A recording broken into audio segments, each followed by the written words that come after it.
Hello friend, this is a meta fanfic. How are you all? Please support to subscribe this channel for watching new interesting stories. This video included a self-recorded human introduction in the first 30 seconds, followed by AI generated narration for creative storytelling purposes. So we will see what if Harry Potter learned Bella Swan was actually Bella Potter. But before we start, if you are more stuff like this, then be sure to subscribe and like this video, and if you possible share this video with your friends. Now let's start the story. Here is short summary. Bella Potter has lived years hiding behind the name Bella Swan, until the war drags her back. As the secret twin of Harry Potter and one of the true chosen ones, she must leave Forks, face the Horcrux hunt, and confront a destiny she can no longer outrun, even if it means breaking Edward's heart. But before we start, if you want more stuff like this, then be sure to subscribe and like this video. And if possible, share this video with your friends. Now let's start the story. The dark-haired arrow standing affront, radiating with childlike glee. Keys, perhaps even more sinister than his brother, ruling at his side. Marcus, though appearing calmer than his two companions, his silence left much to mystery, and I couldn't help but fill the holes of my knowledge with chilling imagery. Then there was Jane, her blood-red eyes piercing into mine, and she wished for my torture, the demented growl on her face as she realized I was immune to her powers. But Edward wasn't. His tormented face as she brought him to his knees engraved into my nightmares alongside the Volturi themselves. They awaited me in my dreams almost as much as the other daunting figures that had been plaguing my dreams for the past 7 years. Carlyle though continued to assure me that they would back off once I had changed, as was our original deal as we left Italy, an event that was scheduled tediously sometime over the following few months. The buzzing of my phone in my jacket startled me. Flinching away from the screen, I turned to scan the caller ID. The familiar name catching a breath in my throat. Sorry, I should take this. I jumped to my feet, my thumb hovering over the screen, hoping I didn't sound as apprehensive as I suddenly felt. He only smiled warmly, his eyes urging me to hurry back. I gave what I hoped was a reassuring smile before scurrying towards the kitchen, doing my best not to trip as the adrenaline slowly filled my veins.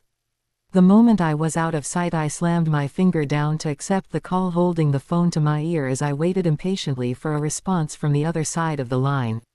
Bella. The familiar voice triggered a lifetime of memories.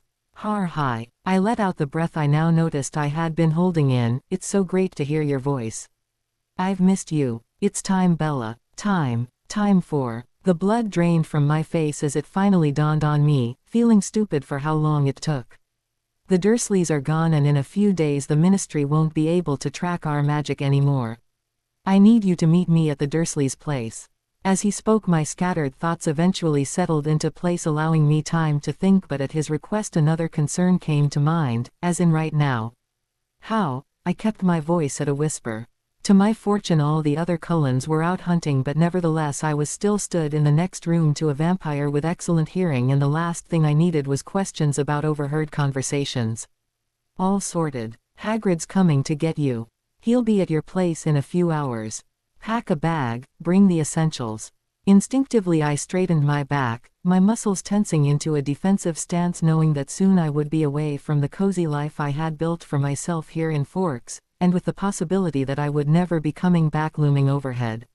See you soon, stay safe, was the last thing he muttered before the line went dead, and I found myself stood alone in the kitchen with a dumbfounded expression. After a moment or two I shook myself out of my frozen state, bringing my attention back to the moment. I had too many things to think about now to waste time stricken down with panic. I had done this before. I forced a fake smile as I headed back into the living room. Edward remained on the couch with the same disinterested look as he watched the scenes unfold on the TV with half my interest.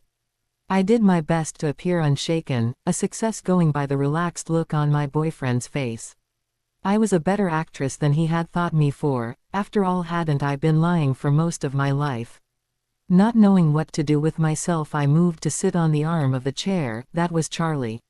He's finishing work early and wanted to see me when he got home. Do you mind? My request didn't faze him, and being the doting boyfriend he was, he eyed me softly on the cheek as he walked by to pick up his keys. I flushed at the gesture and felt my face heat up behind a curtain of hair. Somehow even now I was dazzled by him. Interlocking his fingers with my own, we walked side by side to the silver car, Edward beating me to open the door as per usual. His hand stayed in mine as the other gripped the steering wheel. A thought dawned on me as the Volvo reversed out of the drive, possibly for the last time. In a hurried attempt I tried to remember everything about the house that I had begun to call home. I needed to remember it. I focused on the numbers as the speed of the car went up hastily, from 25 to 40 then to 60 and 75. I shuffled in the leather seat and focused on the trees zoom by from the window, the soft greens and the rich browns blurred together. Familiar warmth. Oh God, I was gonna miss it here. Why did Charlie want you back? Edward asked, purposefully keeping his eyes on the road to please me. I faked an unsure expression. He didn't say. You know, Charlie isn't one for expressing details. The words got caught in my throat. I have been spending a lot of time over at yours lately. I've barely even seen him this week. Maybe he just wants to spend some time together before college. Edward nodded in response, knowing that when the inevitable happened and I was turned, I would be unlikely to see him again, unaware to the information I was hiding from him. The conversation faded into silence, for which I was grateful for. I didn't know how much longer I could convincingly continue to lie through my teeth for, especially when my eyes were wavering with the need to cry. For the rest of the journey we sat in silence. It wasn't awkward like some would expect, but peaceful as we enjoyed each other's presence. I took this time to relax whilst I could. After today I would be out hunting Horcruxes, taking me who knows where across the country, or worse. In this moment I couldn't help but think back to the airport in Arizona, as I had planned an escape away from Jasper and Alice to meet James at the ballet studio. Similarly to that day I was back to misleading, now Edward, to escape from his attention, running off to face uncalculated danger. When the car finally came to a stop outside Charlie's house, I was pulled from my thoughts back into my reality. I nervously fiddled with the hem of my jumper before finding the courage to look at Edward, knowing that it would be the last I would see him for months, and as much as I hated to think of it, it could be the last I ever saw him if things didn't go well for the two of us. My mouth opened a few times, struggling for the right words to say. You know I love you, is what I settled on. Of course, and I love you too, my silly girl, you are my everything. But is everything okay? You've been tense since your phone call. His eyebrows drew down in concern as a cold hand came out to caress my cheek. Of course, I'm just feeling a little emotional all of a sudden. You know, my sensitive teenage hormones and all. I leaned into him, brushing off his concern with my teasing and savoring every moment of my lips on his, then moving to wrap my arms around his neck. In a tight hug, the sweet familiar scent of honey and vanilla filling my nose as I pushed my face into his shoulder, grounding myself. I was going to miss this so much. Yes, your teenage hormones indeed. I'm very familiar with them. He joked. I forced myself to part and leant back in my seat once more. Bye, Edward. I mumbled, stepping out of the car holding the tears back. I'll see you later. He grimaced in farewell. For the third time that day I forced another fake smile long enough for Edward to reverse from the driveway, but turned as quickly as I could. I didn't want him to see the lone tear spilled down my cheek or the glistening tears that threatened to fall at any moment. In large strides I walked over to the house, despite how much my heart was telling me to do just the opposite, but I had a commitment and I wasn't about to back out from it now. The front door let out a squeak, and to avoid letting the quietness of the empty house fuel my negative thoughts, I ran up the stairs to preoccupy my wandering mind with packing my bag. I packed only the essentials, giving my phone a concentrated look before throwing it on my bed. There was no point, you didn't get any signal at Hogwarts anyway. Rushing to not let time catch up to me, I grabbed my bag and hauled it down the stairs before leaning it against the porch wall. Running to the kitchen, I pulled out 3 bits of paper from the drawer and started writing. The first one was for Charlie. Thank you, Charlie, for looking after me all this time and letting me stay here with you. When this is all over, I hope to see you again. I appreciate everything you've done for me. Love, Bella. The second was addressed to the Cullens. Dear Cullens, I'm so sorry for leaving you like this without an explanation. You deserve one, especially after everything you've done for me, but right now I can't give it to you. I didn't want to leave, but I need to finish off something that I started. When I come back, I promise that I will explain everything, and I hope that when that day happens you can forgive me. You're my family and I love you, be safe. Bella XXX. I started at the blank page as I tried to work out what to say. What did you say to the man that you loved that you were leaving without any explanation, and that you may never see them again? How did you put every thought and feeling into words? If it wasn't clear yet, I wasn't Bella Swan. Or more so, she didn't exist, not really. I was Isabella Lillian Marie Potter, the twin sister to Harry Potter, daughter of Lily and James Potter. Witch, Gryffindor student and above all else, a chosen one. 16 years ago Tom Riddle set out to kill myself and my brother and, in the process, killed our parents as well as destroying himself. That night left us orphaned, branding matching scars. Our fates had been sealed, forever entwined in a cataclysmal and ever-ongoing story of loss and tragedy. A preordained future of trauma before either of us were even old enough to walk, the entire wizarding world knowing our names before even we did. And the rest? Well, this story still needs an ending. Upon returning home, I acknowledged how the term felt insubstantial without Bella at my side. I was met with the faces of my family, surprised to see them returned from their hunting trip up north. A trip I had myself been requested to join, but even still I couldn't stand to leave Bella by herself unprotected. It was something we had always disagreed on, typically finding myself on the opposite end of Bella's fury whenever the subject was raised. However, more often than not as of late we had both ensured our collective best efforts in finding compromise. While I had no desire to make Bella feel confined or restrained, I also wasn't naive enough to challenge the idea that my very existence was a continuous threat to her safety. Even with Victoria now gone, the Volturi were still an ever-prominent threat in our lives. The thought burned at the forefront on my mind. I wouldn't leave her alone, not when the Volturi were still awaiting spectators on our lives, and especially not since I could no longer rely on her protection under the Quileutes, given she and Jacob were no longer speaking terms following the fallout from the newborn army weeks back. Despite my continued knowledge that I was her biggest threat in her life, I couldn't bear the strength to leave her indefinitely. I had tried once and failed to keep her safe or happy in my absence, and I knew I couldn't put either of us through that again. I supposed I was selfish like that. I lowered myself onto the couch and lost myself in conversation as I tried to waver away the hours. We fell into easy conversation about their recent hunting trip amongst other trivial things, as I tried not to focus on how much I hated to be apart from Bella or at how slowly time seemed to be moving when she wasn't by my side. When we were apart, I was forced to remember how still and unmoving my existence had been before I met her. She was the spark I had craved, the intimacy I had envied my siblings for decades. Rosalie was sat with Emmett, the pair completely caught up in one another's presence to fixate on anything else. Jasper had moved to read, though he never strayed too far from Alice, while Esme, Carlisle and my adopted sister engulfed in enough conversation with me to keep me entertained. At first glance we would look like any other family to an outsider, except for the stillness and how we did little to unwind for the end of the day as the hours ticked by. After what felt like hours of time standing still, it finally turned 10 and I was immediately out the door, knowing that Bella was likely to be in her room by now. It was a short distance from my house to hers as I ran, pushing myself to my fastest, desperate to look into her eyes once more and see my whole reason for existence looking back at me. Without hesitation I jumped from the tree outside her room, fleetingly noticing that Charlie's cruiser wasn't parked outside. The thought passed. It had been hours since I had dropped Bella home. Charlie could have come and gone at any hour following that would explain his current absence. Though unusual, it wasn't unimaginable for him to be elsewhere, perhaps at La Push with Billy trying to solve the mystery of their children's abrupt fallout.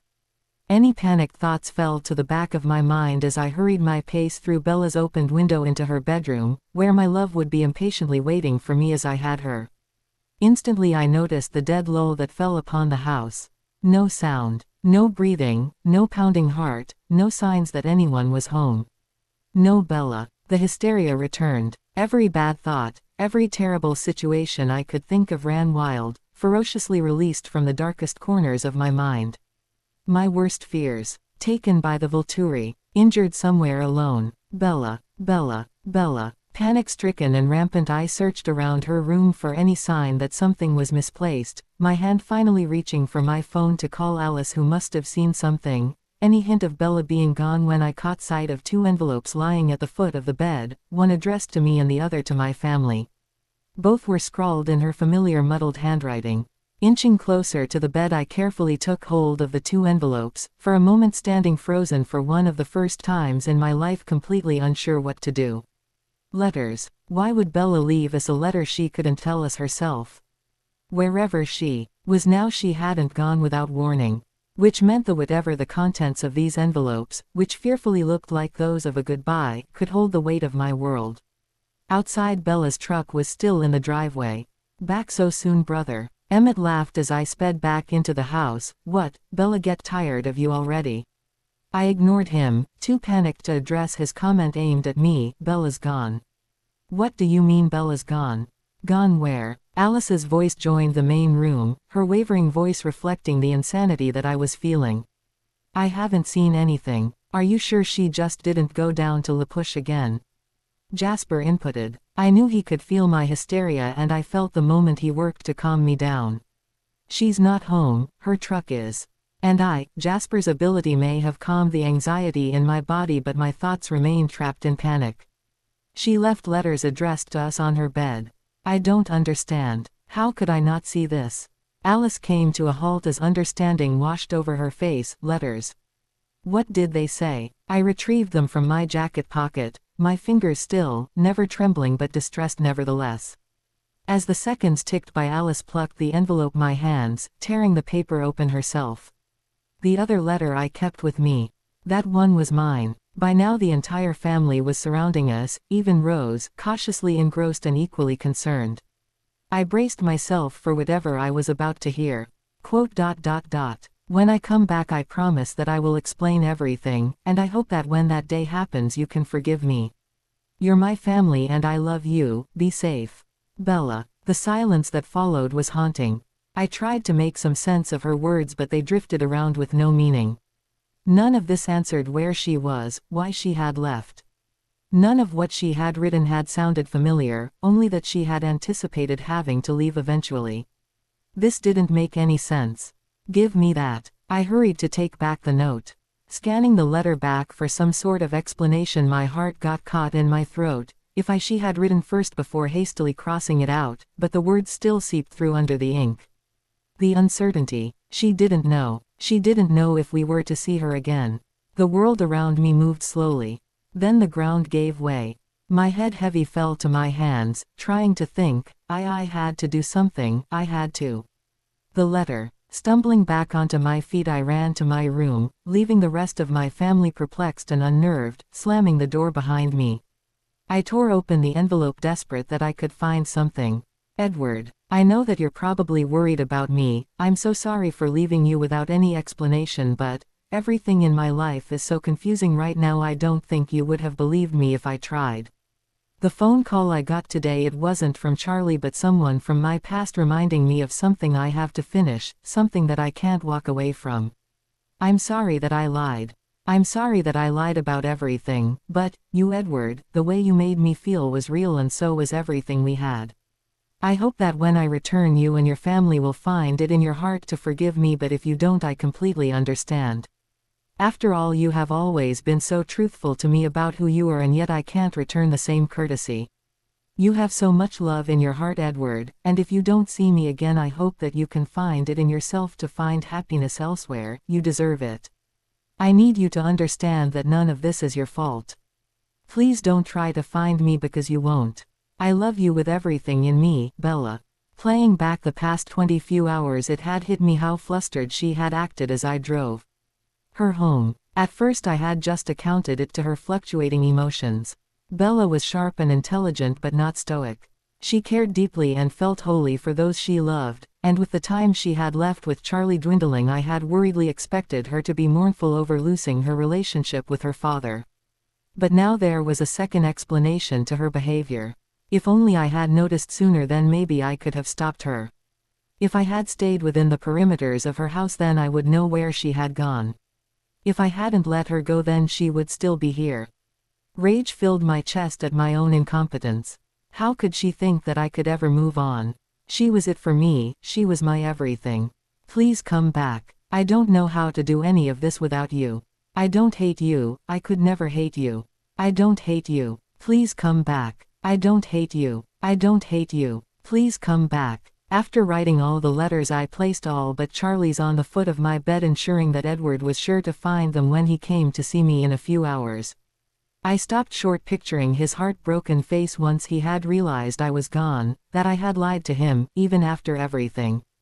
Hurting Edward was the last thing I wanted, and yet there was no course of action I could take that would spare him from that pain. Charlie's note I placed on the kitchen table, knowing that he would find it when he came in. Charlie knew that this day was coming. He would understand even if it hurt him, because unlike the Cullens, he knew the truth. I hated to leave him alone again. Despite our fabricated relationship, I had grown to care for him in the same fondness that I had cared for Sirius. But I told myself that he would be fine. He had survived without me once before and probably would have a better chance of safety without me or the chaos I seemed to bring into everybody's lives. Taking one final glance at the clock, I headed back up to my room for one eventual room check. Halfway through searching my room, I was interrupted by thundering footsteps pounding against the floor, clearly far too loud and graceless to be one of the Cullens or Charlie. Hagrid. I scrambled back down the stairs, instantly coming face to face with the towering bearded man I had come to call family since he barged into my life all those years ago. Hagrid, I exclaimed excitedly as I ran to hug him. Of course my arms barely made it around his large waist. Bells. He ruffled my hair gleefully. How'er been? I've been good. Happy even. I answered honestly. I'm cautious to ask how you've been. I grimaced at the thought of all I had missed. I know there wasn't much I could have done, and it was better I stay safe until I was needed, but it still made me feel guilty to know that whilst I was playing happy families minus the killer vampires, everyone else seemed to be fighting for their lives. Fighting for me. I've been okay, I suppose, as well as can be expected. Now enough talkin', we gotta get to brother. He's been worried sick about Well, it's still great to see you, Hagrid. As I spoke, I took hold of his trench coat and within seconds my feet were off the ground, spinning all over the place. I grunted as I made contact with the floor. Hagrid rarely ever used his magic, so any use was usually rough. Today was no exception. Groaning in discomfort, I raised my head as I tried to unpop my ears. Disapparating was Instantly I knew where I was. The lights were on downstairs, but the curtains were drawn closed, the light seeping in through the open area. Someone was trying not to be noticed. The all-too-familiar street was cloaked in darkness as the time distance between here and Forks stumped my senses for a moment. Without further hesitation, I threw open the front door, landing myself in the living room of the familiar house of my youth. My eyes set on my brother as I ran towards him. Being at least a head smaller, something that Harry had teased me for relentlessly once he finally hit his growth spurt, I had to jump onto my tiptoes just to wrap my arms around his neck. God, Harry, I missed you. I've missed you too. He smiled, releasing his hold after a few moments. I lingered for an extra moment, relishing in being so close to him. After all, it had been months since I last saw him. Even our communication over the phone had been cut short, both with the Dursleys' strict rules over phone privileges and in the attempt to keep my location safe.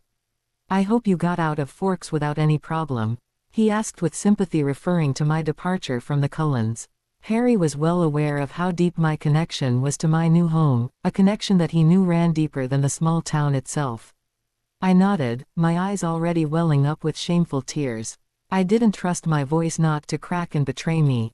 The soft sounds of foot shuffling brought me back to the present. Turning, I found myself confronted by my two forever best friends, Ron Weasley and Hermione Granger. Despite my initial glee at seeing my favorite familiar faces, I gave Harry a sideward glance. Though I wasn't entirely filled in on Harry's plan, I wasn't expecting for anyone else to be joining us, though from the equally perplexed look on my brother's face I was under the impression that his initial plan had been hijacked by our well-meaning friends. Either way, it didn't stop me from embracing them both in a bone-crushing hug. I wasn't expecting to see you guys. From over Ron's shoulder I could see that they weren't the only ones here. We had company, and lots of it apparently. Any of you guys? I said cautiously. It's great to see you.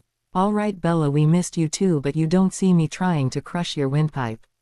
Ron wheezed. Apparently, my surprise had made grip on harder. I apologized, feeling my face tint red. Looking around at the familiar faces around the room, the Weasleys including Fred and George, Bill and Mr. Weasley, Mad-Eye Moody, Kingsley, the beauty Fleur Delacour, and finally Lupin and Tonks. Not that I would have known you were coming anyway, because no one seems to tell me much anymore. My glare moved from Harry over to Hermione and Ron. Just because I'm out of the country doesn't mean I'm no longer part of the loop. Don't blame them, communicating by owls isn't safe these days, you never know who could be watching. Bill stepped forwards. Yeah, that's why modern technology invented the phone. I replied jokingly, but with mainly unknowing wizards in the room the joke fell flat. Mr. Weasley's face however glowed at the sound of Muggle technology. I didn't know they were going to show up either. They can be very pushy. Harry muttered under his breath so that only I could hear. Evening bells. Two enthusiastic voices greeted. I involuntarily smiled as I greeted my favorite set of twins. As much as I was mad that everyone would risk themselves for whatever plan was about to unfold, I truly had missed everybody. And how is America treating our favorite girl? George grinned. I've been good. I smiled, but you really shouldn't go around calling me that. I doubt your mother or Ginny would be pleased. I stayed clear of any mention of the further vampire antics I had endured over the past months. After all, I wanted to save Harry from the early heart attack. He was still mad at me for what happened with James. Fred opened his mouth to say something else, but a gruff voice took over instead. We'll have time for a cozy catch-up later. We've gotta get the hell out of here and to somewhere safe. Moody grunted. Potters, you're still underage, which means you still have the trace on you. And with the ministry corrupt, we need to take the one mode of transport that they can't detect. He explained, brooms are fast, so that's the way we're going. We'll go in pairs so that way if there is anyone out there, and I reckon there is, they won't know which Potter is the real one. My thoughts instinctively went first to the mention of the trace, the attachment that left minors traceable by the ministry to stop them from performing magic outside of the borders of Hogwarts. The second part of his plan almost went over my head. The real one. Were they planning on separating Harry and I? There were only two. A horrible realization came over me and I was suddenly filled with dread. No, no, no, no, no. This we were not doing. I believe you're familiar with this type of brew. Mad-Eye smirked, taking out a small bottle from his coat pocket. Absolutely not. Quickly understanding Harry was now as certain as I was that we were not doing this. Told you they'd take it well. Hermione sighed from behind us. No, we're not about to let everyone risk their lives for us. His face serious. Hermione, I stepped towards her, be rational about this. I pleaded. Bella, this is rational, completely rational. This is our best chance. Not if you get yourself injured. I argued back. Hate to break it to you, Bella, but our necks have been on the line ever since we met you. Ron joked, trying to break some of the fighting tension. Besides, don't act like you wouldn't put yourself out there too if you were in our position. I hated that he had a point. Because I had. Hermione continued to stare at me and I glared back, but feeling the weight of Ron's words my gaze wavered and I sighed in surrender. My best friend could be just as stubborn as I was. Fine, I grumbled in reluctant defeat, turning back to stand beside Harry, who still didn't look happy with this agreement either. I may have agreed to their plan, but that didn't mean I had to like it. Was this how Edward felt every time I did the exact opposite of what he asked me to do? Suddenly I felt like I owed him several apologies. The red-headed twins picked up on Harry's general annoyance. We don't really want to mate, but at least we're becoming you and not Bella. Chuckled Fred. Yeah, imagine if something went wrong and we became you forever. Continued George sarcastically. Everyone is here willingly. Mad-Eye assured. Now as we planned, Miss Granger. He gestured between her and the two of us. Holy crow. I yelped in pain as she appeared in a flash besides me to pull a single hair from my scalp. Warn a girl next time. The pain dulled as the two separate bottles sizzled with our DNA. I wrinkled my nose in disgust. It smelt as bad as it did in my memory. Hermione walked to stand beside Fleur whilst Ron stood beside his two older brothers. For those of you who have never had Polyjuice Potion before, fair warning, it tastes like goblin piss. Had experience with that, Mad-Eye? Fred asked jokingly. Moody didn't answer, unless you would consider calling a threatening glare a response. just trying to diffuse the tension. Fred shrugged, accepting the bottle of polyjuice with Harry's hair and drinking it as Moody passed the other one to Hermione, who downed it with a disgusted look on her face. Harry and I watched in a mix of horror and fascination as Fred and George shrank a few inches and their natural red hair burned dark brown. Next to them was Ron, who quickly transformed to create the splitting image of his best friend, messy brown locks, piercing green eyes and all. Turning then to see Hermione as her hair tinted a familiar copper, Fleur too changing drastically, her sharp feminine features changing to mine. My eyes, my nose, my mouth. It was gruesome, but at the same time I couldn't take my eyes away. Within seconds I was looking at two additional versions of myself and surrounded by an army of Harrys. It was like looking in a scarily accurate mirror. In my distraction a pile of clothes had appeared on the floor. My clothes. I went with the other me's to the kitchen as the boys dressed in the living room. This is so stinking weird. I let out a strangled breath as I eyed Hermione, or maybe it was Fleur. Throwing on a faded dark pair of jeans and cashmere jumper. Clothes I had left behind before moving to Arizona, as I had very little need for them in the sun-soaked state. The hand-me-downs were already too big for me 3 years ago, so they had no problem still fitting on my frame. "Hey, you're going to need this." Hermione handed me my wand. I took it in my grasp cautiously, feeling the familiar wood between my fingers, feeling a part of me sparked awake. I was officially Bella Potter again. "I'm really glad you're home, Bella. Things just doesn't feel right when you're not there with us." "All right," Moody announced as we re-entered the room, all the Harrys dressed in the same dark jeans and pale blue shirt that I had seen my brother wear on countless occasions, except this time I had no idea which Harry I was actually related to. "You'll each be paired off, each pair will have a protector. As for Harry and Bella, you two will be riding with Hagrid. No broom then after all."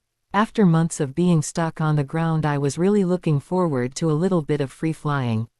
"Oh well, I brought you two here 16 years ago when were no bigger than a bow truckle. I feel it's only right that I am the one to take her away." His eyes welled up with tears. "This is all very touching, but it's time to go," Moody ordered for the final time, cutting off whatever else Hagrid had left to say. He stormed from out the house, his wooden leg smacking against the laminated floor hard enough to leave dents. It was a good thing that the Dursleys had left, otherwise Vernon might have burst a vein. Chasing after him I let my bronze-winged owl out of her cage as Harry did Hedwig. The second they were free they flew into the night sky, hooting excitedly as they flew around each other. Parked on the front lawn was a collection of brooms, Hagrid's bikes which had clearly been modified to seat the three of us, and a dragon. One that definitely had not been there when I had arrived. How long had that been waiting on private drive for? Vernon wouldn't just have popped a vein, he would have had a heart attack at the sight. You know, before they left Dudley, actually I think he was trying to have an actually genuine moment with me. Harry shocked me, my widened eyes somehow an indication of exactly what and whom I had been thinking about. He said, and I quote, "I don't think you're a waste of space." To anyone else this revelation might have meant nothing, but coming from Dudley, that was maybe the nicest thing I had ever heard him say. Yeah, that was my reaction too. Hopping into the seat to the right of Hagrid I took a final look at everyone, at all of these amazing people who were willing to risk their lives for us. I prayed to whoever would listen that this wouldn't be the last time I saw any of them. I didn't think my conscience couldn't handle any more hurt. "Everyone, head to the Barrows." Mad Eye grumbled loud enough to be heard over the bike's roaring engine. "On the count of 3. Hold on tight you two," Hagrid warned. On 3 he stomped his hefty wooden stick against the road and everyone took that as the signal to leave. I watched Bill and Fleur soar past us on the dragon and the rest on their brooms. Before I knew it the bike was off the road and we were flying. Weighed down by water and sleek with mud from the bike practically falling out of the sky, I jumped from out of the sidecar onto shivering legs, heart still pounding, ankle deep into the puddle. Loitering around the bike I threw my arms around Harry, who was half squatting against the bike for support. "We made it," he breathed, the relief coiling off his body. It had been a close call. Mad Eye was right, Death Eaters had been lining the sky waiting for us the moment we had left.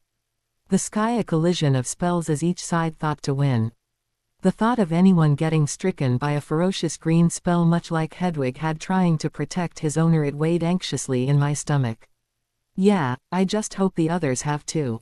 Hagrid hunched his shoulders, raising his head from the handlebar. He looked fine. Shaken but fine. The three of us waddled through the grass fields, uncomfortable in my squelching shoes, towards the Weasleys' house in the distance, looking completely different than how it had been prior to the fire last year, no longer towering but wide and short.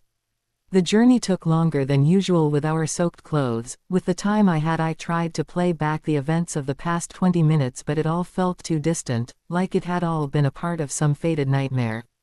Harry, Bella. Mrs. Weasley ran forward, calling out our names in relief. Hagrid. Ginny followed close behind. What happened? Hagrid summarized what had happened, how the Death Eaters had attacked us as Moody has expected, and Mrs. Weasley followed along with a controlled expression. Eventually she smiled, a forced smile that didn't match the dullness in her eyes, and settled on telling us how thankful she was that we were okay.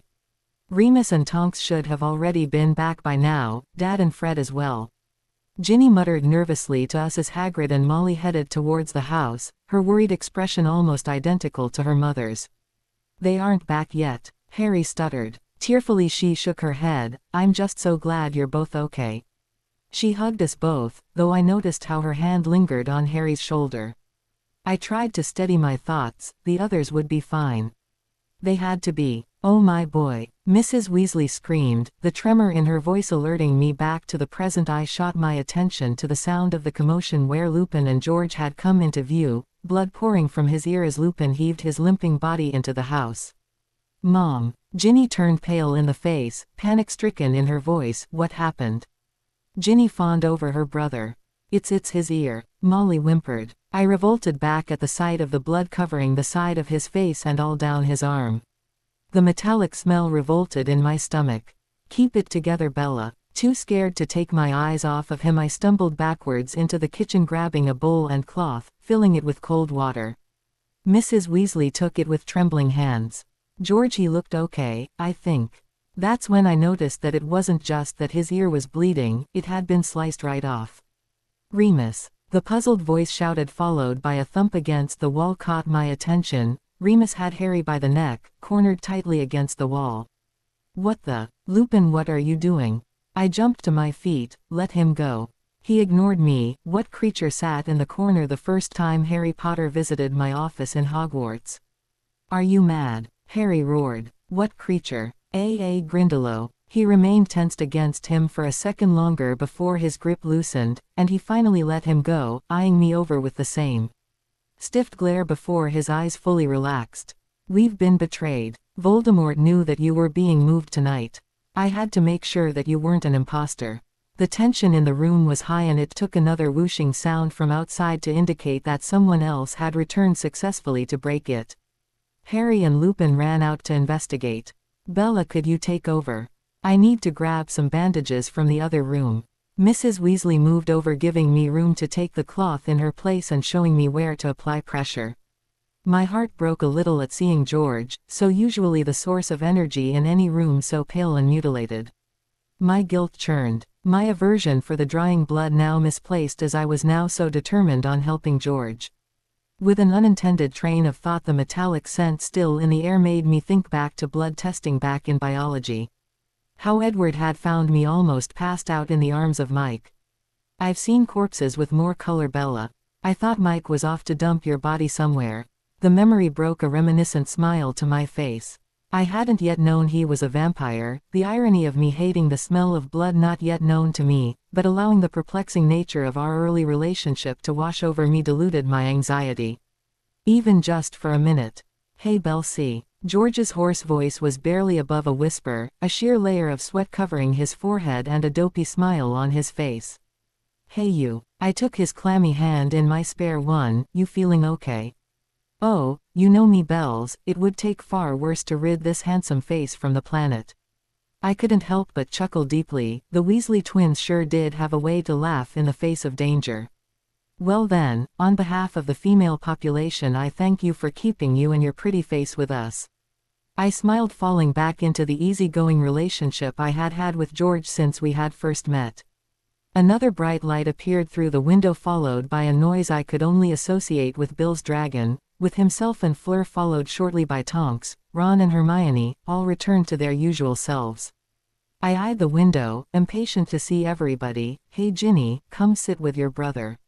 I washed the cloth, turning the water crimson before passing it over to Ginny. "Your mum should be back in a minute."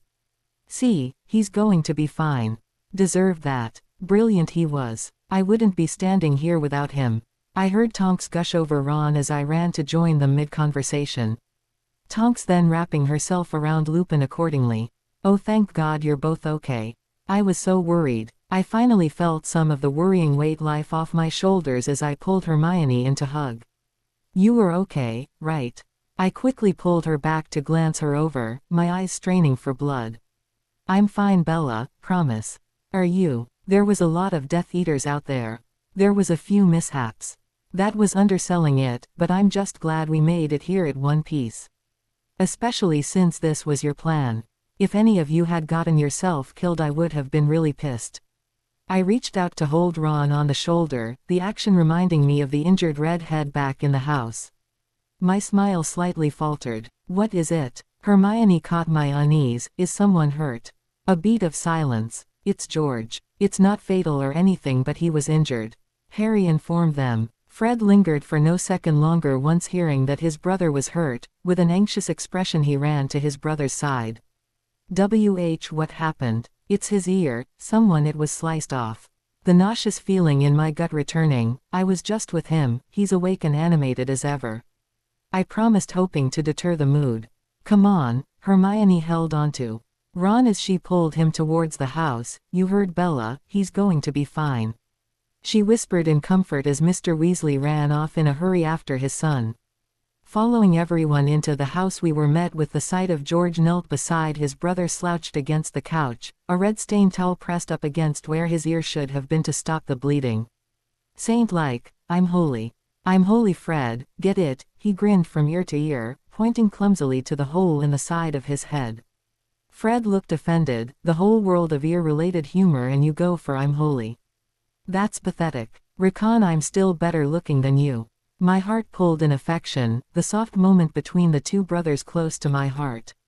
They reminded me of me and Harry, they always had. The bond between twins was something else entirely, almost too difficult to explain to anyone who wasn't one. But watching the two ease one another's moods, a lively gleam returning to both of their eyes, was a reminder to how they were two halves of a whole. Harry was my only real family left, he was my rock and I needed him to feel whole. "Where's Mad Eye?" Hermione broke the silence, looking around the room where the typically looming figure was missing. "Mad Eye's dead," Bill whispered, tearing his eyes from his brother.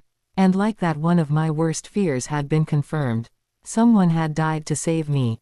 Exhausted, we all went to bed early that night. Hermione and I shared Ginny's room and Harry slept in Ron's, an arrangement we had grown to adopt over the years. The house was different after the fire, the room smaller, the space more compact, but I wasn't about to complain. I used to sleep in a cupboard. Turning over twisted in the covers, I huffed breathlessly. I couldn't sleep. I couldn't help but let my brain run through today's events. Mad Eye was dead, Fred was hurt. A night ago I had been living in bliss with Edward by my side, and today I had already fought for my life once. I guess lives based on lies could only last so long. Shoving my face into the pillow, I slammed my eyes shut. If I went to sleep now, maybe I wouldn't feel like complete shit in the morning. Footsteps creaking against the floorboards forced me bolt into a sitting position. Seconds later they were gone, and as though they were never there. Whoever it was gone. Throwing my feet over the side of the bed, I threw my jacket over my shoulders before sneaking out the door to investigate. Whoever they were packed and making distance. Harry. I stopped dead in my tracks. What was my brother doing leaving the house in the middle of the night? Better yet, without me, Harry Potter. I jogged to reach up with him, made awkwardly considering my current state of dress. He stopped but didn't turn to face me. "What the hell are you doing?" "I'm leaving." I started to panic. "What do you mean leaving?" I hushed. He didn't mean without me, surely. How on earth would he think that I'd let him walk head first into danger without me? I can't stand to see anyone else get hurt because of us, and if we stay here they're only going to continue to put themselves in danger for us. I know, and I don't want that to happen either. I had always hated the idea of others in danger because of me. It was why I was so adamant to help the Cullens with the newborns, why I was always so willing to put myself in the place of others. Hermione called it my hero complex when she was mad at me, I called it my inability to live with the guilt. Harry, are you sure that this is what you want? Because if we go right now we might never see them again. This is what I want. He nodded. This is what I need to want in order to keep them safe. Is this what you want? Harry, I would go anywhere with you. I held tightly onto his free hand. But we're definitely going to talk about how you thought you could go on this suicide mission without me, as if I wouldn't hunt you down and kill you myself for abandoning me. I don't want to see you get hurt any more than I want to protect them from trouble. He looked guilty. I'm sorry from trying to bail on you, but I'm not going to apologize for wanting you see you safe. I want you to have a chance, to get to have one with Edward. My idiot brother, I loved him for it. Harry, this is our fight. This, I gestured around us, all of this, as long as I'm here, as long as you're here, then we do this together. Thank you nevertheless, for always looking out for me, even when I can look after myself. I think the trouble that you've gotten into without me in Forks proves just how much that isn't true. He laughed and I jokingly elbowed him in the chest. It's my job as your older brother to be on your case, even when you don't want me on it. I rolled my eyes, as I did whenever he acted like we weren't born just literal moments apart. We sure have come a long way since being those two scared 10-year-olds in that cupboard. I quipped, throwing my arm around his neck. I haven't unpacked yet, so just give me a minute to go grab my things. I skipped, heading back to the house when the door opened under my hand. What are you doing? Ron asked, stepping outside as I froze in my tracks. His voice laced with hurt. With Harry hand in hand with a bag, it was clear to see that we were headed out, without even a goodbye. I'm not willing for anybody else to die. Not for me, Harry told Ron, his stance standing tall. Tonight, well, I'm thankful we got out of London, but Mad Eye's dead. Fred's hurt. I don't want anybody else on my conscience. It was hard to tell in the dark light, but I swore. Ron rolled his eyes. For you. You may be the chosen ones, but I hate to break it to you, it's a whole lot bigger than that, it's always been bigger than that. Protectively I crossed my arms over my chest. Come with us then. If he was that insistent to come, then maybe it wouldn't be such a bad thing, the company would be appreciated. And leave Hermione? Are you mad? We wouldn't last 2 says without her. Ron confessed. Don't tell her I ever said that though. I swear. His face tinted pink. Oh, thank you for the vote of confidence on my intelligence, Ron. I rebutted back, causing his to splutter. Well, yeah, but Hermione's a genius and you'll be far too busy to do half the things Hermione would do. No offense. He laughed to himself. Anyway, you still have the trace on you, still got the wedding. I don't care about a wedding, sorry, no matter whose it is. We have to start searching for these Horcruxes, they're the only chance we have at beating him and finishing him. The longer we stay here, the stronger he gets. Harry yelled, clearly getting frustrated. Tonight's not the night, mate, it's the middle of the night and we've all been through a lot. Leaving now would only be doing him a favor. Harry and I stood there making the decision. Go or stay. One more day couldn't possibly hurt, could it? We could always leave tomorrow, wait till after the wedding. And Ron was right, it was the middle of the night and we were exhausted. We didn't even know where to start. I looked over at Harry, who hesitantly nodded. The decision was made, we would stay for another night and leave tomorrow no matter what anyone said or did. The world wouldn't end in 24 hours. Fine. Tomorrow though. I had to remind myself to actually tell Ron. He didn't understand our twin talk. Do you think he knows? Ron asked as we trekked our way back to the house. I mean, these bits of Horcruxes have part of his soul in them. So, when Dumbledore destroyed the ring and you two Tom's diary, he must have felt something. Ron paused to take a long breath. In order to destroy the other Horcruxes we have to find them, but where do we start? Wasn't that the question? There were still 5 Horcruxes left to find, and yet despite all these expectations on us to find them, no one had actually told us how to find them. They could be anything, be anywhere. By the time Ron had finished talking we had reached the house, quietly stepping back into the house, bidding a quick farewell before heading back to our rooms. I tiptoed back into Ginny's room hoping not to wake anyone and climbed back into bed throwing the duvet over my shoulders. It took a while to get back to sleep, but after what felt like an eternity I finally fell into a slumberless sleep. Dreams of bronze-haired vampires and topaz eyes followed me. Tomorrow. Despite everyone's exhaustion from the night prior, the house woke up with the sun the next morning eagerly awaiting to get ready for the wedding, a small shimmer of hope in an otherwise dreary forecast. The Weasleys had never been ones to do something half-heartedly, and today was no exception. The burrow was completely decorated with balloons and banners, splashed with color and signs of wedding congratulations. The house had been taken over from Fleur's family from all over France, all of whom were busying themselves with tasks to complete, including Fleur's sister Gabrielle, who I hadn't seen since out 4th year. She seemed to be getting along with Ginny. The last wedding, and coincidentally also the first I had gone to, was Renee's and Phil's back in the summer of 5th year before I had moved to Forks with Charlie, and somehow, I had the suspicion that I was about to enjoy this one far more. Everything was always more enjoyable with the Weasleys involved. If I had learnt anything over the past few years, it was that. Dolled up more so than usual in a navy blue dress. My hair in loose curls cascading down my back, light makeup, accessorized by the bracelet with both charms gifted to me by Edward and Jacob, my favorite necklace, and a black pair of wedges, heels small enough I hopefully wouldn't trip. Alice would be proud. Sometimes I caught myself surprised by my own reflection. After months charmed to look differently whilst in Forks, my red-tinted hair caught my attention when I was expecting to find mundane brown in its place. It was distorting at times. Not to mention the scar I had become accustomed to not seeing, faded back near my hairline where it belonged. I didn't bother to overdo it. Lupin had mentioned something about a charm to disguise us.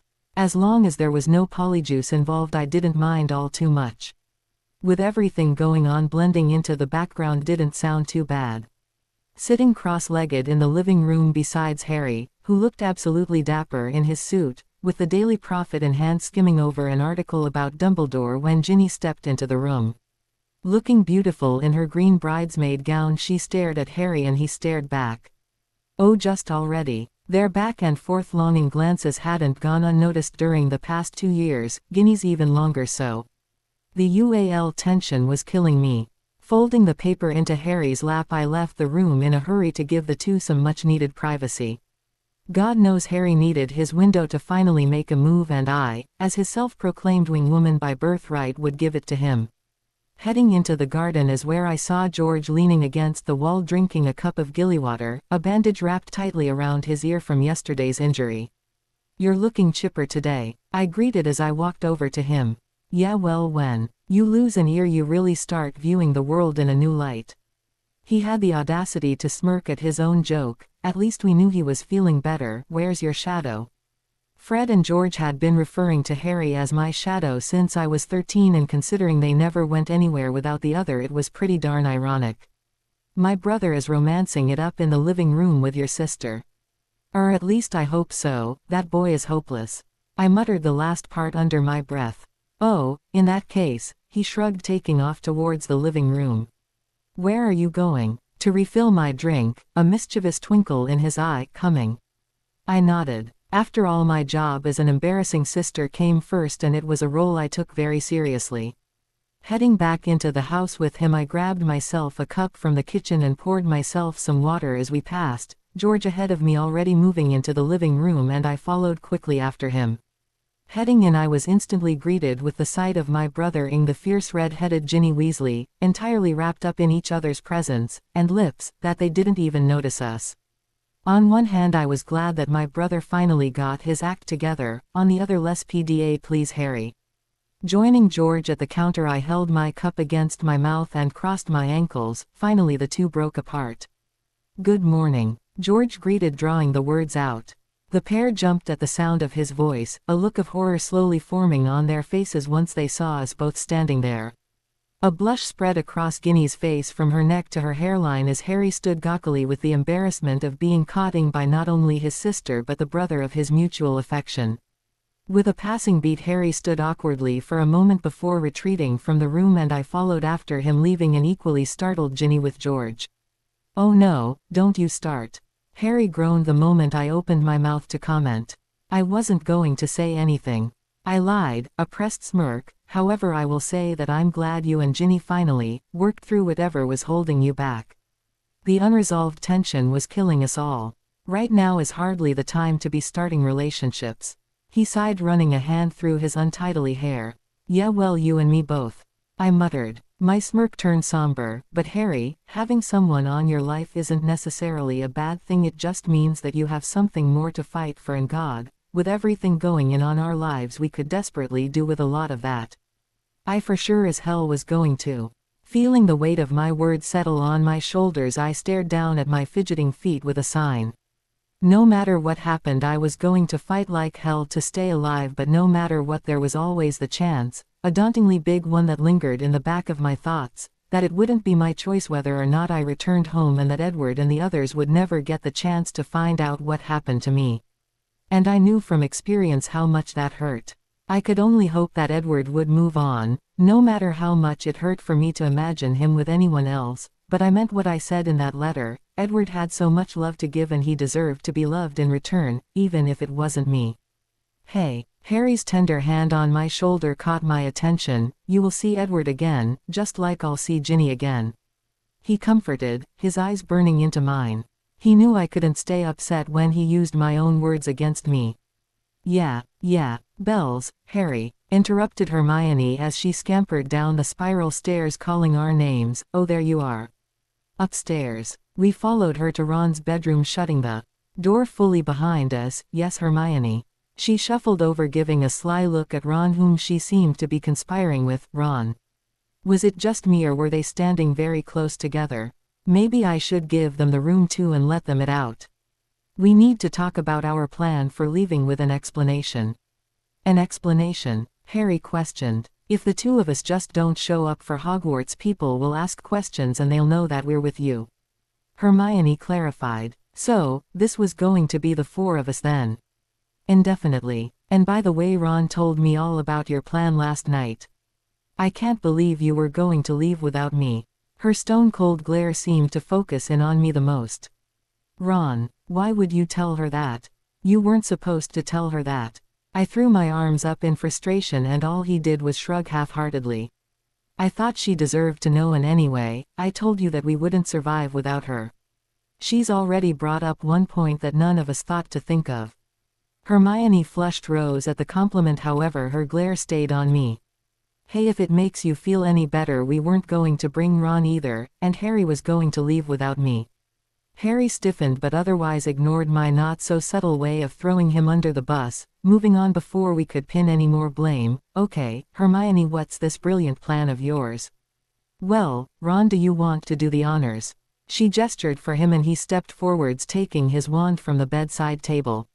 That's when I noticed the huge pile of books on the bed besides that bottomless bag of hers, a history of Horcruxes, dark magic through the ages. Hermione never went anywhere without plenty of source material. Descendo, the wooden door to the attic threw open, revealing a god-awful smell. Peering over the hole was a dark figure, its skin practically transparent, it was so colorless, purple blisters covering the entirety of his body, clumps of hair missing from its head, its mouth open as it half croaked, half screamed. Holy crow, Hermione, Ron, someone please tell me what I'm looking at. It's their ghoul, Harry answered for me. What? Was that supposed to simplify things for me? The Weasleys have a ghoul, think of him quite like a family pet. Except he lives in the attic and likes to make endless noise by banging the pipes. My confusion was written all over my face. You have a ghoul living in your attic and I'm only learning this now. I wasn't gone for that long. We discovered him last year. It seemed pretty unimportant with everything going on, so I guess we forgot to mention it. Ron shrugged. Now can I close this before we go on, because the smell is really getting to me? I gestured for him to continue. Okay, so you have a ghoul, understood. But how does he fit into whatever it is you're planning? When we're gone, he's going to come in here and pretend to be me. I'm pretty sure he's excited about it, but he can't really speak, only grunt and really. Ron, I wasn't convinced. I hate to break it to you, but you hardly resemble each other.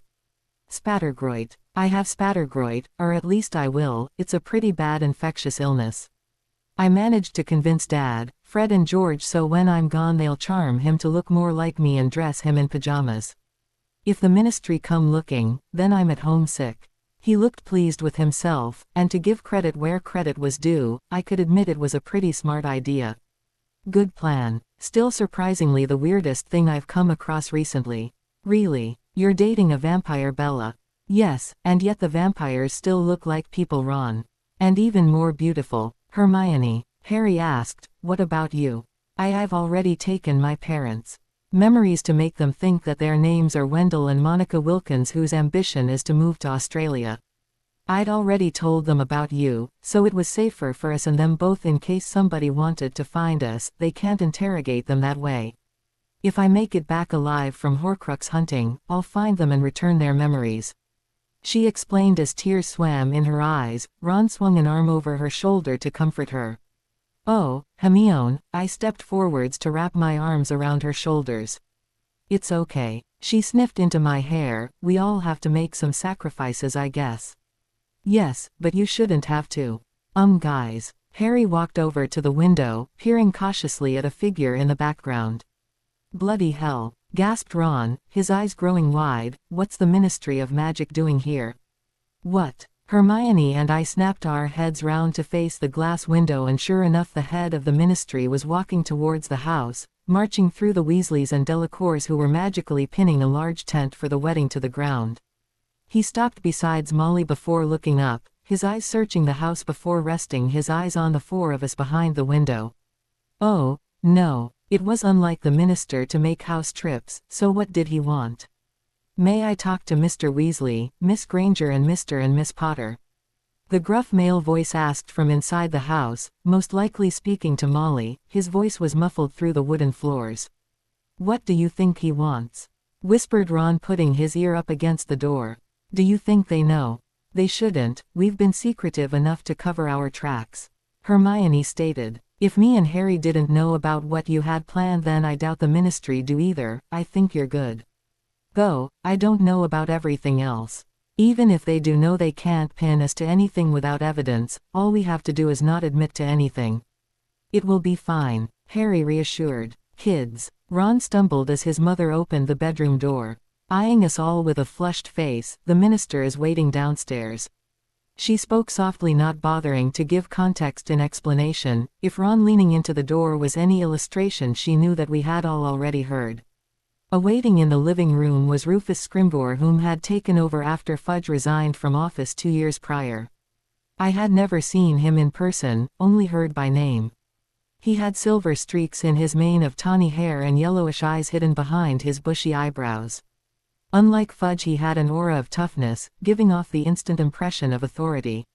I could understand why people had elected him into office. The four of us shuffling into the room were motioned to sit. Harry, Hermione and Ron already taking up all the space on the single small couch. I settled down on the chair's arm beside Harry. I noticed his eyes glance over me. There was no surprise in his eyes, but I did catch a sense of recognition in his eyes. Like he was noting down that I was undeniably back in the country to share with the ministry. "What do we owe the pleasure, Minister?" I tried my best to sound calm. The minister walked over to the small clustered table that was in front of the couch and sat down opposite us, placing a pocket-sized, green and metallic object down flat on the surface.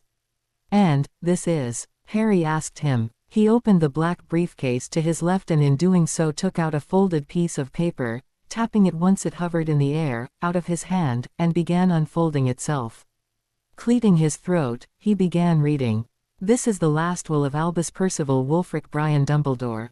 Dumbledore's will." All four of us were taken back, but the minister didn't give any further information to curb our surprise. Dumbledore had left us in his will. One that was being personally delivered by the minister himself. "First, to Ronald Bilious Weasley, I leave my Deluminator. A device of my own making in the hope that when things seem dark it will show him the light," the minister said, passing over to Ron the polished object from the table. "Dumbledore left this for me," gasped Ron, twirling it in his fingertips. "Brilliant." There was a hint of surprise in his voice. Ron had never thought that Dumbledore had cared for him much, at least not past the point of a headmaster's admiration for his students or of just the friend to the two students he spent most of his time guiding through danger. "What is it?" Hermione leaned over curiously. Before he could answer, Ron pressed down on the button obviously placed on the side, causing all the light to disappear from the room. He then re-clicked the switch and the light returned in a flicker. "Wicked," Ron breathed. "I had seen Dumbledore use this before, though of course at the time I was never sure exactly what it was, nor had I thought to ask." Next, to Hermione Jean Granger I leave my copy of The Beetle and the Bard, in hopes that she finds it entertaining and instructive. He moved along, passing the small book to Hermione. The book easily fit in one hand, being no larger than half the size of a piece of paper. Pages torn aside, the book was in pretty good condition. The front cover was simply decorated. Besides the title there was nothing else but its brown leather coverage. "My mum used to read me those." Ron smiled whilst eyeing the book, The Wizard and the Hopping Pot, Babbity Rabbity and Her Cackling Stump. Ron laughed. The three of us turned to look at him perplexed. "Babbity what?" "Oh, come on, Babbity Rabbity." We shook our heads. "No," he said, taken back, shocked. "Ron, we grew up with Cinderella and Goldilocks." I listed the first fairy tales that came to mind. "Cinderella, is that a disease?" Ron genuinely seemed as puzzled as us as we were of him. "Sometimes I forgot how differently we grew up. You would have known about all these stories had you grown up with your parents. Your upbringing wouldn't have been that different from Ron's." "No, Ron." Hermione sighed. "I'll explain it to you later. To Isabella Lily Marie Potter I leave you the bat you used in your first Quidditch game. Hoping that you find it to be of use and full of memories." He handed over the large bat, feeling familiar in my grasp. I ran my fingers along the scratches and dents that stemmed from years of abuse from playing as Chaser. Engraved against the handle was my name. I remember carving nervously into wood the day of our first game. George had been hovering over my shoulder all day telling me that I would do fine, that he had absolute faith in me as his new partner, but I had been too nauseous to listen. Of course, we had done fine, minus the minor mishap midway through, and straight after Quidditch had become a strong staple in my life, back when things were simpler. Back when things like winning a Quidditch game and passing exams were the worst I had to worry about. Grabbing tightly onto the bat with two hands, I swung it as I had done countless times in my life, except this time the bat suddenly shrunk to the size of the deluminator so that it easily fit in the palm of my hand. That was defiantly new. Repeating the action once more, it returned to its original size and I placed it down on the table, allowing the minister to continue. For a reason I wasn't yet sure of, the bat had been recently charmed, and for some reason Dumbledore thought I might find it helpful. In that case I would be keeping it close. Finally, to Harry James Potter, I leave the snitch he caught in his first Quidditch match at Hogwarts as a reminder of the rewards of perseverance and skill. He finished holding out the small golden ball wrapped loosely in a cloth. Passing it over to Harry, he was careful to ensure that he didn't touch it. As Harry took hold of the snitch, everyone seemed to lean forward slightly in their seats as though they were waiting for something to happen. But nothing did, and so they all sat back disappointed. "Is that it then?" Harry asked, rolling the snitch between his hands. "Almost. You see, Dumbledore left you to a second request, the sword of Godric Gryffindor." Our mouths fell open in utter surprise. Unfortunately, the sword wasn't Dumbledore's to give away in the first place. He added quickly, "As an important historical artifact it belongs to Harry and Bella." Hermione interrupted. The minister glared unkindly and she shrugged sheepishly in response. "It belongs to Harry and Bella. It came to them when they most needed it in the Chamber of Secrets. The sword may present itself to any worthy Gryffindor, Miss Granger. It does not make it that wizard's property. And in any event, the current whereabouts of the sword is unknown." "Excuse me," Ron uttered in shock. "The sword is missing," repeated the minister. Hermione looked over at Ron with a concerned look on her face. How was the sword gone, and who had taken it? After the minister's departure, and now that all the preparations for the wedding were finalized, we all took our time finishing getting ready. Gabrielle and Ginny in their matching bridesmaid dresses complemented one another perfectly, and Hermione wore a knee-length, rose-red dress accessorized with a lovely gold embroidered necklace hanging loosely around her neck. Shortly before heading out to the ceremony, Lupin had taken us aside to perform a quick appearance-altering charm. The effects were nothing but minor after all. We weren't expecting anything to happen, but precaution was always helpful these days.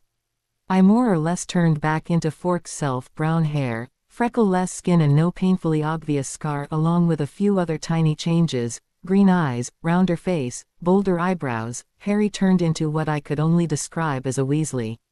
Weasley red hair took over what used to be our dad's untamed dark brown locks, his face covered faintly in freckles, subtle against his pale skin. Somehow, I imagined this is what he would look like if he took after Mum over Dad. The simple tent outside was obviously far bigger on the inside to seat for its many guests. The entrance revealed row after row of golden chairs sat on either side of a long maroon carpet, the supporting poles entwined with gold and white flowers, and a bunch of golden balloons hovered over the point where Fleur and Bill were to get married. It looked like smart Weasley planning with a touch of French Delacour magic. It was beautiful. The ceremony had gone perfectly. Fleur had dazzled the room in a stunning sleeveless, floor-length, ivory lace ballgown. Running down from the bodice and wrapping around the waist was an intricate black design with the same pattern in a headband styled in her hair. Bill couldn't take his eyes off her. Several guests began crying during the vows, myself included. It was truly breathtaking. Once the ceremony was over, myself, Harry and the others joined the dance floor. Hermione even danced with Victor Crumb. Ron tried to cover it, but he spent the entire song with a faint vein present at his temple. That poor boy was so hopelessly in love, and I don't even think he knew it. When the song came to an abrupt end, Harry and I left the dance floor. Sat in the far end of the room was a man I swore looked familiar, but I couldn't put my finger on why. "Hello Harry, Bella," Luna, Lovegood chirped, skipping towards us in her sun-yellow dress. Following behind her was an older gentleman with long gray hair who I only could assume was her father. "How the heck did she know it was us?" "Luna, how did you know it was us?" Harry asked. "Luna was good, but she couldn't be that good, surely. You have an aura around you both. I've become very acquainted with it." Her yellow dress moved with her as she swayed back and forth, a far-off dreamy look in her eyes. Luna always did have a very unique sense of style. "Oh, I guess Luna really was the good. Well, it's good to see you, Luna. I hope you're well." "Very well, though I did just get bitten by a garden gnome not many moments ago." She lifted her hand to show us. "Gnome saliva is very beneficial." The man stood behind her finally spoke. They looked alike, so I made the assumption that it was her father. "Xenophilius Lovegood, we live just over the hill," he introduced. "Nice to meet you." Harry smiled, reaching out to shake his hand. Smiling, I shook it too. Then, wrapping his arms around our shoulders, he pulled us into him, leaning to whisper in both our ears, "I hope you know that we at the Quibbler, unlike those toads at the Daily Prophet, fully supported Dumbledore in his lifetime and in his death, and fully support the two of you now." Thank you." We both breathed almost nervously. I couldn't speak for Harry, not entirely, but this was a somewhat uncomfortable situation. "Come on, Dad, Harry and Bella don't want to talk to us right now." Luna, my saving grace, spoke, pulling at her dad's arm, gingerly letting us go. "They're just too polite to say so." As clapping outburst around us, Luna and her father turned to leave. "Have a great evening. It was great to meet you, Mr. Lovegood."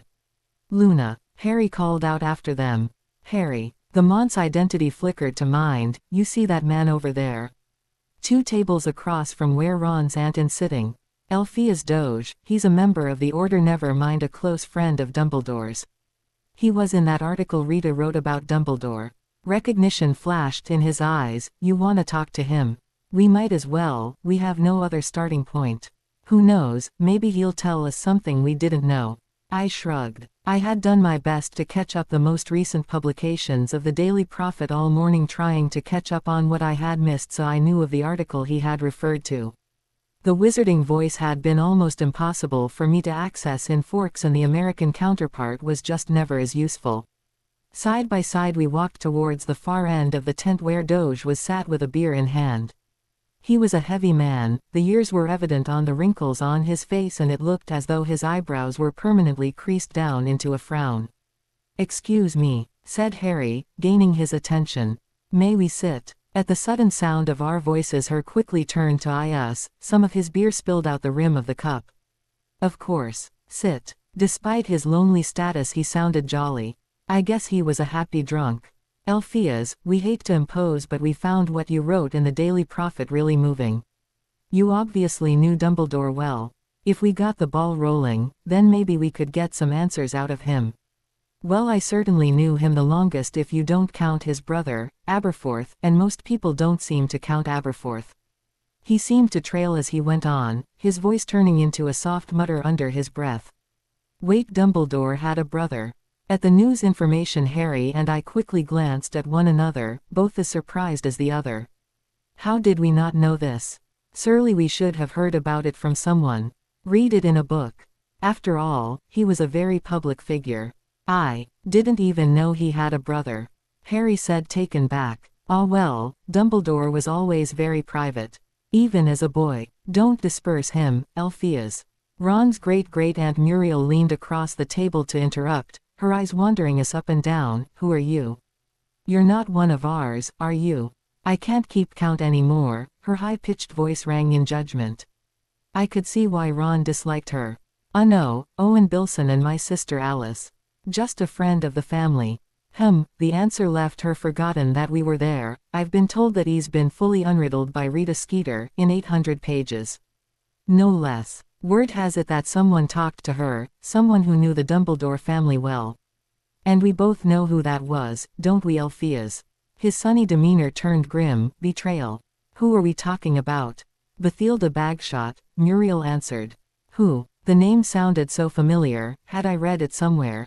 My goodness girl, she's only the most celebrated magical historian of the last century.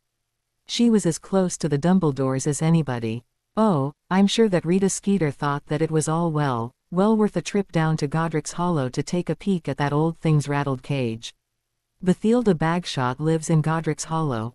Asked Harry with curious eyes. We too had lived in Godric's Hollow, about a lifetime ago. That's where she first met Dumbledore. Don't tell me he lived there too. Harry questioned. The family first moved there after his father killed those 3 muggles. It was quite the scandal. Honestly, do you know anything about him? She muttered. I don't know anymore. Was it possible that the man I had known since a kid, the man that I had come to highly regard, I didn't actually know at all? All the noise in the tent came to a sudden stop, a faint hissing faded into the room followed by a glaring, fluorescent blue light. All the lights vanished from the room, the only source of light coming from the illuminated ball hovering in the center of the room as everyone gathered curiously around it. The Ministry has fallen, the Minister of Magic is dead. They are coming. Kingsley's grave voice rang heavily through the air. It was quiet for a moment afterwards, so quiet you could cut the tension with a knife. It happened slowly at first, alerted voices starting to speak first one by one and then all at once. Soon the room was crowded with panicked screams as people began to run. Everything happened so fast. Amongst all the chaos obscure black shadows appeared. Death Eaters. It was good meeting you. Alpheus bid farewell before disapparating without a second thought. Death Eaters stormed the tent and began attacking.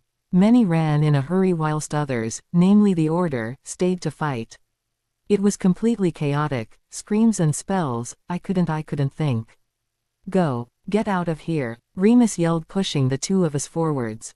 We had to go.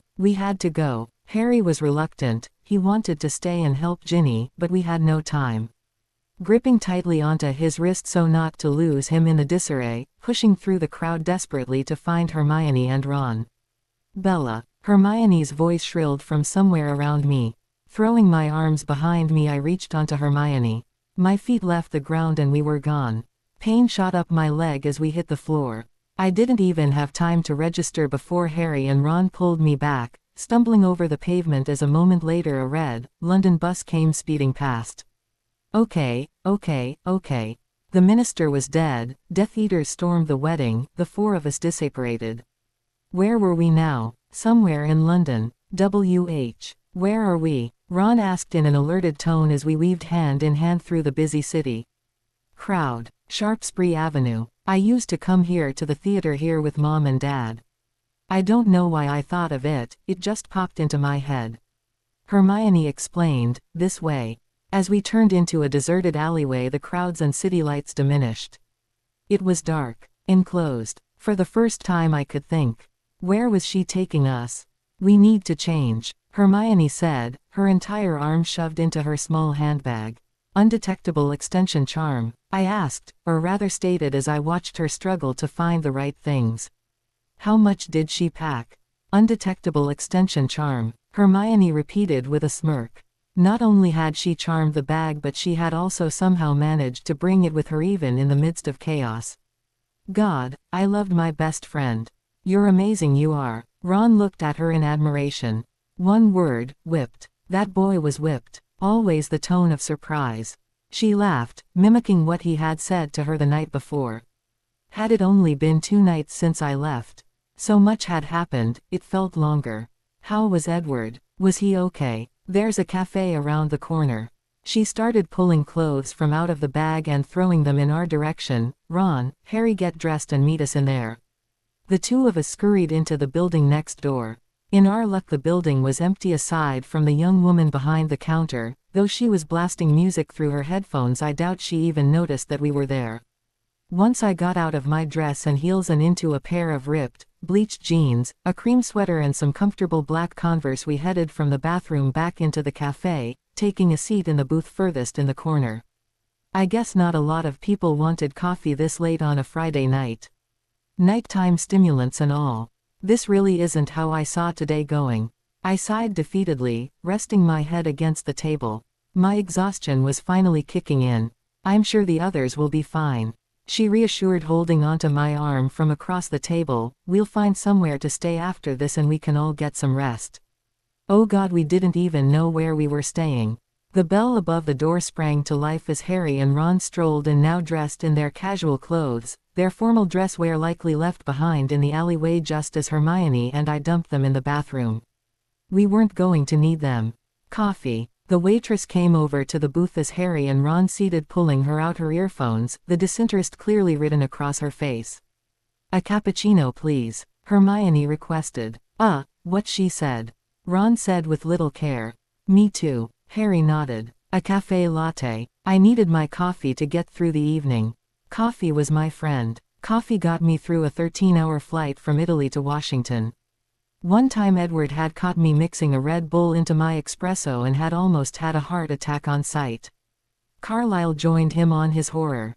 She scribbled our requests on her notepad before turning without looking back. So where do we go from here? Ron shrugged. Leaky cauldron. Too dangerous. If Voldemort really has taken over the ministry, then nowhere is safe.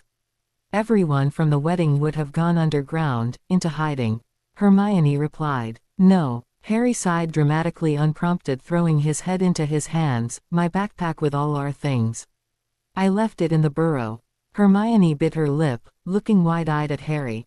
You're kidding. I breathed in disbelief. How was she this good? She let out a long breath. I've had all the essentials packed since the moment we arrived at the burrow. As she spoke, 2 more men entered the cafe. Caucasian, medium build, blue jumpsuits.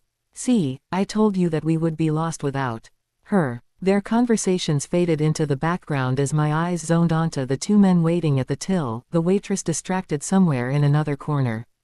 The pair were stood side by side, shoulders stiff, hands twitching towards his pocket. Get down, I screamed as the man pulled a wand from his pocket, turning and pointing it at us. We quickly scrambled to the floor as an explosion went off overhead. Spreading across the room on our knees, the 2 men continued to bombard us with spells. I looked for an opening, stupefy. It knocked one backwards into the counter behind them, Crucio. Adrenaline coursing through my veins, I scurried to find the others. The first man I had knocked over had weakly jumped back to his feet, but he didn't last long, as a moment later a spell from Harry made him fall down unconscious. This carried on for a while longer as casted spells and dodged their counter-attacks. The last man tried to crawl past us, make an escape, but Hermione caught him in time, jumping to her feet, petrifus totalis. He was hit square in the chest.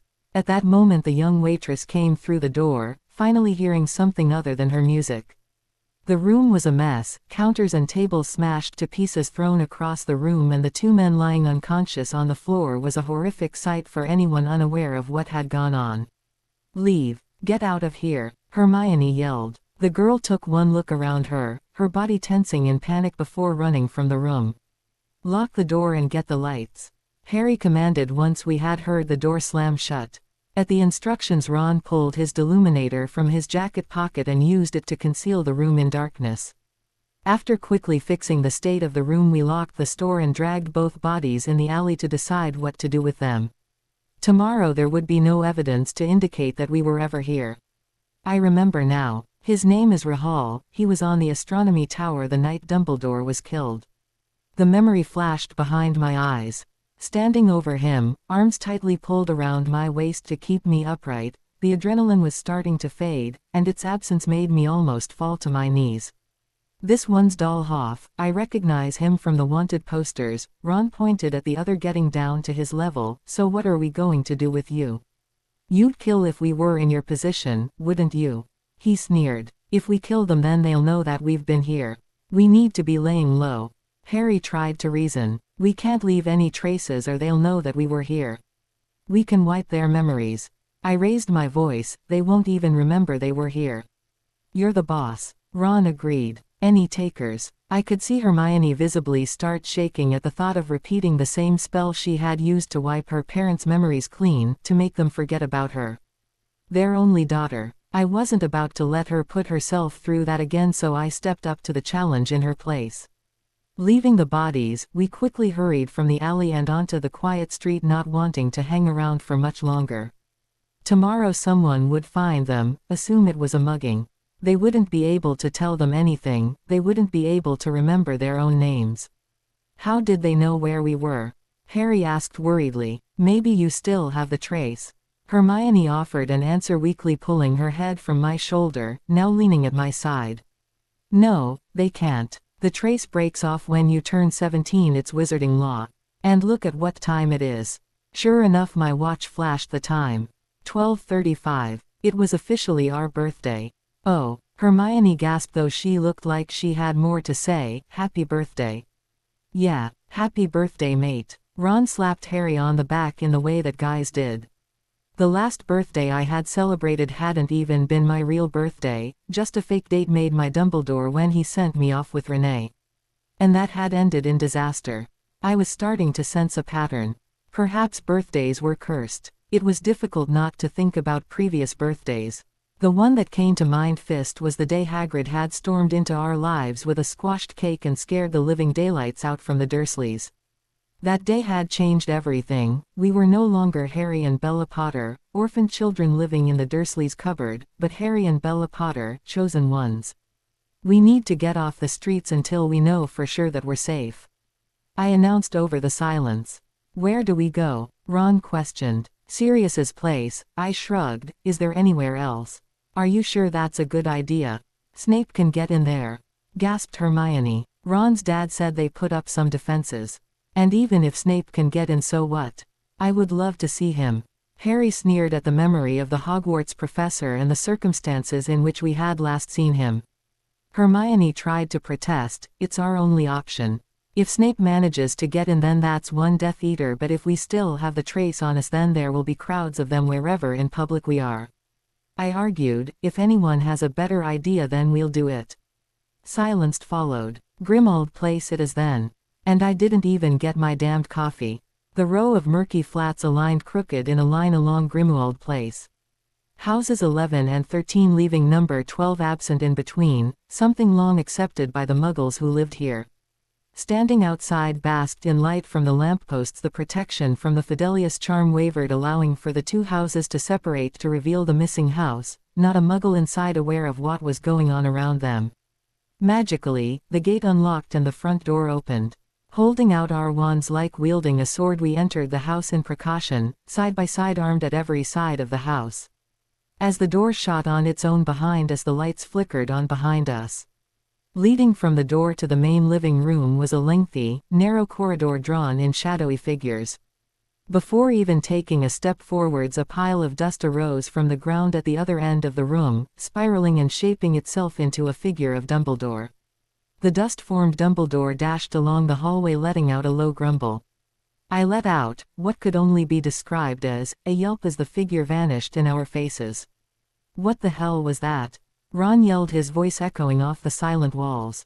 I take that was what your dad meant when he said they were setting up precautions. Probably Mad Eye's idea, Hermione stated, in case Snape decided to go snooping. A croak from the living room set us alert. Hermione waved her wand, but nothing happened in return. We're alone. With the house declared safe, at least for the moment, and the day finally catching up to us, we swiftly fell unconscious for the night in the living room. Harry, Hermione and I sleeping on the 3 couches, and Ron, who had offered the last chair to Hermione, bundled on the floor. The night had been riddled with nightmares. Mr. Ollivander trapped in an unfamiliar room with Voldemort, his hand was wrapped around the elder Mont's neck, who cowered in fear. Voldemort, he was screaming about something called the Elder Wand. I had woken in a start, only for my next dream to be plagued with similar nightmares. The Death Eaters who had attacked us at the cafe were being tortured by Voldemort, or rather by Draco. I could sense the horror radiating from his face. Even the Cullens raided my dreams, mourning my death. I woke once more in a start, my forehead burning painfully to the point I almost blacked out. Barely able to contain the contents of my stomach down, my stomach radiating with nausea. Whatever this connection was with Voldemort, it was only getting stronger. Breathing heavily, I slowly sat up and hunched against the armchair, trying not to aggravate my stomach any further. Harry, I whispered quietly, careful not to wake the others. If I was awake, then Harry usually was too. Hey, he groaned sleepily, his hands pressed up against his scar. You okay? I swung my legs off the couch as I answered, I've been better. Ollivander, did you see him too? And Draco? I couldn't help but feel bad for the boy I had known since I was 11. Sure, we had never been friends, but that didn't mean I wanted to see him break apart his soul. Draco was often mean and acted all tough and uncaring, but I knew that a murderer was something he never wished to become. Yeah, he brushed over Draco, probably not wanting to think too much about what he was being forced into. The Elder Wand, what do you think that is? Why does he want it? I racked my mind for some sort of reference that I had maybe come across, but came back empty-handed. I don't know. However, knowing our luck, I'm sure we'll find out soon enough. I sighed. The morning was fresh, which meant it marked our first official day of Horcrux hunting.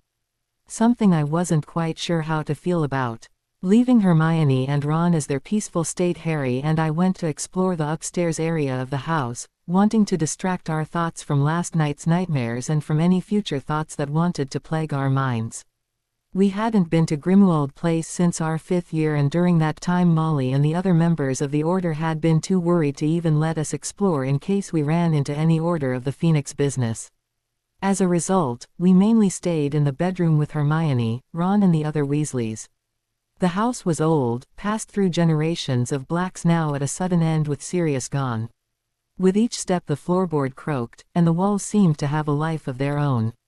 Especially with the portrait of Sirius's mother that I was certain not to open. I was not in the mood to have her screaming down my ear about our half-blood status and how we were treating the house. With our wands lighting up the rooms, we climbed the stairs. Opposite to where we stood was an old oak door that looked more uncared for, unlike the rest of the house. The name Sirius engraved in the wood. Sirius's room. We didn't even need to acknowledge one another to know we wanted to go in. Opening the ragged, black door, it led us to our godfather's room. The room was striped white and black with skeletons hanging from the ceiling, dreary like the rest of the house. Sirius had tried to bring color to the room, hanging Quidditch posts and Gryffindor scarfs draped around the room, the red and gold against the black and white jarring at first. Sirius had really tried to cover up anything linking him in with his family name. Walking carefully around the room, I noticed a book on the dresser peeking from underneath a crumpled scarf. History of Magic. Plastered on the back of the book was an image of an elderly woman with a name scrawled underneath. So this is where I know her from. I mumbled under my breath. Bathilda Bagshot. I had intended on asking Hermione if she had recognized the name. She was far more knowledgeable when it came to famous wizards and witches than myself, but with all the chaos exploding around us recently there had been no free moment to breath. "Harry, can we talk for a minute?" He slowly turned to face me. "You wanna talk about Dumbledore?" I was so used to my thoughts being unaccusable, sometimes it scared me just how well Harry usually knew what I was thinking. I nodded meekly. "It's just, with everything Alpheus and Muriel said about Dumbledore, I can't help but think, there was so much we didn't know about him. Why didn't he tell us?" I trailed. "And you're thinking that if he didn't tell us about this then maybe there were other things he kept hidden?" I get that Dumbledore had every right to have his secrets, but, with everything that we went through and with everything that he left on our shoulders, why not be transparent? It was hard knowing that the man you viewed as a mentor wasn't entirely who you thought. "Look," Harry took me by the hand and trailed me to the bed. "I don't know about Dumbledore. Maybe he hid things from us, maybe he had his reasons, I don't know. But what I do know is that Dumbledore or not, these Horcruxes are ours to find. This battle is ours to fight. Maybe Dumbledore wasn't the man we knew, but maybe it's better to remember him as how we knew him instead of constantly wondering." I rested my head against his shoulder. "That was a good speech."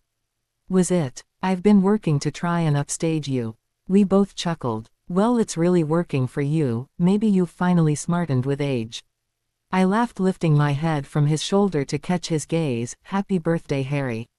"Happy birthday, Bella, hopefully the next one will be better." He smiled, with the half glimmer in his eyes I could tell he almost meant it.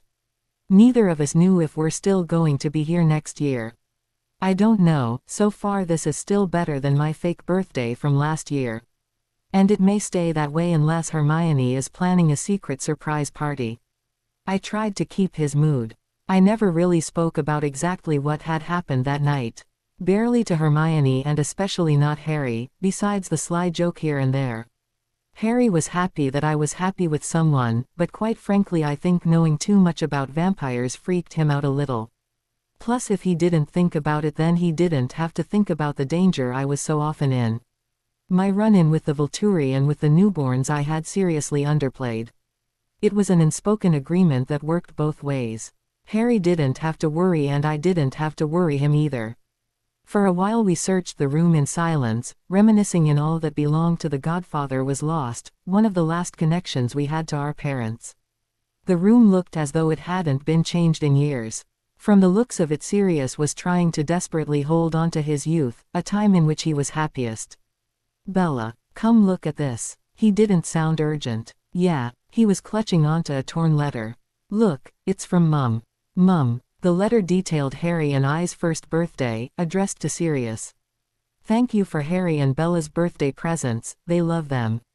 Only 1 year old and already zooming around on the toy broomstick looking so pleased with themselves. I'm including a picture so you can see for yourself. I know it only rises 2 feet of the ground, but sweet Harry almost killed the cat and broke that hideous vase Petunia bought. Thank goodness I was looking for a way to get rid of it. You should have seen James. I don't think I've ever seen his so pleased. I could tell he was picturing the day he joins the Hogwarts Quidditch team.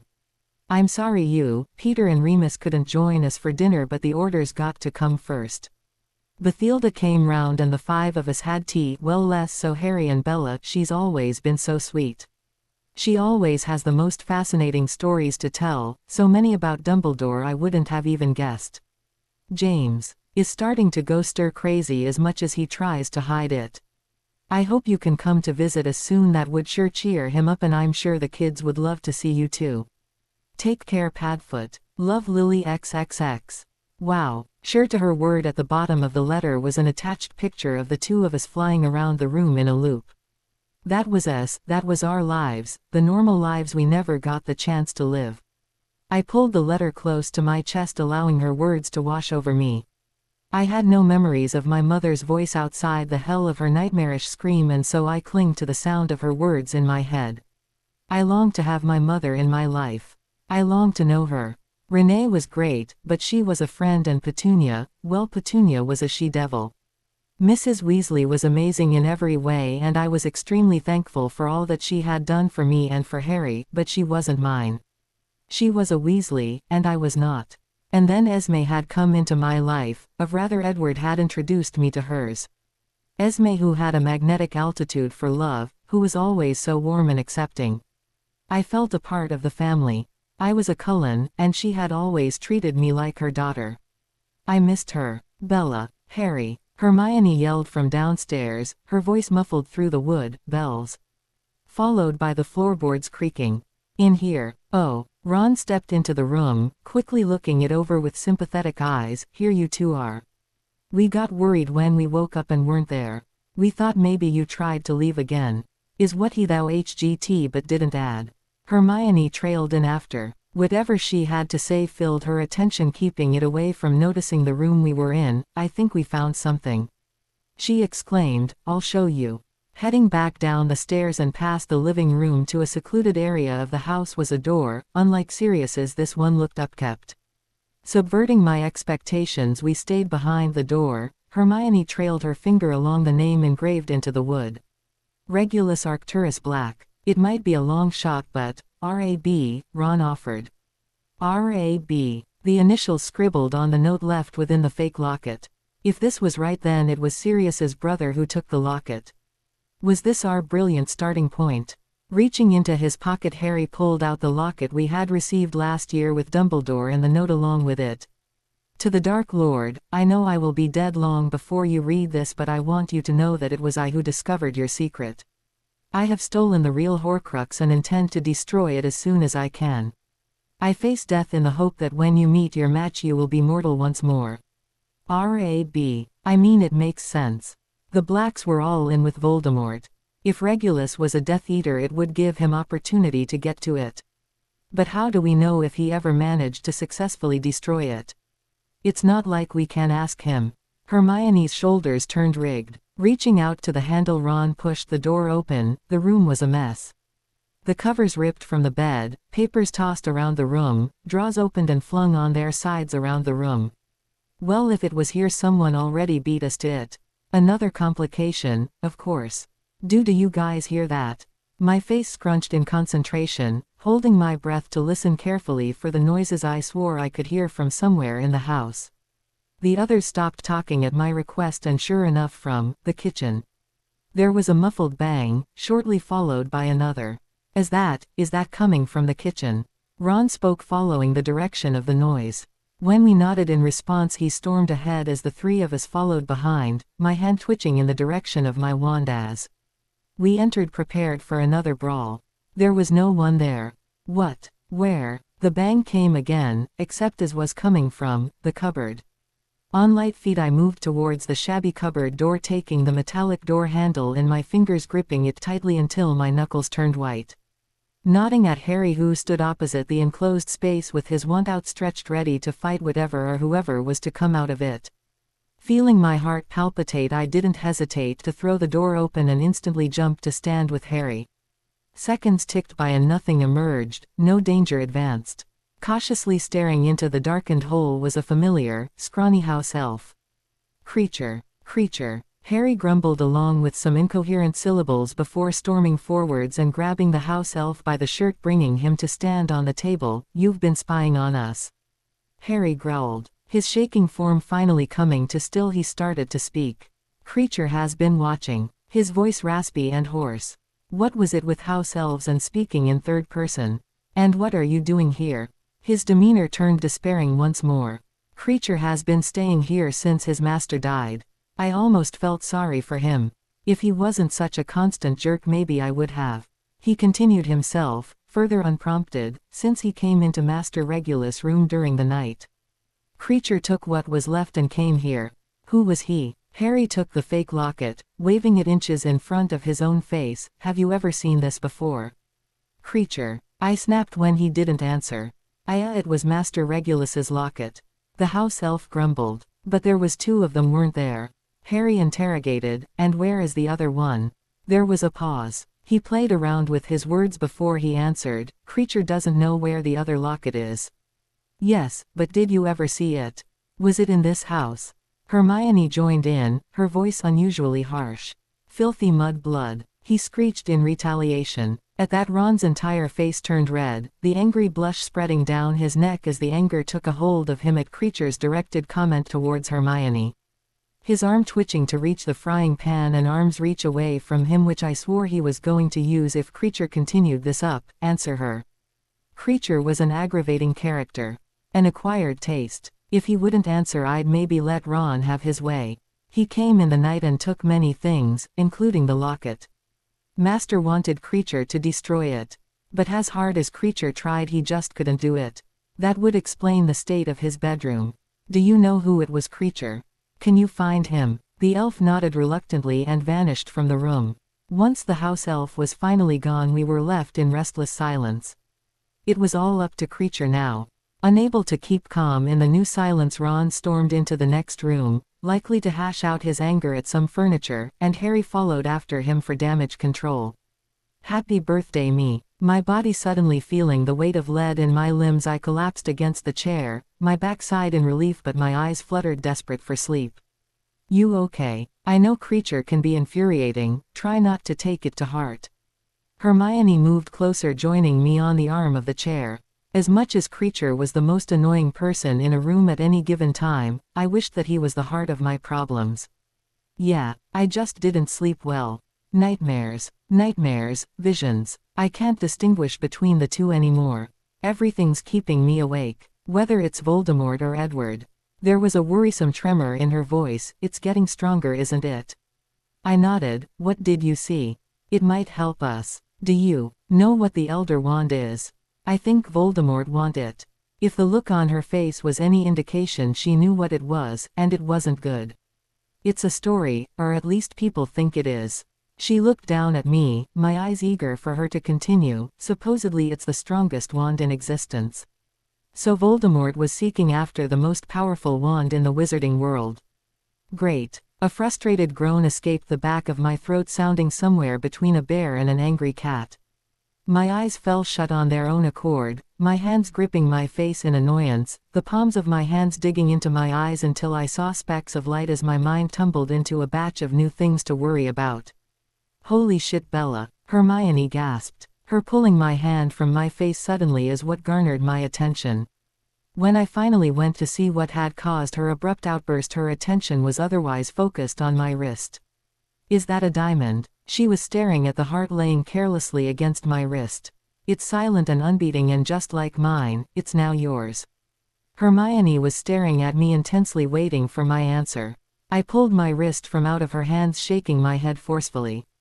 No, it's not a diamond, it's— I took the small charm between my finger and thumb and looked at it closely for the first time since Edward had gifted it to me. He had been so happy when I had finally let up and allowed him to get me a graduation gift. The charm was beautiful and Edward's enthusiasm had burst within me, but I had been focused on spending the night with Edward without interruption to give it more than a few seconds thought. My breath caught in my throat. Oh my God, Edward gave me a diamond. Hermione smiled at my own panicked response. Edward gave you a diamond, she repeated with a sly smile. Her unsubtle thoughts were practically radiating off her face. If we were both suddenly 10, she would have been singing Kissing. I finally let up on the whole gift thing, homemade or hand-me-downs only. It was his mother's. A turning corner of my mouth into a one-sided smile broke on my face as I thought of that night, and my neck flushed rose at the intimate moment. Truthfully, I should have expected Edward to take my negotiation about gifts as a way to give me expensive jewelry. He's never been subtle about it in the past, so why would he stop now? A crash against the kitchen table cut whatever Hermione was about to tease me about short. Instead, we both jumped against the sudden clutter. Creature was sat on the shoulders of a hunched, limping form, tugging in every direction on his face and ears, whilst Dobby, new to the room, was hanging onto his left leg. The pair of house elves fighting against the man, trying their best to attack and capture him. Dobby. What was Dobby doing here? Ron and Harry scampered back into the room at the commotion, joining us at the back of the kitchen as we watched. Dobby. My brother's eyes scanned the scene. Creature and Dobby somehow were able to push the man onto the floor where he lay thrashing against the remaining elf. Why did you set these two house elves on me? He screamed in protest. Dobby saw Creature in Diagon Alley and decided to follow. The small knobbly-kneed elf hopped onto the table to meet eye level. Hey, hey, I clapped at the withering figure on the floor. You. Be quiet. He finally stopped yelling at my towering command, his swears turned to mumbled growls. I took the locket from my brother's pocket and waved the chain in front of his face, watching for a glimmer of recognition. You came here, you turned the house over and you found a locket, didn't you? I accused, ignoring his dissent objections completely. I don't know. He mumbled into the floor. Creature tugged at his head once more, causing him to beg. Where is it? Harry bellowed. I don't have it anymore, promise.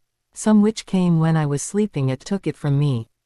The old hag. What witch? Who was it? Hermione asked, her tone both weary and concerned. So we were dealing with a two-way thievery. Great, as if this wasn't hard enough already. I don't know. He sighed. He seemed truthful this time. Creature, get off him. When he didn't comply, I raised my voice. Creature. Reluctantly he climbed off, scampered onto his feet, backing against the wall. Well, we need to find that locket, so you better think hard about who it was. You must have seen them. Harry was getting impatient. She was wearing a lot of pink. He drifted over to the table, picking up the week-old Daily Prophet. It was her. He threw the colorful paper at us. I know it was. There was only one woman on the page. Dolores Umbridge. Oh great, if Umbridge had it, then it meant it was at the Ministry, and the Ministry was only the highest security building at the moment. They would never let us in. This couldn't just be easy for once, could it? I guess it was time to bring out the polyjuice again. Dobby, thank you for your help. Could you and Creature please get him out of here? Once the thief and the elves had left, we shuffled back into the sitting room, squatting around the table to discuss how we were going to get into the Ministry. Unnoticed. So, what are we going to do? Ron asked, turning to look at us all, expecting our instruction. Our best option, our only option the way I see it, is to use polyjuice. Disguise ourselves as Ministry workers and use their identity to get in. Once we get close enough, one of us grabs that thing from around her neck and we get out of there. I offered my explanation. It sounded simple, but the minute we got there, chaos was going to blow up in our faces. How do you propose we do that? Harry shrugged from beside me. We wait outside for the workers to come by and knock them out. Hide them somewhere safe, take in some of their hair and their clothes. Become them, go to the Ministry as them. We'll only be a couple of hours, the people we became won't even know what went on. Okay, Hermione accepted. When? Best be done tomorrow, Harry answered. Better to get it done now. Move on. I expect you still have some polyjuice potion on you, Hermione. She nodded. How do you actually get into the Ministry? I looked over to Ron. Out of anyone, he would know best with his father working there. I'd only been into the Ministry once, and that was through a phone box, and I seriously doubted that's how they got all their workers into the building in the morning. Well, before Ron got the chance to answer, there was a loud clatter behind the closed door. What was it with constantly being interrupted? The bigger question, had someone found us? Was it Snape? Were we under attack? I did not kill you. A calm and familiar voice said from the corridor, their voice muffled from the closed door. Lupin. What was Lupin doing here? The four of us fell silent and quickly glanced at each other in utter confusion and concern as the door opened and Lupin stepped in. His eyes were weary, his shoulders slumped forwards in defeat, and maybe it was just the lighting, but there seemed to be more gray specks in his hair. He somehow looked as though he had aged 10 years in just a few hours. Had something happened? Was someone dead? Lupin, what are you doing here? Harry asked, jumping to his feet, his eyes much like my own open wide in surprise. Harry, Bella, Hermione, Ron, it's good to see you. He greeted, his tone felt overly forced. I know the Dumbledore sent you on a mission, and I know that you're not supposed to.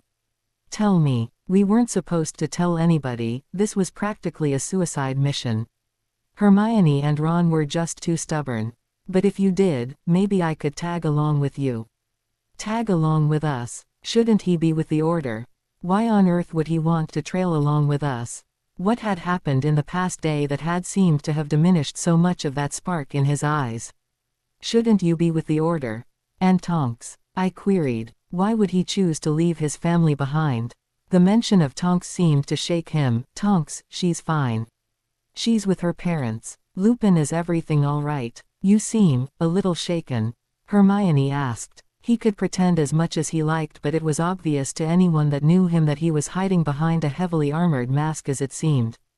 Tonks, she's pregnant. Pregnant? Oh, congratulations. Congratulations. Hermione smiled warmly. This made less sense. If Lupin left with us, he could be gone for months. He could miss the birth of his child, or just altogether miss he or she's life completely.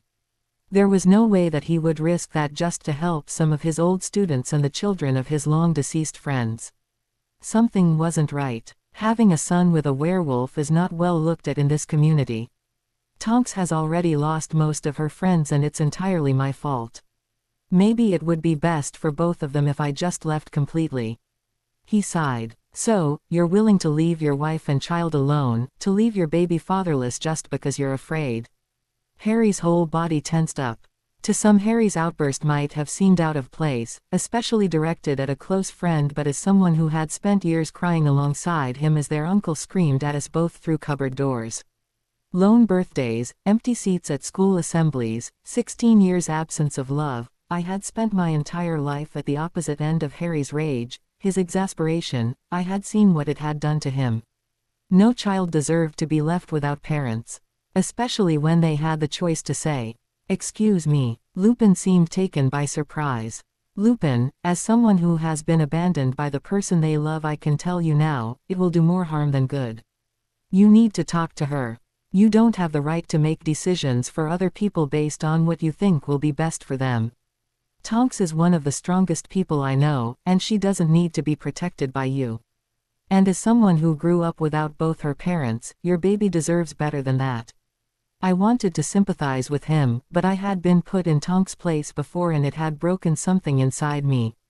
No one deserved to have their opinions overruled.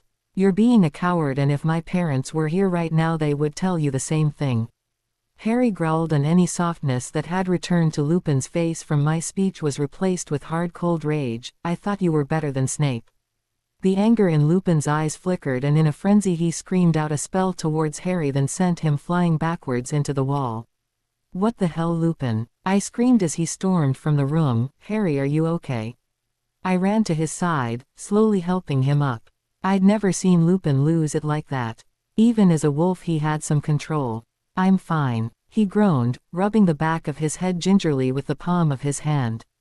Putting my arm to his back, I slowly helped him up into the couch. You want some ice? I offered, but he shook his head. Why would you say that? Someone had to. Hermione. We had to give him reason not to join us, not to mention Tonks and the baby need him. He just needed to a push. Nobody should grow up without parents, I whispered grimly. I wasn't expecting him to react like that. Ron looked between his best friend and the smashed table Harry had fallen into. You sure you're okay, mate? Neither was I, to be honest. And I'll be fine, though I might have to change my answer about that ice.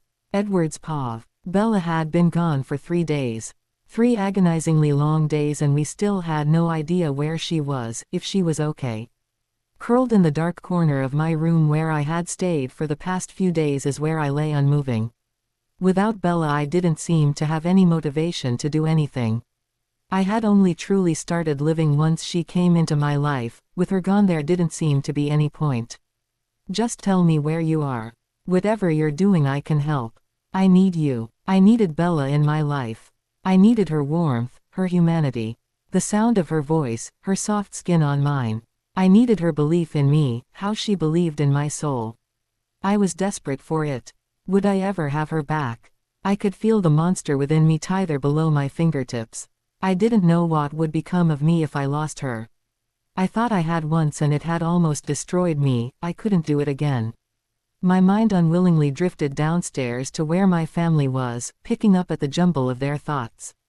Oh, my poor sweet boy, I've never seen him so devastated before. So absolutely broken. If there was only something I could to help him. Esme thought. Bella, where are you? Why can't I find you? I need my sister back. Edward needs you back. He hasn't moved from his room since he found out you were gone. Please come home, and please be okay. Alice. No matter how hard I tried I couldn't forget.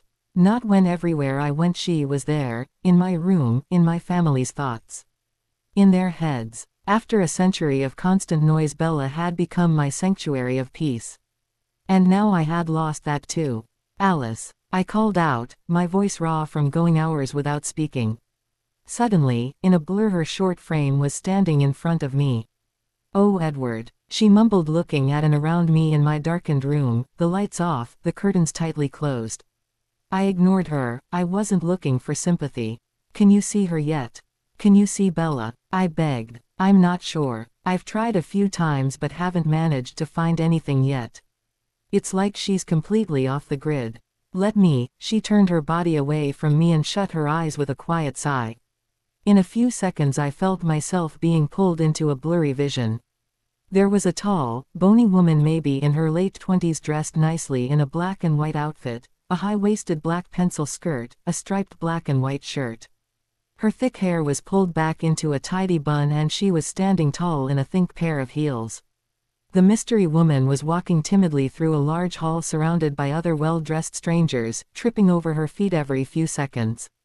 What was that? That wasn't Bella. Alice had struggled to see visions before but had never thought up the wrong person.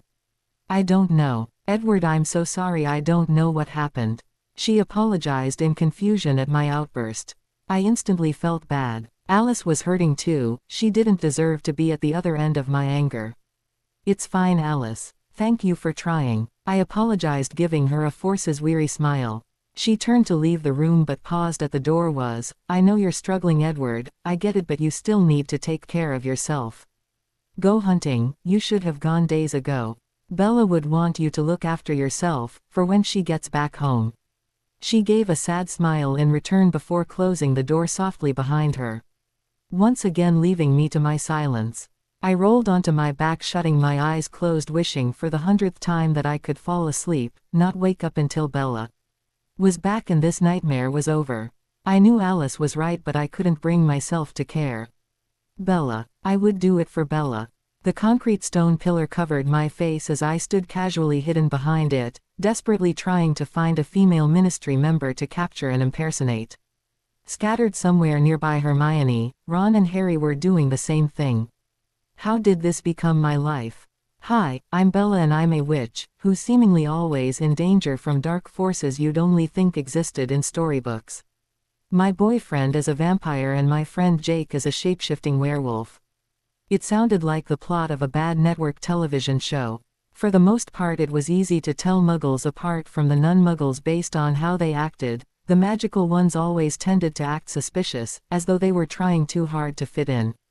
That was the case with most those with little experience in the muggle world. They stuck out like a sore thumb. Then I caught sight of a tall woman heading my way, looking as though she wanted nothing more than to blend in with her surroundings.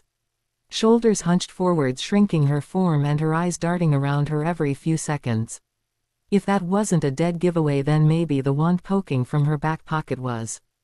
Bingo. Holding my breath, I leaned further into pillar, waiting for the nameless woman to walk by. I made my move, sneaking out behind her and safety knocking her out with my wand. I caught her swiftly before she fell, and making sure no one was watching, I dragged her limp form over to the corner of the room where Ron was already waiting, an unconscious body at his feet.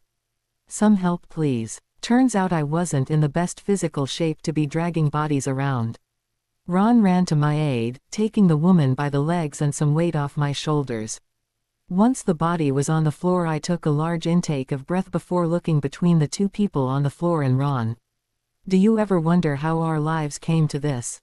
Only all the time. A moment or so later, Harry and Hermione came in side by side with bodies of their own. "You got it?" I asked Hermione, referring to the polyjuice potion, who nodded eagerly. Reaching into her never-ending bag, she pulled out 4 small plastic bottles. Passing them out, she began to go over the plan. "Remember, once you've drank the potion, change into their clothes. We'll meet you at the ministry, stay close. Me and Bella will deal with hiding this." Oh, this is a terrible plan. The immediate sense of dread was starting to fill my stomach. "Bella, this was your plan," Ron reminded me. "Oh, I know. Please don't hold it over me if this fails." Bending to my knees, I reached down and pulled a golden hair from her head, carefully dropping it into the polyjuice potion, and without hesitation, to stop myself from backing out, guzzled it down. It was repulsing. Lumpy, cold and somehow tasted burnt. I doubted there was anything else on the planet that tasted this bad. Once the bottle was empty, I threw it against the ground and squatted down onto my knees. Back resting up against the wall. I hugged my stomach in hopes I didn't hurl. Moments later I felt myself start to tingle all over like needles pricking into my skin. Then all at once it stopped. I clambered back onto my feet, now feeling normal, well, for the most part. I was taller, unfamiliar hair hung around my shoulders, peachy skin replacing my otherwise translucent skin tone. I didn't feel normal because I was no longer myself. The feeling of being in someone else's body would never feel familiar, no matter how many times I did it. Hermione's teenage figure had been replaced by a middle-aged woman with caramel hair and baby blue eyes. She looked out of place in Hermione's casual jeans and jumper. "Hey," I whispered, tiptoeing towards her. "Come on, we have to get dressed." Whispering Wingardium Leviosa under her breath, moving the bodies to a more secure location. I had to stop saying bodies, it made it sound like a murder scene. Waving her wand once more, we began to get dressed. "This feels so wrong," I whimpered, pulling my simplistic t-shirt from my body and picking up the black blazer. Ava Linda stitched into the collar. Hastily, I pulled on the foreign clothing, throwing my hair into a neat bun and carefully placing my clothes over Ava's form. And finally, shoes. Heels, great. Sliding my feet into the black stilettos, I moved over to the glass window, seeing my reflection for the first time since transforming. She was in her late 20s, maybe early 30s, the heels only adding additional inches to her already tall form, blue eyes, a bony figure. Another figure joined me in the mirror, Hermione. Or, whoever she was now at least.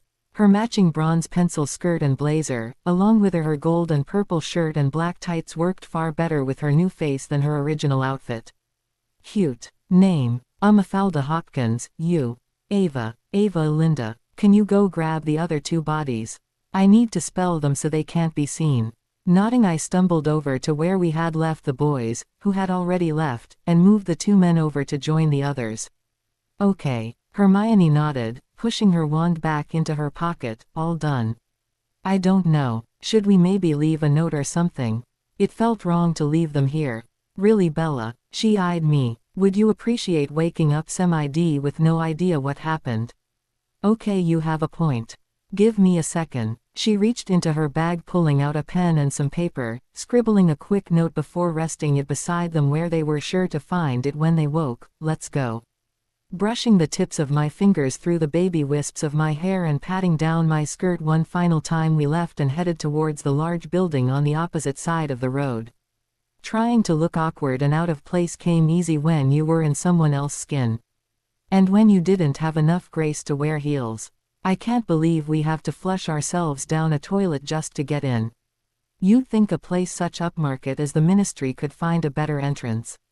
I muttered in disgust as we walked the corridors to the women's room.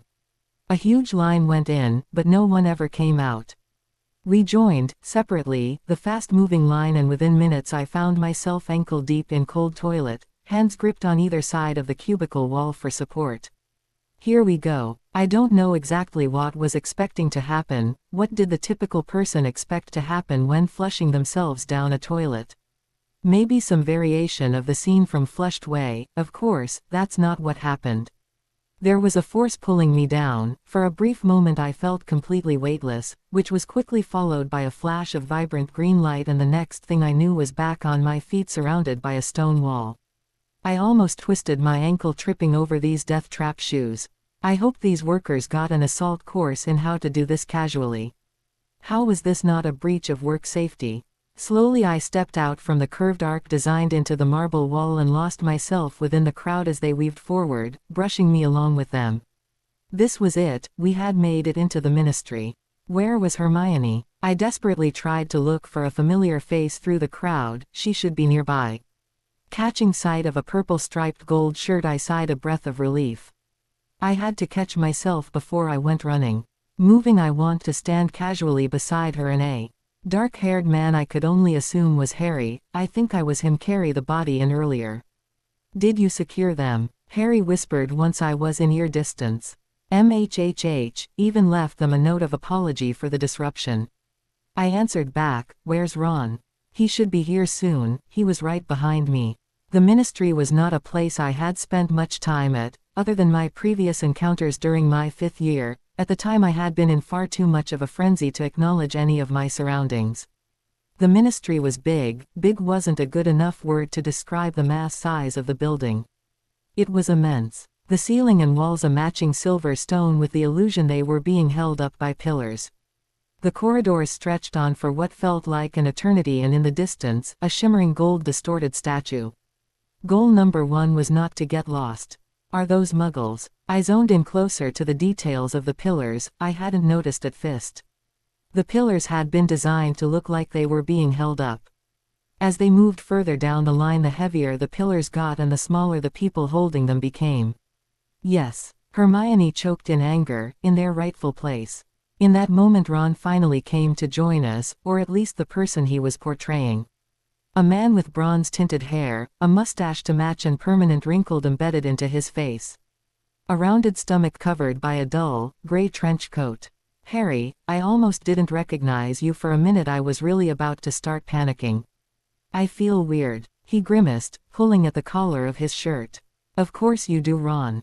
You're currently in another person's body," I reminded. There was no normal in this kind of situation. "When did you say this wore off, Hermione?" Harry questioned, turning back round to face her, focus on the mission at hand. I didn't." The 4 of us let the seconds tick by in silence. Well, this was great. "It's fine. Guys, we're going to be fine. We just have to be quick." As confident as I tried my best to seem, it felt as though I was trying to convince myself, "Come on, we should get moving." With that we joined the other workers rounding the corner and into an empty elevator. "Does anyone know exactly where we should be going?" Ron whispered. "One problem at a time, please, Ron." As the doors began to close, and for the first time since this morning, I started to sigh a breath of relief when a pale hand came in between the moving doors, followed closely by a man with bleached hair held back in a plait swung over the shoulders of a gray blazer. "It's still raining in my office. That's 2 days now," he grumbled, glaring over his shoulder at Ron. "Have you tried an umbrella?" Ron swallowed uncertainly, not quite sure what to say to a man he had never met, the man who already seemed to have a general distaste for him. "You do realize that I'm going downstairs now?" "Downstairs?" Ron squeaked. "To interrogate your wife. You know, if my wife's blood status was in doubt, not that I would ever marry such filth, and the head of magical law enforcement needed a job doing." He paused. "I would think that I would do it. You have 1 hour," and with that he walked away. Ron gulped. The elevator door rattled close and we quickly moved backwards. I tightly held onto the hand holder above me so not to fall over. "Oh my God, what do I do? My wife is all alone downstairs." He started to panic. "Ron." I caught his unwired attention. "This boy sometimes, I swear." "You're not married," Harry reminded him. "Oh right," he sighed to himself. The elevator came to sudden stop and Ron got out. "How'd I stop it from raining?"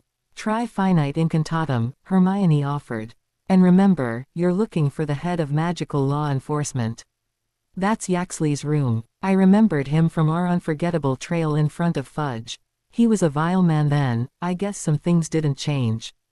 "Okay, finite incantatem," Ron repeated in a mutter under his breath, "and if that doesn't work?" Before either of us had the chance to answer, the elevator doors shuttered close on Ron's panicked face as he was left alone. The shaft rattled backwards before shooting up. "I say that if we don't find Umbridge within the hour, we find Ron and go, got it?" Harry hushed in a quiet tone. "Okay," Hermione whispered, and I nodded my head in agreement just as the doors opened once more and a short, plump figure dressed head to toe in pink skipped in with a smile plastered across her face. Oh God. My right hand twitched in impulse. "Umbridge. Mafalda, Ava," she grinned. "Travis sent you, did he?"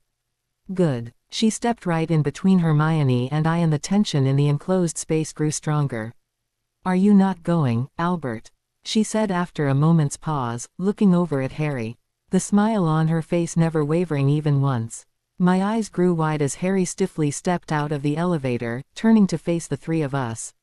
"No," I mouthed desperately, but as the doors came to a close we were left alone, with Umbridge. I would rather face the Volturi again than be around this demonic woman.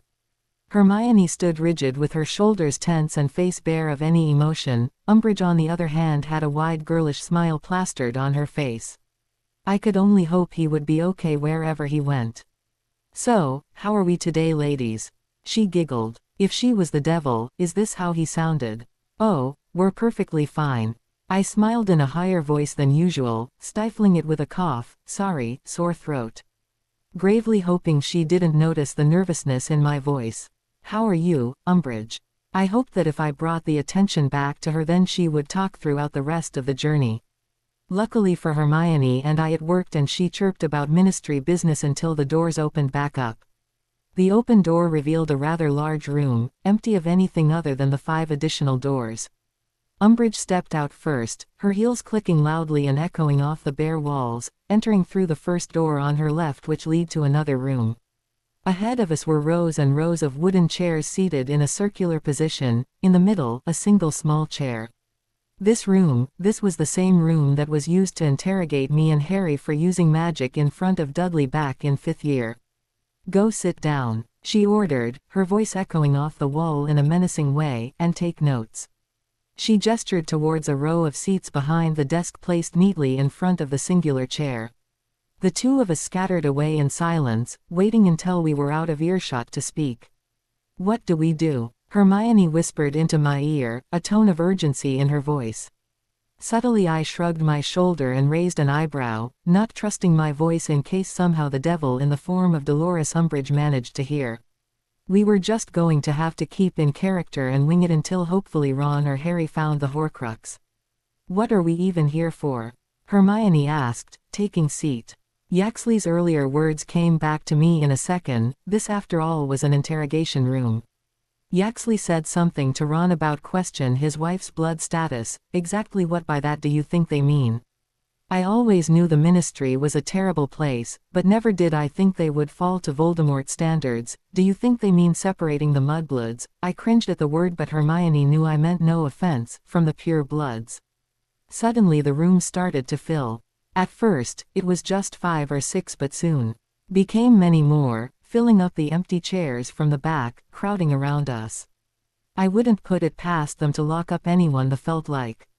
The ministry have all the power these days and they're using it to scare people more than they already are. The bitterness clear as day despite the softness of her voice. The doors opened once more, and as we snapped our heads up to look we saw a woman in maybe her mid-30s with a short build and caramel hair guarded by 2 large men, one with long black hair and the other with cropped. The woman was wearing a soft gray jumper and long black skirt, her small frame looking lost beneath us all. Her hair pulled into a bun hidden by her woolen hat. Mary Elizabeth Cattermole. Yes, the woman's shaky voice was barely above a whisper. She looked terrified, and within reason. Of 27 Chiselburst Garden. Mother to Maisie, Ellie, and Alfred. Wife to Reg Cattermole. Ron was Reg, this was his wife, and I was starting to feel even worse about leaving the real Reg hidden in a back cupboard of a building. She gave a small, almost unnoticeable nod in response when Harry and Ron came through the hollow door. Reg. Mary smiled as her husband arrived at her side. Harry's body was stiff and Ron frozen in fear. When Ron made no indication to move, Harry roughly grabbed him by the shoulders and hurled him forwards, towards the trembling woman. "Thank you, Albert," Umbridge's childlike voice thanked. She was far too sadistic about this. I scanned my brother's face for any sign that he had found the locket but came up blank. So far, this break-in wasn't doing a far amount of good, and if this didn't work, I had no idea where to go from here. Raid her house. Mary Elizabeth Cattermole, a wand was taken from you upon your arrival today at the ministry. Is this that wand? She lifted the object into view. Yes. But that's not possible, is it? Because you're no witch and wands are only given to witches and wizards, so I will ask, where did you take this wand from? I got it from Ollivander's. When I was 11, she muttered frightfully, choking back her tears. You're lying. Wands only choose witches and you're not a witch. How, as a society, had we reached the point of accusing people of lying of their blood statues? For people claiming to be better than muggles, they surely weren't acting like it. It made me sick. No, I am. Tell her, Reg, tell her what I am, she begged. Ron stuttered and blushed red as the attention turned on his. She's telling the truth. Why would she lie? As the conversation turned, I moved my focus back onto Harry, who had his gaze set on Umbridge, and with an intensity that seemed more than burning hate. Twisting my neck to try and get a glance at whatever it was he was staring at so intensely. I scanned her upper body up and down but saw nothing. The locket. She was wearing the locket. How hadn't we noticed? I nudged Hermione's shoulder, gaining her attention. Look. I whispered, gesturing at Umbridge. I glanced back at Harry once more to see his wand pointing out from between his coat sleeve, and his face was bubbling. Crap. The polyjuice was running out. Did that mean we would all be back to looking like ourselves soon? Hermione still looked fine, as did Ron. Umbridge moved her gaze away from Mary to look at Harry. Well, Albert. Or at least what was still left of him. Albert, you're lying, Dolores, and one mustn't tell lies, Harry spoke just as his face turned back to normal. Using the quote she herself had used so many times on the both of us, burned on our hands. The entire room gasped as they were faced with one half of the duo they were so desperately trying to rid of. Stupefy, Harry screamed, the spell hitting her square in the chest, casing her head to roll back against the neck of the chair as she fell unconscious. Reaching over, Hermione tore the necklace from around her neck before passing it to me. The room fell into chaos. It's Harry. It's Harry Potter, Mary shrieked. Yeah, it is. This will be a great story to tell the kids. Ron laughed awkwardly, running out of the room. Some people fought back whereas others ran from the room. Hermione and I clambered over the stalls as Harry covered our backs. Luckily, we had the advantage that we hadn't changed back yet, and so no one was initially aiming for us. We ran straight from the room, Hermione making sure the door was locked and performing a protection spell to make sure no one else could come through, at least buying us a few additional minutes. We have to get out of here. Ron shouted, we have the locket now, we get out. No, wait, Mary. You're Bella P, she stuttered. So, I guess I was back to my regular self. Mary. I grabbed onto her shoulders. I know you're scared, but I need your help. Do they have anyone else? Any other people waiting for questioning? Why yes, they're all through there. She pointed shakily towards the middle door. And what are they planning to do with the people they accuse of being mudbloods or squibs? The of death, she trembled. Dementors, okay. Hermione, you know how to Patronus. I took charge. She was back to being herself. Kind of. Just not for very long. Okay, you stay with Mary. I pointed at Ron, still disguised as Reg. This was going to be awkward for everyone when he changed back. Hermione, you guard the door, both of them, and make sure none gets through. Harry and I will go get the others. I started to peel off my shoes. There was no way I was running in these and not falling flat on my face. Mary, any idea how many people might be in there? Maybe 10, 15. Okay. Pulling my wand from under my blazer, I unlocked the door, and together Harry and I ran in, slamming the door behind us for safety. For some, not entirely bizarre reason, I was expecting to enter some medieval dungeon straight out of a history book, but that's luckily not what we were faced with. The room, like the others in this sector, were bare, and the room empty of anything other than a long bench aligned with people. A series of gasps rang throughout the room as we were recognized by the 11, 12, 13 men and women in the room. It's the Potters. A young girl closest to me whispered in awe, are you here to save us? She couldn't be more than 12. They were interrogating children now. I felt sick to my stomach. Yeah, we're here to get you out. I spoke softly as I addressed the young girl. I need you to trust us, okay? Bella, I need you to get them out of here and into the elevator. I'll deal with this. Harry spoke softly. For a moment I wanted to ask what he meant by it, but when the room turned cold I understood what he meant. Dementors. Hey, don't look that, look at me. Nothing's going to hurt you. I reassured as the image of fear fell over all their faces. Do any of you have wands? Ways of getting out of here. They took them. I think they're over in the desk. An elderly man gestured to the rack of drawers opposite them. With the Dementor still unmoving and distracted by Harry, I ran over. Alohomora, I seized the wands for one of the drawers and thrusted them over to their owners. Harry, Bella, please hurry, Hermione shouted from beyond the closed door.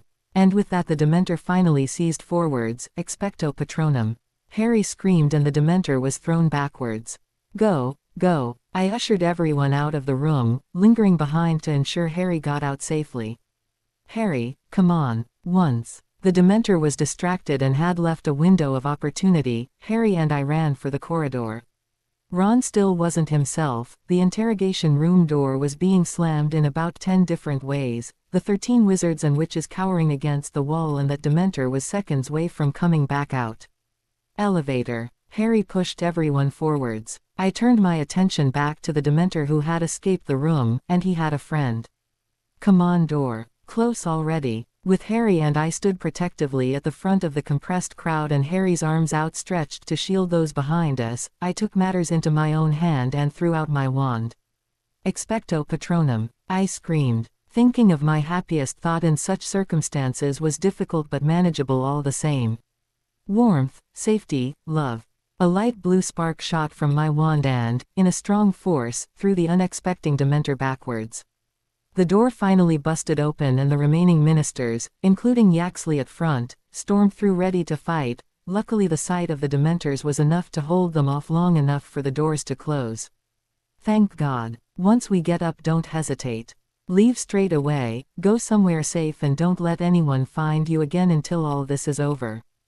Got it, Harry announced to the listening ears waiting for instruction. Has everyone got their wand? I was met with nods of approval. Good. We didn't have the time to individually help them all out, it was down to them now. As the lift continued to rise I was stricken with more panic. We were about to enter the heart of the ministry and this time we had no masks to hide behind. I tucked the locket securely under the neck of my shirt, be ready to run. Mary, you need to get out of here. Get the kids and go somewhere safe, understand? Even from opposite ends of the list I could see Mary passionately Ron, holding his face in hers. Ron tinted redder than a fire truck. Once the doors to the main floor opened we scurried from the lift, heads down trying to go by unnoticed, parting from the large group of wizards. Mary, a man in nothing but a pair of boxers and white vest, walked towards the pair, his brow creased in confusion as he looked between his wife and Ron, now back to himself wearing Reg's clothes. Reg, Mary breathed, a perplexed expression forming. Ron, Hermione hissed, ushering him close to her side. The mummers started quietly at first but then quickly spread like wildfire. It's the Potter. Look, it's Harry and Bella. What are they doing here? Oh my God, the Potter twins. Look. One woman screamed noticeably. Anyone who had yet to notice stopped what they were doing and turned to look at us. Someone get them. From only a few feet away Yaxley, followed behind by a few other large, scary-looking men, emerged from a different lift. They began marching towards us. Go, go. We broke into a run. Our struggle only made them fight back harder and soon one of Yaxley's men was on our tail. We dodged the spells he cast and shoved the people in our path out of the way. Turning the sharp corner, we hurled ourselves into one of the arcs we had came in through. Green light engulfing us as I felt my body spin and flip uncontrollably as I transferred from one place to the other. In moments, I collapsed against the ground, soil and pointed twigs from the earth scratching into my skin. Trees were stretched out above me, their branches entwined with those nearby. The only patches of clouded sky I could see were through the leafless branches. I guess spring had already come to an end. Maybe I hit my head too hard on the way down, but this was not 12 Grimmauld Place. I groaned, where are we? And so help me, your answer better be something better than a forest. I don't know. Harry's groaning voice appeared next to me. Hermione, why are we here? I thought you were taking us back to Sirius's place. His question was left unanswered as we were left with the gory sight of Ron lying almost unconscious on his back, his shirt pulled open off his shoulders to reveal a deep cut carved across his arm. My eyes widened. What the hell had happened? We were there, she cried as she hovered above Ron, but he had hold of me and I knew I couldn't let him know where we were going, so I took us here. And what happened to Ron? I whispered. The sight of the blood alone was making me seconds away from throwing back up my lunch, never mind the smell. He got splinched. She was a blubbering mess. Harry, there's a bottle in my bag labeled, didn't he? Get it for me. Hurry, she instructed through pauses of sobs. Though I had never myself been splinched, the description alone, leaving behind a part of the body in its former location, was terrifying to think of. The pain most likely 100 times worse. By some miracle of luck Hermione had brought along a healing herb. Without it, I hated to think what kind of pain Ron would be forced to suffer through. Harry scurried over to where the handbag sat. Accio didn't he? His voice rang me from my frozen state. A small bottle of blue, light liquid flew from the bag which he caught easily before jogging back over to hand it to Hermione where, with bloodied hands she twisted the cap off the bottle and poured a few drops of it onto Ron's injured arm. He let out a small scream closely followed by a whimper. "Shish, it's okay." Hermione tired to calm him. "Bella, can you look after Ron please?" Leaving no hesitation, I made my way over to Ron and settled on the dirt beside him on his uninjured side, carefully stroking his arm up and down soothingly. The action helped distract my mind from the smell. No matter how many times Edward tried to dismiss the thought that I could smell the lingering copper of blood, I could. The sight of Ron trembling, bloodily on the floor brought my mind back to a year ago when I was left knee-shattered, practically unconscious on the floor with a vampire bite marked into my wrist. The pain was unimaginable, but the thought of leaving Harry and Edward without an explanation on either side is what scared me more than dying. After that Edward had tried to leave but I refused to let him go, and I knew that despite my efforts I was in deep. Harry had freaked when Renee had called to say that I was in hospital. He had wanted to come to visit me, but when I detailed how that wouldn't go over well he scolded me over the phone, for falling into a crowd of vampires, for running towards danger instead of away from it, for almost dying and leaving him alone without a goodbye. As much as I would like to say that the experience helped keep me away from danger, it didn't. Though Harry should have known I'd never give in without one hell of a fight, and what the Cullens didn't know is that I wasn't quite as defenseless as I may have seemed. "Hermione, what are you doing?" I heard Harry asked from a few feet beyond me. "Putting up a protective fence," she mumbled, moving her arms in circular motions and muttering spells under her breath I couldn't hear. "You can go put up the tent." "Tent? Where am I supposed to find a tent?" he asked, but then turned his gaze upon Hermione's small, but unending, black handbag. "How's Ron?" Hermione asked, worried as she ran back over. "All things considered, I think he's handling it okay. Whatever you put on it seems to really be helping," I replied as took my seated place next to him. Reaching back into her handbag she proceeded to take out a sling. "He's going to have to wear this for a couple of days," she said to neither of us in particular as she carefully placed the sling around his neck. "How long until it heals?" "A few weeks, maybe a month or so." The answer was grim and I suppressed a disappointed sigh. "Weeks? We didn't have that kind of time on our hands." Of course I kept my disappointment to myself. This wasn't the time to be discussing setbacks, not when Ron was barely fighting consciousness. I moved my attention to her bag and wondered how much she had packed away in there. Seemingly, up until this moment she had everything that we needed. Ron was right, we couldn't do this without her. "Well, you see, to have everything under control here, I'll go help Harry." Because for some ungodly reason the boy was trying to out the tent up by hand. "Harry, did you really hit your head that hard that you forgot you have magic?" I spoke sarcastically as I walked up behind him, arms crossed over my chest. He froze. "Maybe, I just wanted to do things normally. Enjoy nature." 7 years, you would think that 7 years would be long enough to remember you could do things by magic. "And I'm so glad that you wanted to showcase your manliness, but we have a patient needing rest who I don't think would appreciate sleeping on a pile of leaves." I took my wand. "Hurry along." With a sigh he got up gingerly from the floor and together we put the tent out. Peeking my head in through the door, the small thing was far bigger on the inside than it appeared. Enchanted, thankfully. Everything seems to be already inside. I stepped out. "That's far less work for us. Unless, you wanted to put everything in by hand." I smirked playfully. "Ha ha, you're hilarious." His voice dry with an equal amount of sarcasm. "I know you love me for it. It's one of my best attributes." I lightly hit him on the arm as I walked past. I miss these moments, quality time with my brother. Between me living across the ocean and running in between danger every 2 days, it was hard to come by of late. Only then did I notice my lack of shoes. I had, after all, thrown mine in the ministry. Looking around me, I saw Ron limp past me. He was back on his feet, that was good. I told him to go rest for a while, and then we'll try destroying the locket once he's rested. Do you have it? I pulled the long chain from around my neck and dangled it in front of her face. She nodded and walked off into the tent behind Ron and Harry. Wait, do you happen to have an extra pair of shoes in that bag of yours? I pointed at my mud-covered feet. Do you even have to ask? For the first time all day her mouth twitched into a small smile. Reaching into her bag she easily pulled out a pair of white trainers. You Hermione Granger are a lifesaver. Following the others into the tent, I was left alone in the silence for the first time all day. Looking hazily off into the distance, my mind wandered back to the Cullens. What they were doing, how they were. Did they hate me for leaving?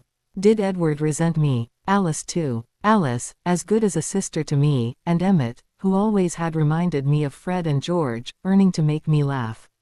Esme and Carlisle, who filled the nurturing gap of my mum and dad. Jasper and Rosalie, though who both were distant, I still deeply cared for them like family. And Edward, my Edward. I sighed, resting my crestfallen head into my hands. I hope that they're okay. I whispered out into the open.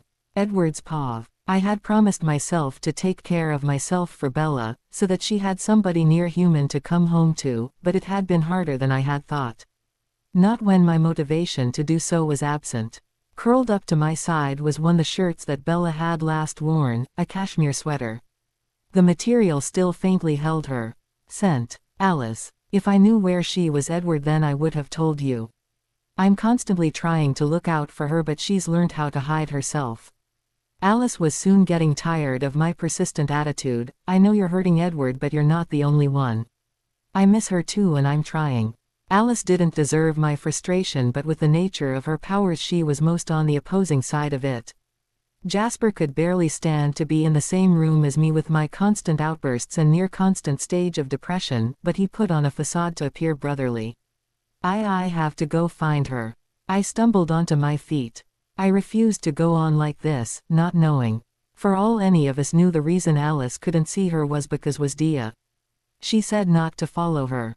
And even if you did go, where would you plan to start? I'll go talk to Charlie. I knew I was grasping at straws, but I refused to let it go. We already tried that route and he's acting like there's nothing wrong. I don't know what you're hoping to get out of him. Charlie's thoughts had always been vague, something that had never bothered me as much as it did right now. I don't care, Alice, she's my everything and I need her. How would you feel if it were Jasper? I growled through clenched teeth, my voice rising in octaves. At my frantic eruption, Carlisle joined the room. The sympathetic eyes of my father somehow only succeeded in making me angrier. I felt it the moment Jasper started interfering my emotions. The anger didn't leave my body in full, but I felt it being pushed back by a sudden release of endorphins that made me sink against the floor. I didn't have much time to wallow back into self-pity as my head latched onto Alice's thoughts. Alice, if by some miracle you can see me, I wanted to show you that I'm safe, see. She gestured towards herself dressed in her pencil skirt and torn blazer. See, I'm in the forest with some friends of mine and we're perfectly fine. I know that I left abruptly and I'm sorry that none of this makes any sense, but I will explain everything once I get back home. I don't know when exactly that will be, but I'm trying to be done with all this as soon as I can, so look after yourselves until I come home.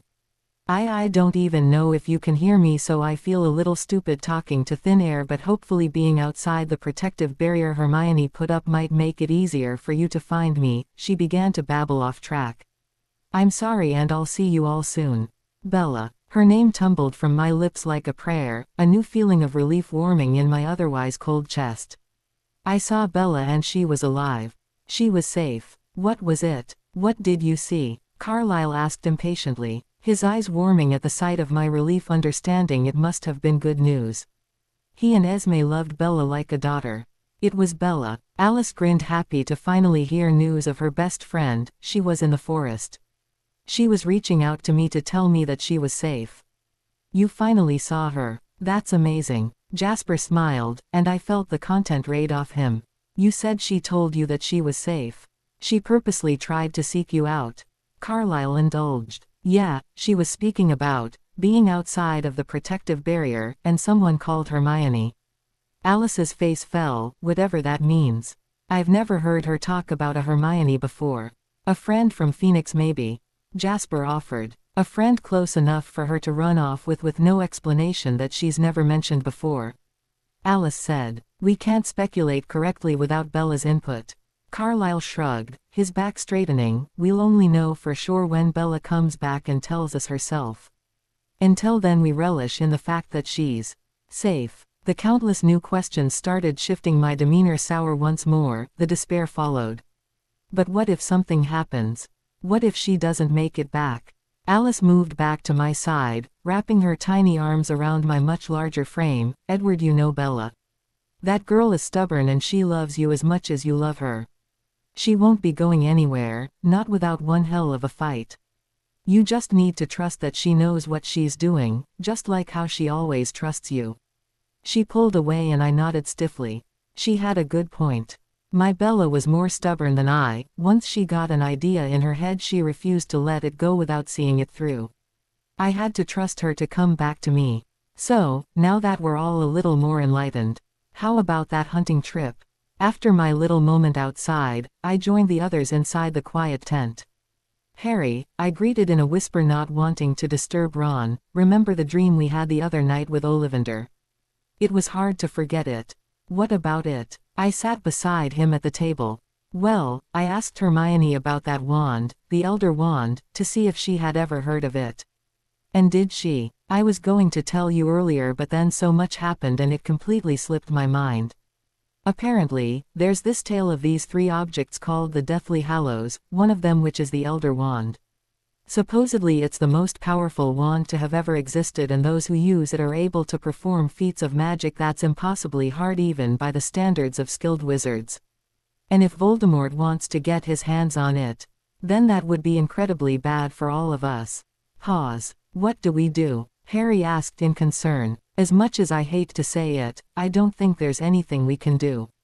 We don't know barely anything about this wand, never mind enough to find it. The best thing we can do is continue finding the Horcruxes, but, if you want me to, I'll do some digging through Hermione's books and see if I can come across anything. Please do, thank you. Rising to me feet, I forced a light smile. I'll go get dressed. I changed into a comfortable cream jumper and loose-fitting pair of jeans, much more appropriate than the pencil skirt and blazer which disposed of with pleasure. It had been, maybe an hour since we had arrived. This was the disadvantage of being phoneless and watchless, I suppose. I don't suppose Hermione packed a watch in that bag of hers. Ron had yet to wake, and so because of his condition we felt it best to leave him to rest while we went out to try and destroy the locket. It was after all best to let him get all his energy back for our next move. Whatever that might be, it was a miracle we got the lead to the ministry in the first place. Grabbing the Horcrux from the table beside my makeshift bed, the three of us headed deeper into the forest as to not wake Ron with our commotion. None of us knew what to expect. Placing the locket carefully on the ground, I took out my wand and went first. Incendio. The locket itself set on fire, however, did not burn. Impervious. Hermione yelled. Yet again the locket did nothing but fly across the floor. Harry tried next, but despite our best efforts nothing seemed to work. Reducto. I screamed once more in a fury. Again and again, spell after spell, but nothing we did even left so much as a scratch on that stupid locket. Great. We have Horcrux and we can't even destroy. I grumbled in annoyance, running a hand through my tangled hair in annoyance. I just wanted the damn thing to go. It represented everything broken in my life. My parents' death, my screwed up teenage years, this insane path I was thrusted into the day I was born. I needed it gone. I needed rest, undisturbed sleep. I needed to be able to live without looking over my shoulder in fear every day. I wanted, for the first time in my life, to live a normal life. Or, what was considered normal by my standards. Angrily, I turned on my heel and stormed back over in the direction of the tent as Harry placed the locket around his neck and declared that we all needed to take turns watching it.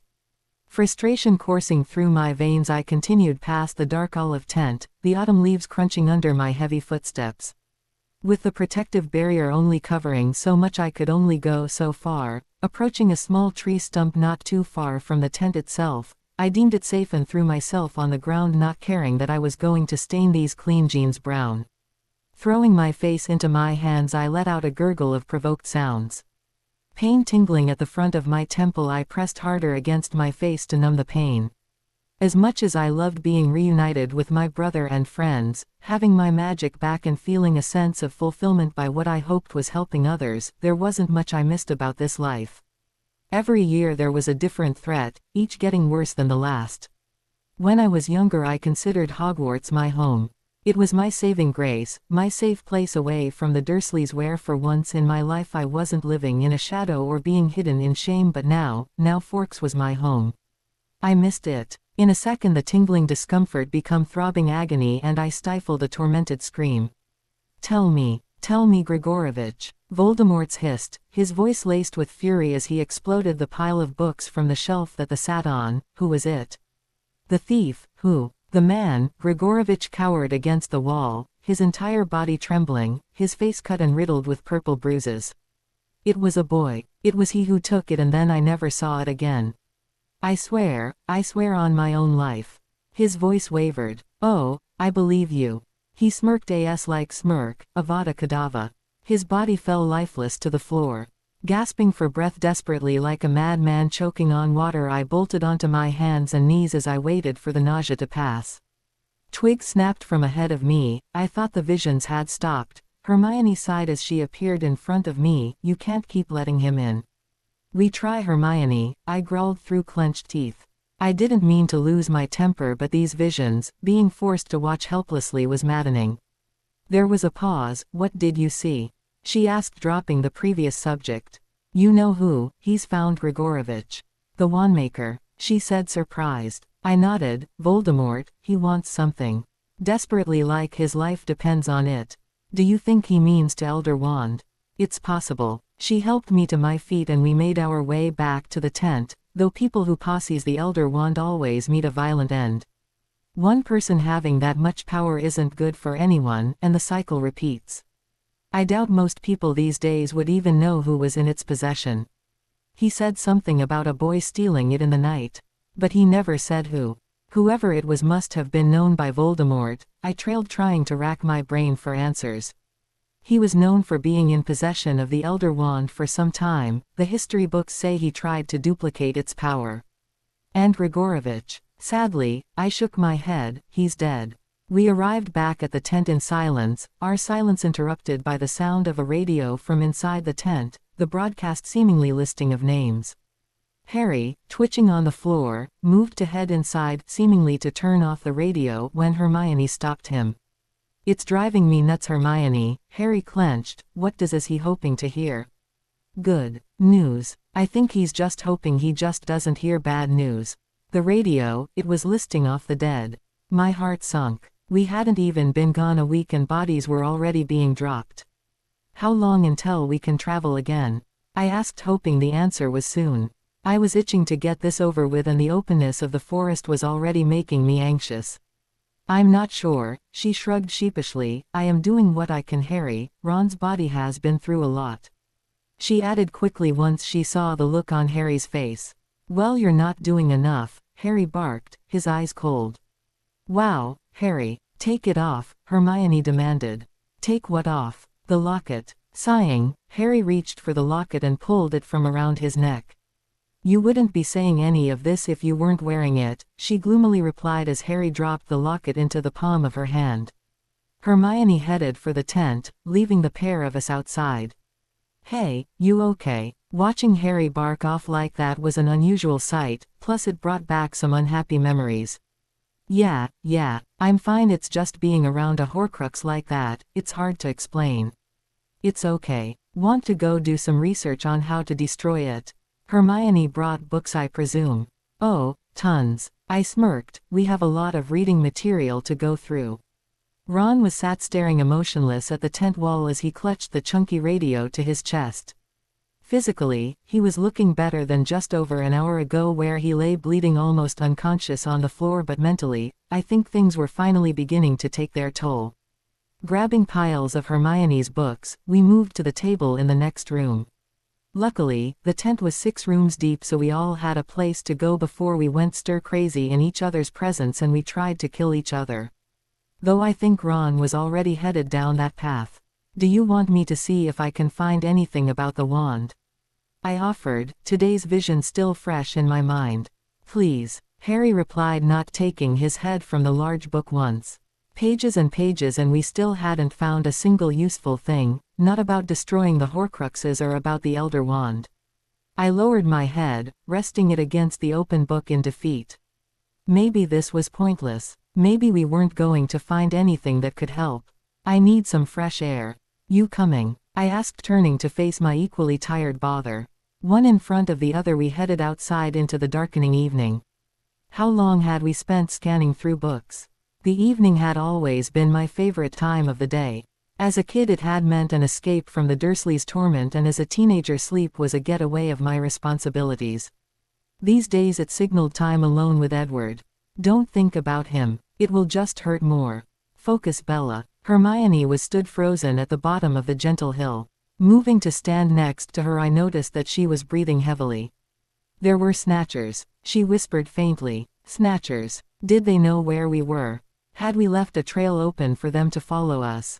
I couldn't think of any mistakes that could have led them to us.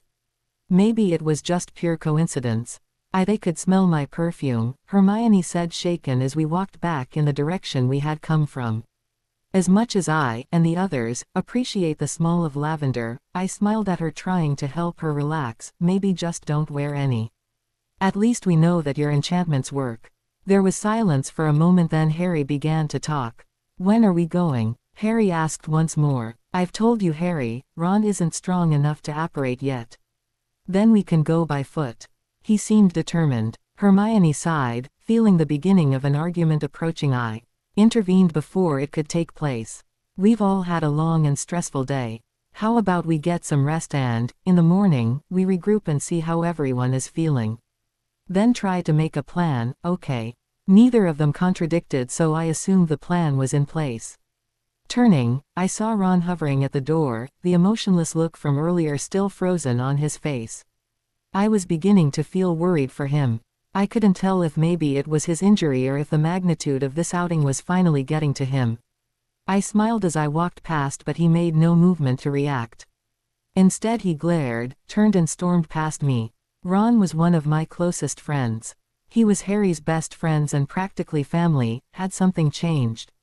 I couldn't help but let my insecurities get the better of me. Maybe he had decided that being friends with us was too much and that we weren't worth it. Tiredness aching in my bones, I stripped into my underwear and climbed under the covers. It felt empty without an additional body at my side. The days went by slowly, with not much information to go by or leads to investigate. We were stuck on campsite reading up about the Horcruxes in hope to find any information on how to destroy them, as we still hadn't made any advancements with the locket since we had gotten it back. Due to Ron's injury, we felt it best to remain at the tent so not to worsen his condition. It wasn't terrible. After all, we had no other indication on where to go next, and Sirius's house was still out of the equation just in case anybody from the ministry felt the need to keep tabs on it. However, with the amount of time we had spent in this one location, we were going to have to move soon, if not for our desperate need in a change of scenery, but because we had to be careful about any trails we left behind. As more days went by, Ron seemed to only become more distant. All he ever seemed to do anymore was sit in isolation and listen to that damn radio, never wanting to talk, never wanting to offer any help. He had even begun to bring the radio with us whenever we went out. It was setting me on edge. I love Ron, he's like a brother to me, but even I could admit that I was one radio broadcast away from throwing that thing at his head. Harry seemed to be losing patience even faster than me. It had been a month since leaving Forks, I think. Without any measurement of time, the days had soon began to muddle into one, leaving me dazed and confused. Add that to my minimalistic hours of sleep, I could no longer tell where one day ended and the other began. Like Ron, I felt I was starting to lose my mind. After being here all this time, all we had managed to accomplish was getting the locket off Umbridge, and even then, we were no step closer to destroying it. Why had Dumbledore not told us more before sending us on this mission? He had dragged us off to receive the fake locket in the first place, why not tell us what was necessary to destroy it? I was frustrated, I was tired, and I wanted nothing more than to rest my aching body and fall asleep for eternity, which would be nice if I could go 2 hours without being plagued by nightmares. Returning back from our short walk around the lake this afternoon, I headed towards what we had declared the research room, and sprawled across the table as Harry and Hermione soon joined me. Someone please make conversation before I fall asleep on this table. I sighed as I fought my heavy eyelids from shutting. Bella, if you're that tired, why not just go to bed? Because Hermione, as much as that sounds like a great idea, in practice I would rather not have another nightmare and need one of you to grab me kicking and screaming off this table. I groaned miserably, sitting into an upright position before flinging back onto my back. Conversation, please. Hermione took pity on my, all right, what does that feel like? She asked, eyeing the translucent scar on my wrist. The all-famous vampire bite. Now didn't that make for an interesting story at the parties? Or at least it would if I had many people to talk about it with. It's cold. Kinda sparkly in the sun, so it's good thing neither London or Forks rarely see light. I laughed at my own bad joke. The sleep deprivation clouding my common sense. I still can't believe that we left you for a few months and you made friends with all the other mythical creatures you could find. A coven of vampires, you really are a danger magnet, Bella. Hermione chuckled, her face buoyant behind her curtain of locks. Yeah, and it almost got you killed. Harry spoke sourly. Don't be so negative all the time, Harry, most things I do almost get me killed. You too, but I've actually been meaning to ask about that. I bolted upright for a second time. Did anyone ever know about that? Other than you guys and the teachers, I assume. Bella, if anyone knew about that, Rita Skeeter would have been all over your back. Dumbledore thought it best to keep it between a selected number of people to keep you from becoming a front-page article. I could picture the headline now, Chosen One Gets Cozy with American Vampire, Has She Finally Lost It? I pulled a face, grateful that Dumbledore had kept that information secluded. Hermione nodded alongside. What crazy cover story did you come up with to tell everyone happened anyway? I think that Edward told everyone I fell down a flight of stairs and through a window. I shrugged, causing Hermione to laugh once more. I spoke about it nonchalantly, maybe too much so to anyone who wasn't me. Maybe I did just come across as crazy. But I had been living with the dial turned up to 12 for so long now that it often just felt like another loop in the roller coaster. It felt nice to be able to talk about my relationship with Edward so openly. For obvious reasons, my school friends had been an obvious no, and Jake always got weird and aggressive about it, so I had just stopped trying. Besides, we had barely spoken for months. Bella, not even I think you're that clumsy to be able to do that. Don't count your chickens just yet. I've witnessed her trip over thin air on flat surfaces more times than I can count on both hands. Harry teased. Okay, I don't remember today being Let's Insult Bella's Body to Eye Coordination Day. You never really talk about them much. Hermione shuffled a book. I mean, besides how crazy you are about Edward and the hopeless heart eyes you get whenever you think about him. I don't get heart eyes. I defended, but Hermione wouldn't budge, plus I don't talk about it because it freaks Harry out to talk about my love life.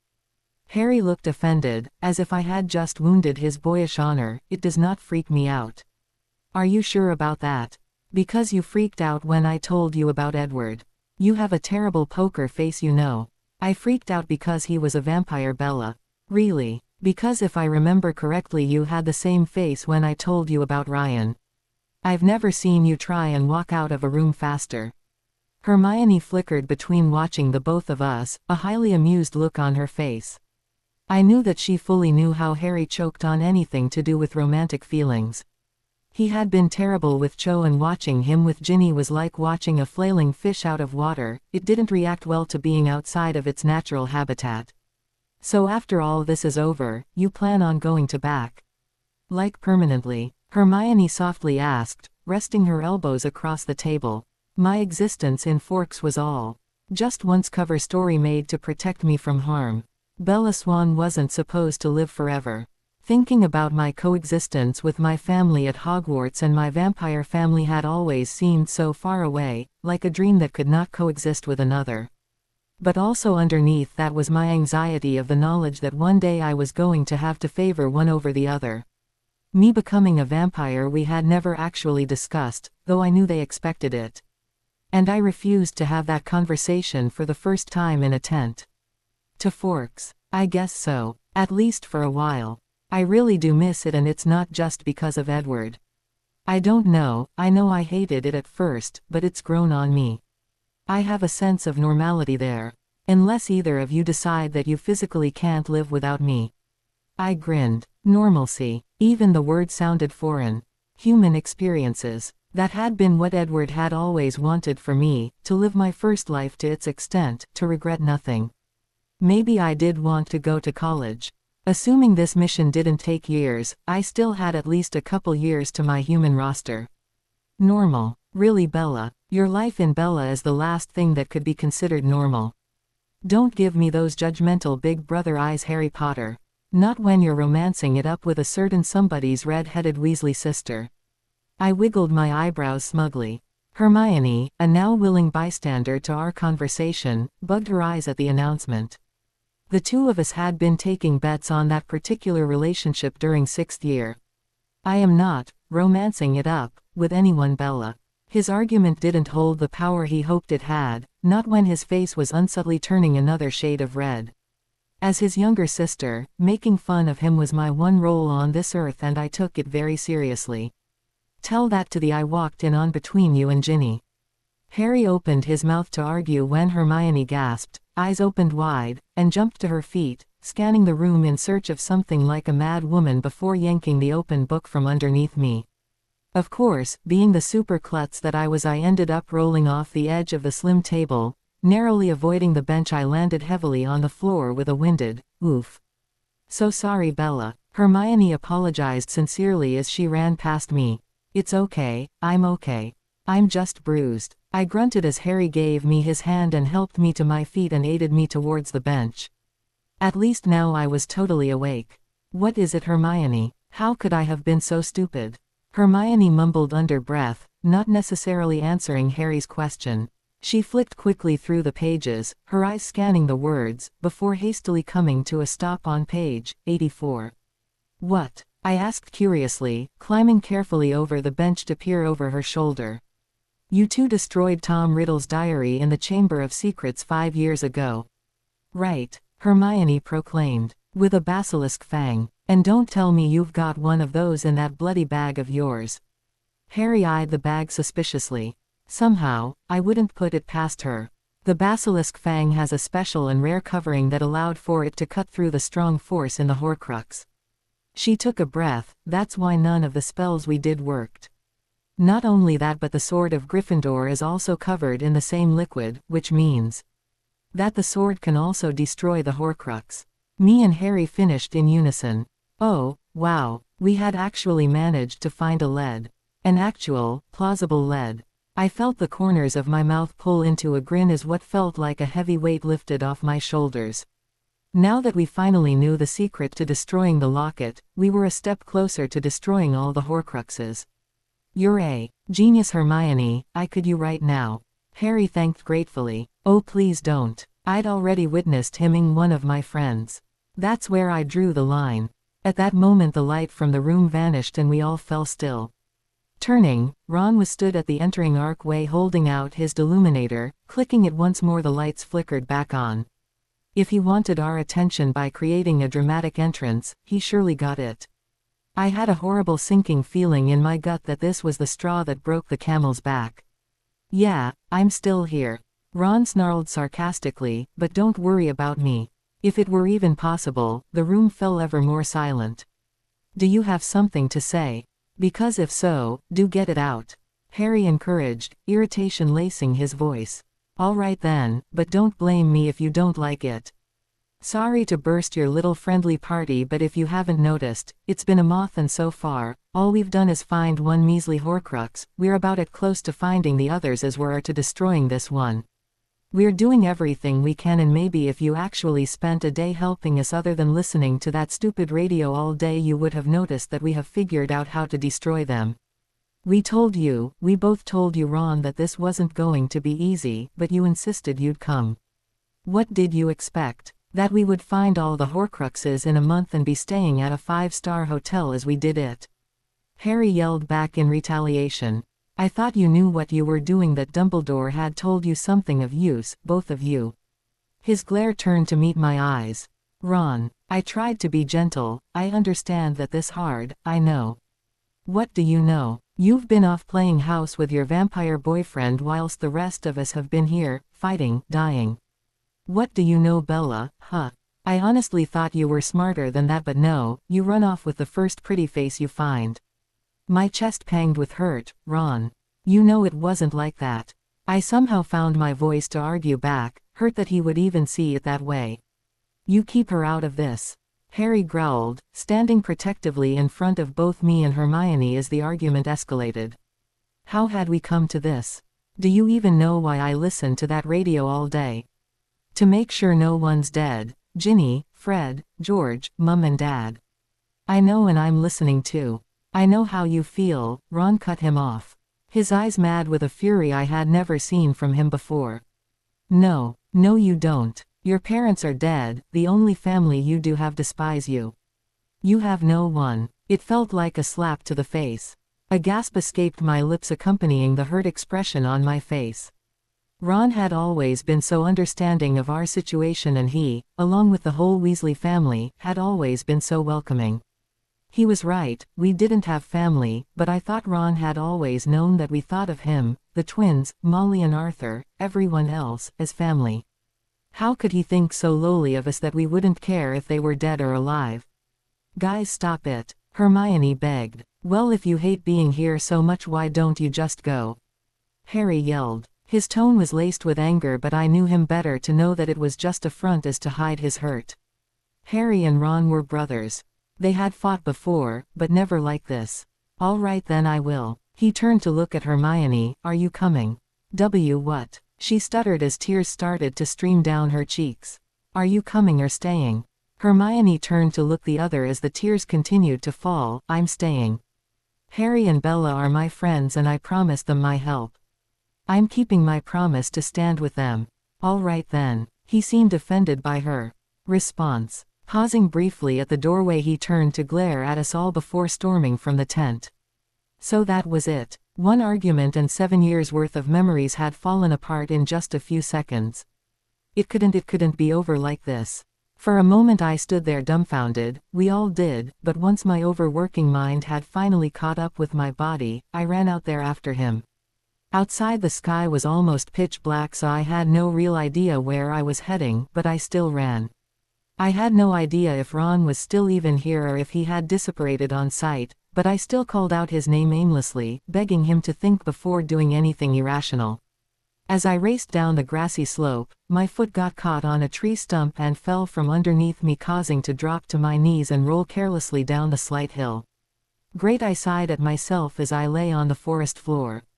Slowly getting back to my feet, I continued to walk deeper into the forest when a gruff voice appeared from through the trees and stopped me dead in my tracks. Shuffling to hide my body behind a tree, I peered through the darkness to see 2 snatchers with their backs to me. I started to worry as I was well away from the tent and probably well away from the protective charm Hermione had put up. Making sure both their backs were still to me, I legged it back in the direction I had come from. I was sure I heard one of them mutter, "Animal," under their breath, but the further and further I got, the voices faded out. Running, my breath came in heavy pants and my blood pounded in my ears, leaving me feeling flushed and muffling all the sounds around me. Desperately hoping that I was back within the limits of the barrier before I had brought too much attention to myself. I caught the camouflaged tent and in utter relief sped towards it, tripping over a log in the process, landing with a heavy thud. Jesus, I was going to be black and blue tomorrow. Groaning and brushing the dirt from my jeans, I entered the tent and was met with the sight on my brother conforming a crying Hermione. I'm sorry, he's gone. I said, deflated. Don't be. It's not your fault. Hermione, voice hoarse from crying, croaked as she pulled away from Harry. If you could refrain from running out into the night alone and unarmed in the future, that would be great. I was worried something could have happened. He detached himself from Hermione to wrap his arms around my shoulders. You have leaves in your hair, he said curiously as he pulled a green leaf from my head. I may have fallen over, twice. Hermione let out a small chuckle, momentarily breaking through her upset demeanor. I was just glad to see her smile. I know we were already planning on moving, but I really think we should move tomorrow.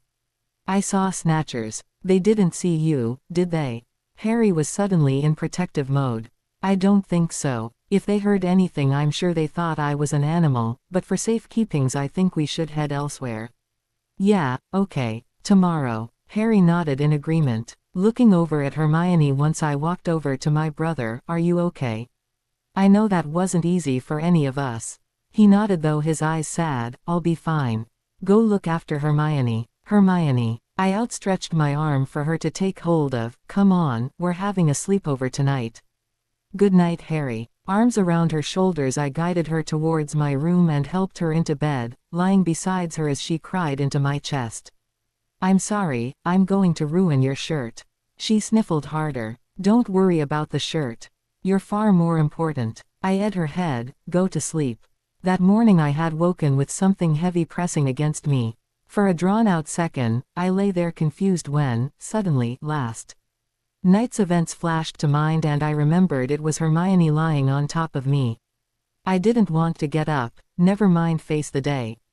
True to our word, we had moved location before the sun had fully risen, this time somewhere in the mountains. I wanted to hope that maybe we would come to find something new here, but with everything that had gone on I wasn't feeling extremely hopeful. For one, I was worried about Ron. He was alone, and the world wasn't exactly a safe place to be in right now.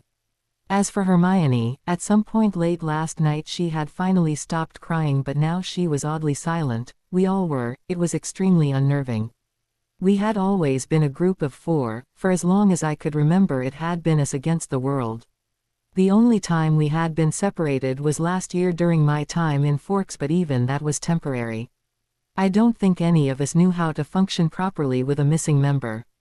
For the first time since that day at the Burrow, the minister has come to read Dumbledore's will. The sun was out from behind the sun and shining profoundly for a day in mid-autumn.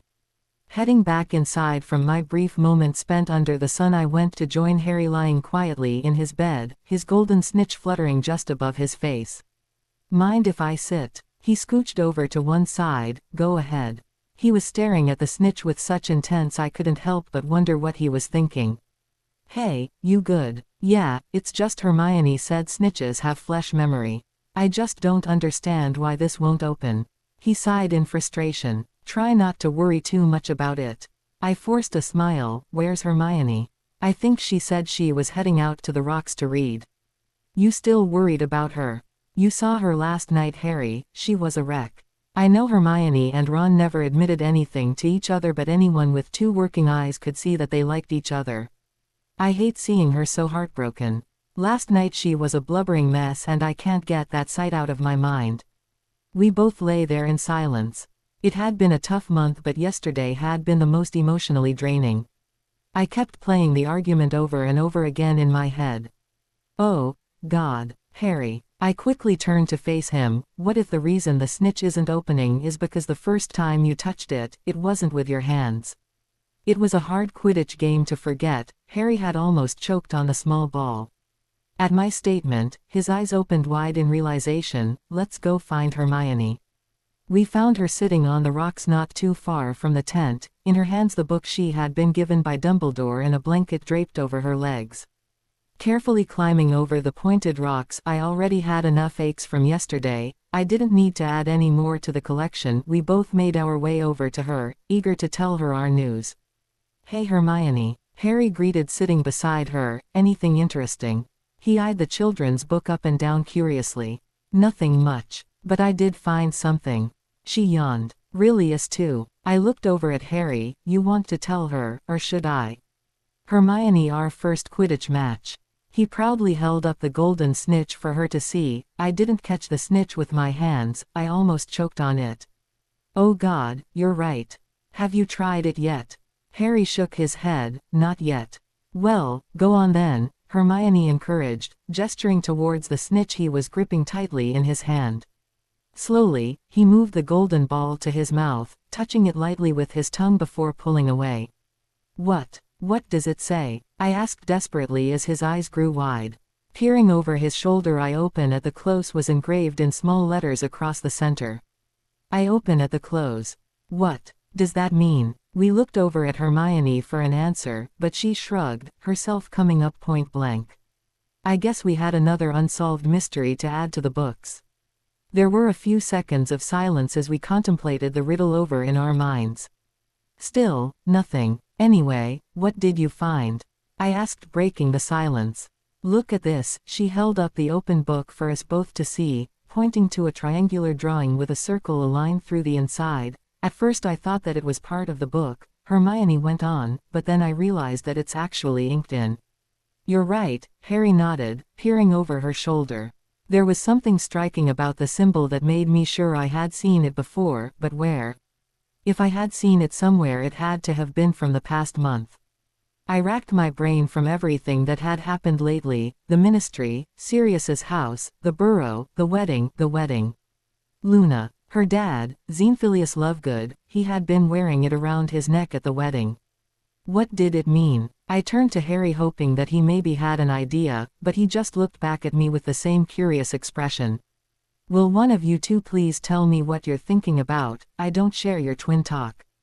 Desperation in her tone. Luna's dad was wearing it at the wedding. Harry explained. I think I may know. She fidgeted. Remember how I told you that the Elder Wand came from a tale? Well, it comes from a story called The Tale of the Three Brothers. I found it in my book. Essentially, it's about three brothers who managed to get gifts from death. An invisibility cloak, a stone that can bring people back from the dead, and the most powerful wand to make any wizard envious, the Elder Wand. Together, they're called the Deathly Hallows. A stone that can bring people back from the dead. The Philosopher's Stone? I asked bewildered. I think so. And Harry, I really do think that your invisibility cloak is the same one as in this book. Really? Why? Yours was passed down from your dad. Most cloaks don't live that long. Nor do they stay in such good condition. Hermione explained to him. If everything else from the story was real, then her thought was more than plausible. Dumbledore must have left these to us for a reason. Do you think maybe he wanted us to look into these Deathly Hallows? Harry asked. Hermione looked unsure. I don't know, maybe. But really, Harry, our main goal should be the Horcruxes. Then that's what we do. We focus on finding the Horcruxes, but if we find anything about the Deathly Hallows, then we look further into it. Agreed. The two nodded, and Hermione, Harry and I, we want to go to Godric's Hollow. She sighed in response. It's too dangerous, Bella. He'll be expecting you to go there. He knows it important to you. But it's important to him too. It's where he tried to kill us. It's where he almost died. Harry tried to convince her. Plus, it's been almost a month since we last found anything. We need to do something. I argued. She paused. Fine, we can go. I knew you would want to go back eventually. Even if you didn't, we would still have ended up going since I have been thinking about it. I smiled. Tomorrow we were going back to the place where it all began. Tomorrow, we were going home. Edward's paw. Where the hell is she? Where are you hiding her? Jacob roared as Carlisle opened the front door, storming past him into the house. Bella. If you've changed her, I swear. She's not here, Jacob. Carlisle reassured, but the wolf remained unconvinced. Then where is she? We don't know where she is. I intervened. Have you spoken to Charlie? Yes, and he won't tell me or my father anything. Something's going on. He growled, though, seeming somewhat calmer now. Ah, who let the dog inside? It reeks in here. Rosalie crudely sneered as she joined us in the hallway, Emmett not too far behind. Blondie. Jacob taunted back. You say you don't know where she is? I shook my head. No, she left and didn't tell us where. Jacob turned and paused in the doorway before leaving. Well then, at least that means she's safely away from you blooders. It's so cold, I whimpered through chattering teeth, my body shaking violently despite the many thick layers of clothing engulfing my body. The weather was incredibly bad for a day in late autumn, snowflakes fluttering in gentle clusters forming a soft, white blanket in its path. The three of us, Hermione, Harry and myself, stood huddled together as we walked through the deserted streets of home. Godric Hollow. The streets were empty, the pathways illuminated dimly by the street lamps. Being in Godric's Hollow after all this time, it was surreal. To look around and see the childhood we could have had, an attentive mother and an overbearing father. I couldn't help but want to wonder how my dad would react to my teenage years. Would he have been strict? Forbid me from dating boys until I was 30. Having grown up with no parental figure, the picture made me laugh. Not to forget to mention Sirius and Lupin. I bet they would have been the best uncles. Would we still have met Ron and Hermione if our paths had started out different, or were we destined to meet from the beginning? Our first stop had been to the house. They had left it preserved as it was, hidden to Muggle eyes, as a reminder of the loss and danger, equipped with a statue outside. An infant Harry and myself in the arms of our parents, inscribed with a message, its ruined state as a momentum to the Potters and as a reminder of the violence that tore apart their family. Over the years scrawled in graffiti with messages of support by those who lived here and those that visited. The sight was touching, bringing a tear to my eye. Now, Harry was quietly talking to Hermione over on the opposite side of the quaint cemetery as I slowly paced in and out of the different headstones looking out for my parents. They had to be here. Harry, I yelled quietly. It felt disrespectful to scream in a graveyard, "Come here." This was important. Mum and Dad's joint headstones. Here lies Lily and James Potter. Lily Potter, a loving mother, wife, friend, sister and daughter, January 30, 1972 to October 31, 1994. James Potter, a loving husband, father, son, nephew and friend, the 27th of March 1972 to October 31, 1994. The last enemy that shall be destroyed is death. R.I.P. What is it? Harry asked, his voice quickly turning into a whisper as his eyes trailed over to the illuminated, marble stones we were now both standing in front of. Hermione close behind. Being here, in my birth town, in front of my parents, it was a lot. A waterfall of emotions. Harry had tears forming in his eyes. He was usually so strong, so good at keeping his feelings hidden behind stone walls. He was usually the only looking after me, now I was the one comforting him. Reaching over, I leaned into his side and wrapped my arms around his waist. When we were kids I had spent a lot of time comforting him like this, whether it be because of nightmares or bullies. I had never been beaten up like Harry was, so I did my best to never leave his side, but girls could be mean and sometimes, the emotional torment was worse than the physical. Why us? What made us so special that our fate had to be prophesied before we were even born? Why did Pettigrew have to betray our parents? Two of the people he proclaimed lifelong friends. I didn't want this, I never had. I just wanted to be normal. To live normal life. I wanted to be home with my parents and my brother, watch bad TV, have inside jokes, laugh with one another. Hermione, standing silently behind us, muttered a spell under her breath, an assembly of white tulips appearing at their graves. "Thank you," I whispered so quietly, her soft smile the only indication that she had heard me.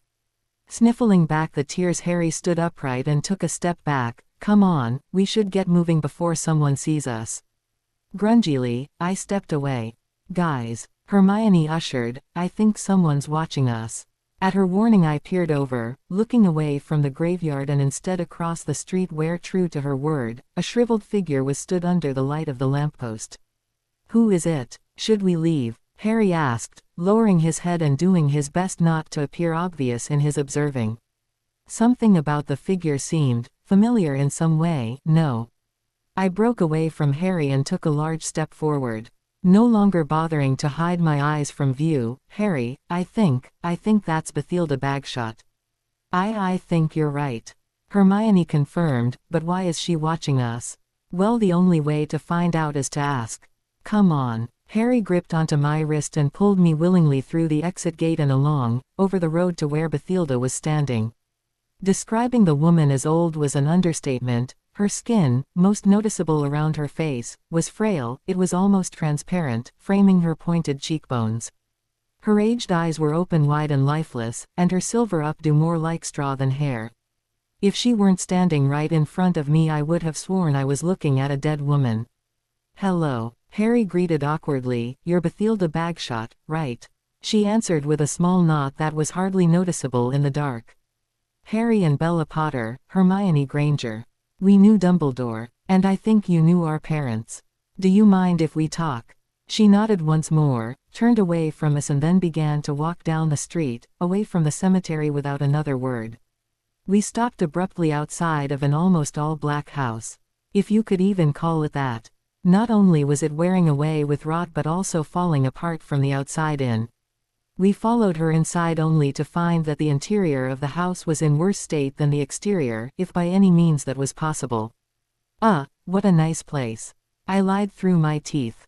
Bathilda hobbled over to the corner of her living room where she grabbed a small cardboard box, limping back over, now, with a box of matches in her grasp. She tried, with trembling hands, to light a few candles over the table, but her hands were too unsteady to light the flame.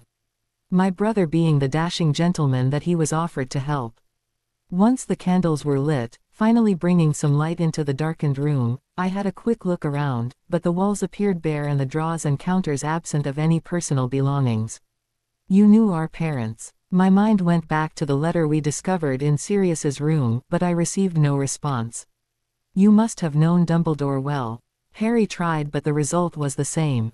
Why was she not speaking? Was she mute? This couldn't go far if she stayed silent. Out of nowhere a bony hand skimmed across my bare neck, the shock causing my bones to jump. Holding my breath, I slowly turned around to be sighted by Bathilda stood only inches away from my face. "Holy crap, she scared me for a second." I muttered nervously as I tried to calm my racing heart.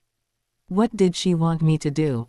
As guessed, she said nothing but instead motioned for myself and Harry to follow her up the stairs, leaving Hermione alone in the living room. Leading us down the corridor and through into an empty, darkened room. However, once the door slammed shut, Bathilda was nowhere to be seen. No loner lingering behind me. No longer even in the room. Harry, where'd she go? Bathilda, did you see her leave? I stumbled backwards in the dark. I knew that something felt off, and unfortunately, I was right.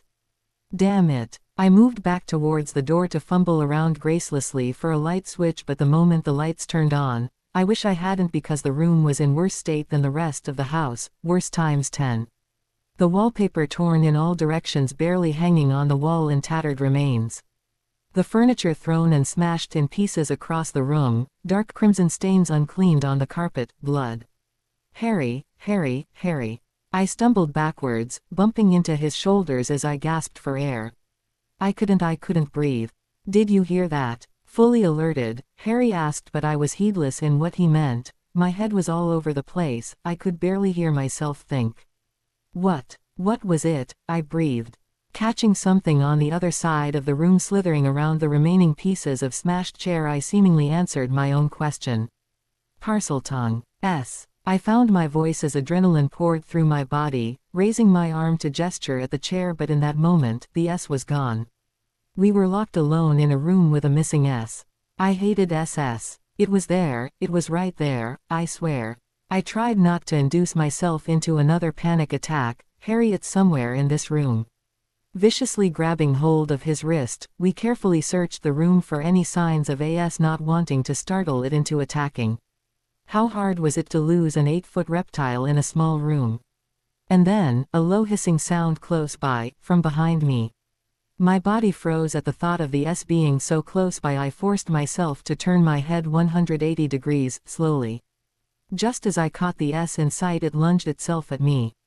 At us. Harry, watch out, I screamed, shoving him vigorously to the side as I fell on my side. Followed by an adamant crack. Shit. My heart stopped in my chest.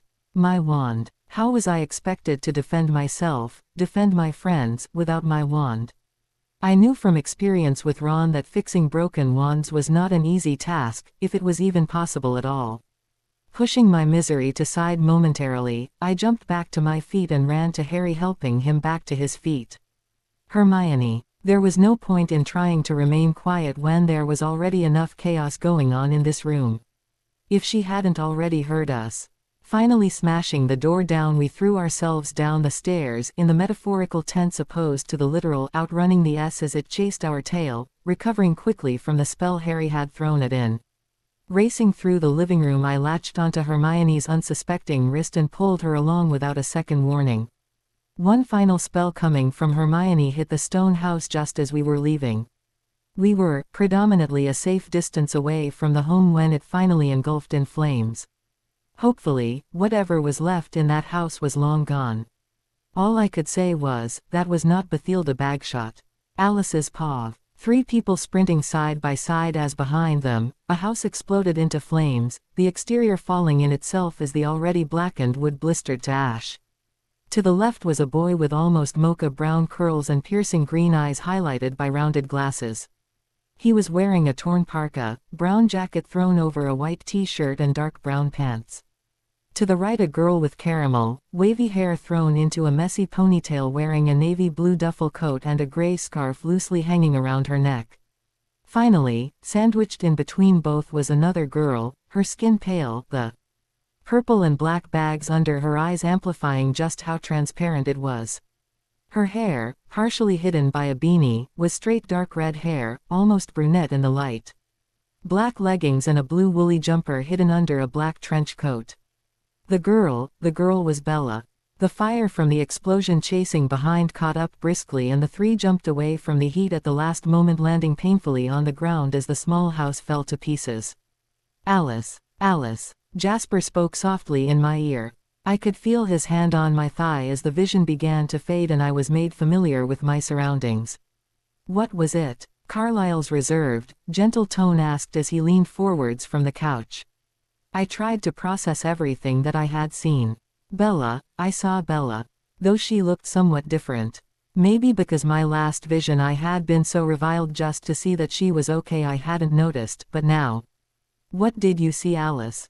Bella. It was Bella. I tried to contain my excitement, but this was the first we had heard from her in a month. Edward's head instantly snapped up at the name. At the surprise in his face. Maybe he had gotten tired at listening into my head, constantly searching for a vision I didn't have. Bella. Where is she? Is she okay? Who was she with? She's with 2 other people around her age, 1 male and 1 female, and no, I don't recognize either of them or where she is. Edward's face fell slightly. He spent his days hoping to find some picture of where she was. Then what happened? Well, her 2 friends and herself were running from an exploding house. I waited for my brother to blow. What? Is she okay? Was she hurt? A panicked expression spread across his face in an instant. Edward, please try to stay calm. It was just one short vision that I don't exactly have context for. I don't think they were hurt, they made it out in time, but they did look a little scratched up. I didn't want to worry Edward, but I found it in no one's best interest to lie to him. He was in the dark enough where Bella was concerned he didn't deserve to be lied to. He let out a pained. The people she was with, what did they look like? Carlyle asked as Esme moved to comfort Edward. The boy, I can't explain it, but there's just something familiar about him even though I know I've seen him before. There was just something about him that made him look like Bella but at the same time looked nothing like her at all. He had a scar on his forehead, but I wasn't able to make out what it was. The girl had curly light brown hair and hazelnut eyes. They were both the same age as Bella. All I can tell you other than that is that whatever Bella is getting herself into, they're in it as well. Another anguished groan. Edward, she's fine. Isn't that enough to know? Fine for now maybe, but who knows what kind of danger she's putting herself in, and we're not there to help. I can't keep doing this, Alice, it's breaking me. But it was enough for me, at least for now. As long as my sister was okay and doing whatever it was that she had to, it was enough as long as she made it home. No matter how much I was against it, it wasn't my life to live. Oh, and also, Bella has red hair.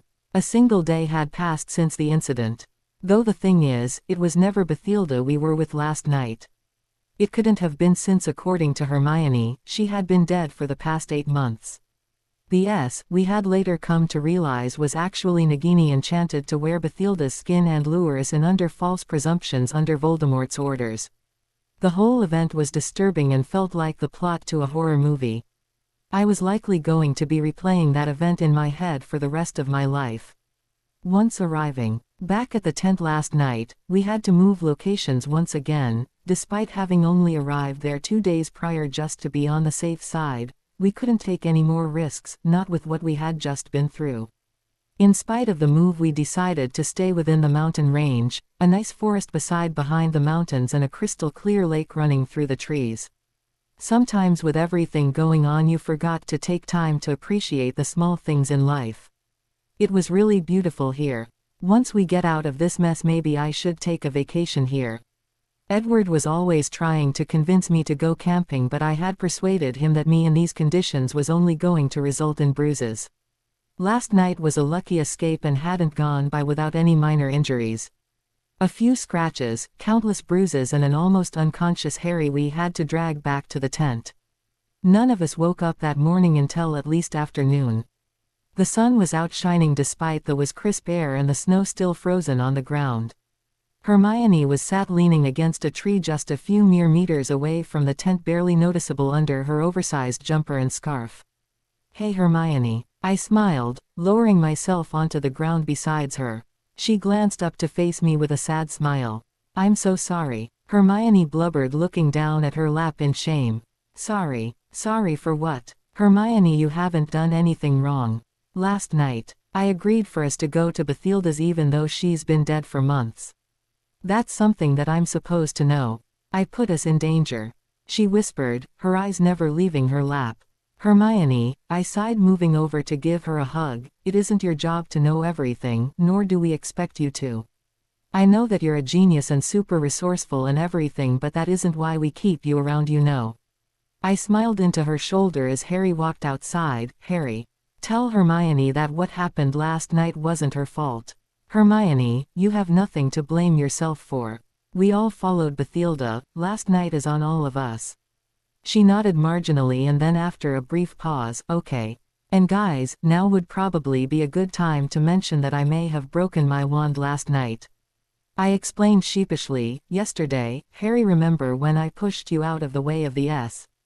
Well, when I fell I maybe snapped my wand in two." I took the 2 split pieces from my pocket to show. Harry sighed. "Hermione, is there anything you can do? I can take a look, but honestly I don't know. Wands are tricky. The last thing I needed in the line of defense was to be left defenseless. Somehow, I was going to need to find a wand." "Great. For now, Bella, me and you will rotate mine until you can find another." Every wizard knew that a wand that did not belong to them didn't work as well after all. The wand chose the wizard, but I was hoping that considering mine and Harry's shared a similar component, then maybe it might cooperate at least somewhat. If I could avoid being in a situation where someone was trying to kill me, and my wand chose not to work, that would be useful. "You two go inside and get warm and see if you can figure anything out. In the meantime, I'll stay out here and guard for a while. I'm still a little on edge since last night." "'Kay, come on Hermione." I reached out for her hand and pulled her along into the tent. "There's nothing you can do about the wand, is there?" I asked sourly once we were out of earshot. Hermione looked at me with a sympathetic face. "I'm sorry Bella, but I think it's a lost cause." "It's fine, I broke it.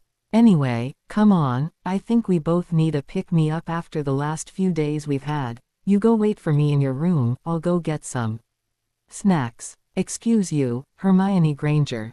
I have a high school diploma and am therefore insulted by your statement." The giggle escaped my throat, making me sound 11.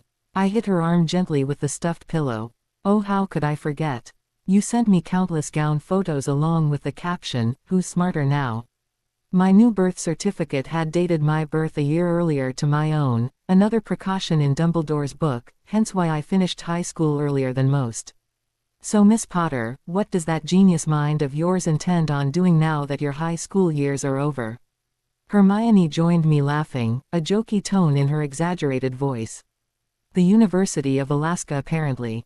If Renee asks, it's because they have a very good science program." That had been my original plan. Now I wasn't quite so sure. "How is she, by the way? Have you seen her recently?" "Me and Edward went actually, though he had to stay inside all day. Turns out it was just all a ploy to get me out of town whilst Victoria was there." Phil had to take Ellie away for the week to make sure nothing blew our cover. Though I have to say, it was really nice to see her again. Victoria, she was the one with the guy who attacked you last summer, right? I pursed my lips, thinking of the fiery redhead who had caused so much trouble for me and the Cullens for weeks. That's the one. Hermione smiled softly, but her tone was serious and somewhat nervous. So, I guess you're going to be a vampire one day. Abort. Abort. Didn't I say that I didn't want to have this conversation in a tent? I know we've never really talked about it before. I just assumed. I guess so. I love Edward and it's really the only way for our relationship to fully work. I mean, with the Volturi breathing down my neck, it does feel a little, be a vampire or die, but with everything going on in my life right now and just wanting to feel normal for a little while longer, I'm surprisingly okay with holding it off a few years. 18 or 19, it wasn't as if I was suddenly going to develop crow's feet, but I'd rather not be some old woman while Edward's stuck at 17 forever. Though I'm starting to think that maybe I do want to go to college, but someday I guess. 2 weeks later. A piercing sharp, throbbing pain woke me in a startle, forcing me to jump upright in my bed. My forehead was burning, tingling with the ferocity of thousands of green ants. I pressed both hands to my head in a desperate attempt to compress the pain and muffle a scream into my pillow. Hermione. Harry, why? The words came out slurred as I fought my body for control. Moving onto my knees, head placed tightly against my thighs, no one came. Maybe Hermione was tending to Harry. 1, 2, 3, 4, 5, 6, 7, 8, 9, 10, 11, 12, 13. Focusing on my shaky, shallow breaths was the only way I knew how to distract from the pain. 14, 15, 16, 25, 26, 27. As the numbers got higher, the pain finally started to subdue, and I managed to stumble out of bed, running straight to where Harry slept and where I was expecting to find Hermione. Neither were there. Screaming Hermione's name in panic, I fled to her room. Hermione. Wake up, for goodness sake. Shaking her lightly by the shoulders till her eyes peered open. What is it? Her voice was groggy. Light was only starting to filter the tent. It must have been deathly early morning still. Hermione, Harry isn't here. My voice filled with panic as my mind automatically thought every possible dangerous scenario that Harry could be in. My scar was burning, it woke me up. I called for you, but you never came, so I assumed you were with Harry. But Hermione, he's gone. What if something happened to him? What if he's in danger? What if? The sound of footsteps against the crisp patches of snow and piles of twigs from outside caught my attention, and my heart hammered from inside the walls of my chest. Someone was outside. What if it was the same person who had taken Harry? I didn't have a wand. I wasn't ready for a fight. Hermione, there's someone outside, I muttered anxiously. Groggily, however, my words making her more aware, she climbed out of bed, throwing her jacket over her shoulders and taking her wand from the desk beside her bed. Your brother better be in deep trouble for waking me up at this time in the morning. Zipping the tent open cautiously, we stepped out into the breezy morning air. I had to blink a few times to adjust to the bright light. Squinting, once I could see clearly, the figure stood in front of me became familiar, and I let my whole body relax. Hey, Ron greeted awkwardly. Harry stood quietly by his side, his clothes somehow dripping with water. But the real sight to behold was the sword of Gryffindor in Ron's grip. He brought it forwards to act like a peace treaty. Where in the heck did you get this? I ran forward, taking it between my fingers, carefully looking to Harry for answers. I assumed his wet state had something to do with it, but he was quiet, looking past me to Hermione, who was stood shoulders frozen. I'll explain later, he quietly muttered as the fighting tension between Ron and Hermione grew suffocating, despite the openness of the outside forest. What are you doing here? She sneered in an icy tone. I knew that Ron hadn't exactly left on good terms with anyone, but I was expecting a somewhat warm reception from Hermione, and not this. Especially not when I had spent the following evening comforting a crying Hermione. I wanted to come back. I did since the moment I left, but I couldn't find you. He muttered somewhat shamefully. Yeah, well, we moved. Her tone came out more like a growl. And where exactly did you find us this time? Her glare never one left his face. Well, I was sleeping in this pub just a few days ago when this light came from my deluminator and started speaking to me. I don't know what it was saying but it was in your voice, Hermione. He blushed sheepishly but Hermione's glare stayed strong. The light went through here, he pointed at his chest, and so I followed it. I ended up with Harry at the lake. The lake, so that explains something. And exactly what were you doing at the lake at this ungodly time in the morning? I woke up in agony and you weren't there. I was terrified someone had taken you. Harry was squeamish. Sorry, I couldn't sleep and well, the lake seemed to be calling me. It's a good thing too considering what I managed to find. He tried to lighten the mood. I assumed he wasn't just talking about the sword. Also, what in the heck was the Sword of Gryffindor doing in a nearby lake? Well, you can't just barge back here after weeks and expect my sympathy. Not after all the horrible things you said, you jerk. She shouted, grabbing a handful of leaves and throwing them furiously at his face. Then storming back into the tent without another word.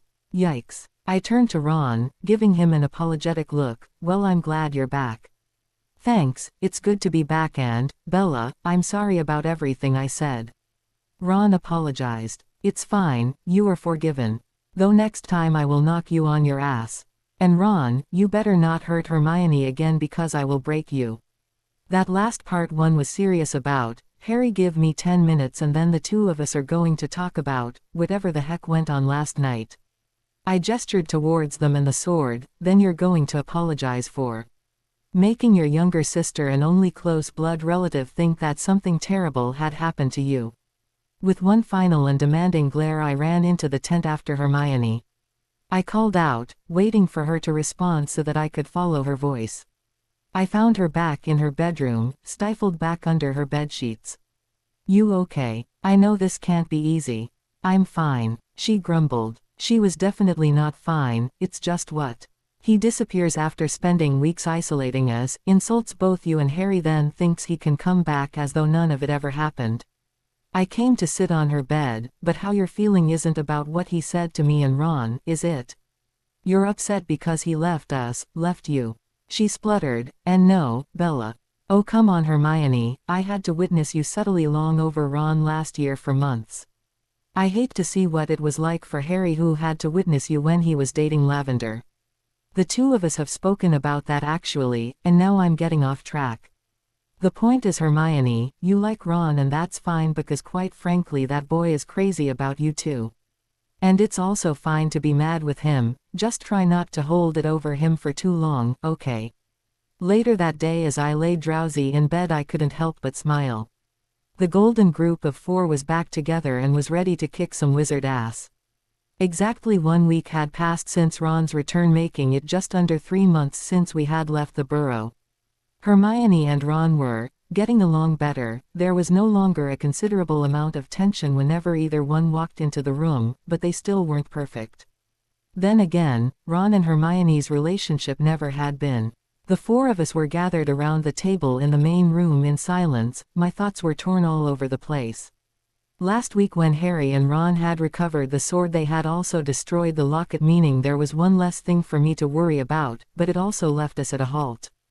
The diary and ring were long destroyed, the locket too, but now what? That left us with 3 yet to find, and since what had happened in Godric's Hollow, we hadn't really gone out much. Ron, my apparent lord and savior, had given me a wand he found on his solo outings out. It wasn't perfect, and it felt all wrong to use, but it worked, which was the main thing, and as days dwindled by it became more familiar. Easier. I still missed Edward and the others, incredibly so. I still dreamt of them most nights, and even when I wasn't my mind still wandered to them at least once. Right now, I found myself incredibly paranoid, and I couldn't help but thinking having Jasper around would help settle my thoughts. For the meantime, I would have to deal with it on my own. From outside the tent walls there was a loud crash, followed shortly by a low murmur. We all froze. What was that? I whispered, breaking the silence that lingered between us.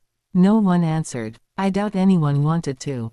Instead, cautiously we took our wands, Hermione her handbag, and headed out to investigate. Hermione, you still have that barrier up?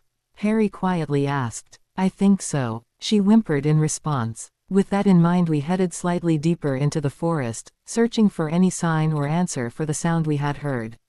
Maybe it was just an anima. A ball of blue shot past my shoulder and straight towards the tent we had left behind. We didn't bother to wait around or look back. Whoever was shooting at us was clearly trying to kill us, so we ran off in the opposite direction.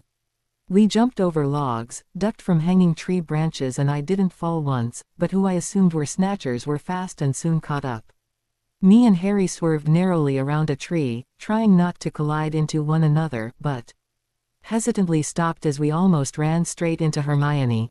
Hermio, before I could finish, she did the unexpected. She blasted me and Harry in the face with her wand. My face instantly began to tingle, and as I began to wonder what the hell she was doing, I fell onto my knees and quickly saw my reflection in the lake. I suppose she had her reasons.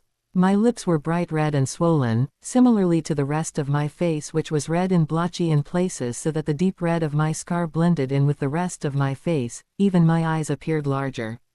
I glanced at Harry to see his damage. His entire face was swollen, ballooning an alarming amount, looking as though he had been attacked by an angry swarm of bees.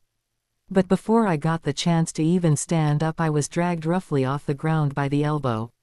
The man had shoulder length, unkempt hair and dirty, ripped clothes. Definitely a snatcher. He also looked desperately in need of a shower, but then again, who was I to judge in my state? The snatchers stood in the center as they watched us carefully. Ron, tightly being held by the neck, joined seconds later. One of the men was holding a large scroll of paper with a number of names scrawled across. For a moment I wondered if my name was included in the list, when I remembered I was currently one of the most wanted people alive. Name? The one in the middle asked while staring at Hermione. Penelope Clearwater, she lied smoothly. The snatcher let out a low grumble as a sickening smile spread across his face as he grabbed her unsympathetically. "Let her go, you sick son of a..." Ron yelled as he struggled to get out of the snatcher's grip. "Shut up," he shouted in response. "Beautiful," he sighed, glancing back over at Hermione. Eyes hardening, he looked between me and Harry. If his voice gave away anything, he was taken back by our appearance. "Me too. What happened to you, ugly?" "How blunt." Harry ignored his question and continued to stay silent. "Name?" the snatched demanded, his voice louder. "Vernon Dursley," Harry lied, his voice croaking and deeper than usual. "And how about you?" I had to think for a brief second. Did I go along the lines as Vernon's sister and be Petunia, or pretend to be someone else entirely? "Elizabeth Mason," I answered, thinking along the lines of Edward's past. That was his mother's name. "Check the list," he instructed. "So what happened to you? I hope there's a pretty face under all that." He tried to flirt. "It was disgusting." "Allergies," I responded through my teeth. I wanted nothing more than to punch him in the face. It's what he deserved. "Not on the list," the man shook his head. "Then what do we do with them?" Another one of asked. There was too many of them in numbers compared to our own. I doubted we could fight our way out of this, especially not when he had me held by the arms. "Let's take em back to Malfoy Manor." "Ah, shit." Going to Malfoy Manor was not on the agenda, not today, and especially not ever. Even with our mangled faces, Draco would be bound to recognize us, especially with Hermione and Ron at our sides. We were goners. One by one we disappeared from within the forest walls and reappeared outside White Mansion, closed off by large black gates looking like something straight out of a gothic horror novel. Malfoy Manor really was a manor. Somehow, I assumed that was just an exaggeration. The gates slammed open and short time later were being shown through the front door and onto the hard marble ground of the house. Standing soundlessly around the room, Bellatrix Lestrange, the 5 snatchers, a few nameless Death Eaters, and the Malfoys. Including Draco. Oh God, today was the day I was going to die. Landing heavily on the floor caught the attention of everyone in the room, who looked at us in awe. Bellatrix turned to face us with a gasp, dropping her half-drunken glass on the floor with a loud clatter. She ran, stopping only inches from our face. Bending down to her knees so that despite the extra height given to her by her heels, she was inspecting us all over. "What happened to their faces?" she asked, addled, demanding answers from the snatchers who had brought us in. "Dunno, we found them like that," one mumbled tiredly. Bellatrix, dissatisfied with the response, called out for Draco. Her tone held something of that of an excited child, who slowly stepped forwards, fumbling with the hem of his sleeve. "Is it them?" she asked in desperation, pulling Draco closer. I'm not sure," he answered, his breath slow and shaky. Draco's face was white as a sheet, his whole body trembling. A drop of sweat forming on his brow. "Draco, look closer. If we get it wrong, the Dark Lord will have us all killed," Bellatrix encouraged. Draco's flickering eyes jumped to Ron and Hermione. He had to know it was us. But he never said anything. He was interrupted by a blood-curdling scream. "What is that?" Bellatrix screamed bloody murder as she pointed towards the snatcher going through Hermione's purse. "Why does that filthy mudblood have my sword?" "Wait, her sword. That sword belonged to Godric Gryffindor. It belonged to Hogwarts." But before anyone could do or say anything, myself, Harry and Ron were all dragged across the floor, backwards towards the stairs leading downstairs. Before the doors slammed shut in our faces, I caught sight of Bellatrix pulling a screaming Hermione by the ponytail, but then the door closed, leaving her all alone with the crazy. "Leave. Me and this one are going to have a little girl talk." "No," I screamed in protest as I thrashed against the hold he had on me. "Let me go." I struggled and kicked, howled at the top of my voice, but his grip around my arm only seemed to tighten, and soon he clawed his hand into my hair, causing me to wince in pain. Why wouldn't this asshole just let me go? "Hermione," I screamed in desperation as I saw Bellatrix grab hold of Hermione in a similar fate before the metal door slammed in my face. "Leave. Me and this one are going to have a little girl talk." As the fear of leaving Hermione alone with a demented witch set in, my adrenaline-fueled body was hauled down the few stairs and thrown backwards against the stone pillar with little care. My limp body crumpled to the ground, my head and heart pounding as I rested my bruised head against my knees. The sound of the door slamming shut moments later was the last thing I remembered before I blacked out. "How long until she wakes up?" "Be patient, Edward, just a few more minutes." "A minute and a half exactly." "Was that Alice?" "And Edward, I'll be patient when she wakes up." Edward growled quietly in response. "I shouldn't have let her see that." "I should have." "Edward, there's nothing you could have done. None of us could have guessed that the Volturi would have done that to Bree, nor could have any of us stopped them." Carlyle's voice was the third my unconscious state heard through my mind's black abyss. "Bella will be fine, Edward. It's just the shock, she's been through a lot today." Esme tried to calm Edward's anxious mind. 10, 9, 8, 7, 6, 5, 4. "Look." Alice's voice rang out as the darkness clouding my mind started to fade. "She's waking up. She's waking up. Bella, Bella, wake up." Harry's voice was the first thing to greet me once my eyes finally fluttered open and I found myself in the same slumped-over position on the ground. "Thank God. I thought maybe you had hit your head too hard." He slowly helped me up into a seating position before engulfing his arms around me. I could feel the tension vacate from his body. I let my body mold into his fully for a moment before everything came flooding back. "Hermione, how long was I out?" I asked as I scampered to my feet. "Not too long, a few minutes maybe." As I put a foot forwards to move towards Ron, who stood violently shaking the metal bars separating us from the door, the lights hanging from the ceiling started to shake. "Was there someone else here?" "Ron, you ought to stop yelling. I doubt they can hear all too much through that door anyhow."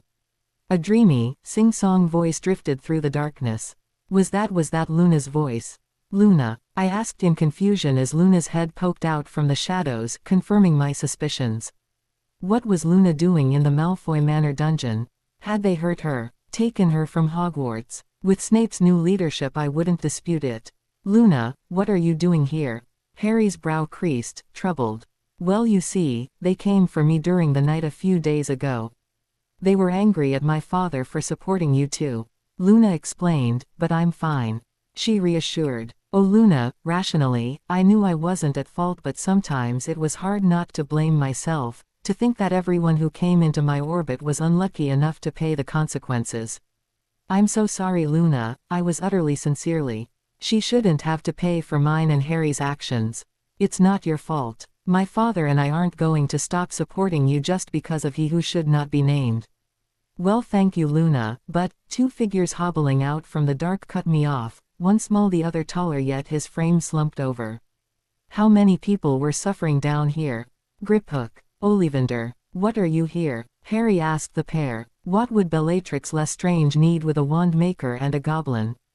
There's no time to explain, but Griphook was cut short himself by the sound of soft footsteps coming from the stairs, yet the door had never once opened. Another face joined the familiar crowd of people, easily recognizable with his unwashed, oversized t-shirt and dissimilar socks. Dobby. Dobby. Me and Harry simultaneously gasped.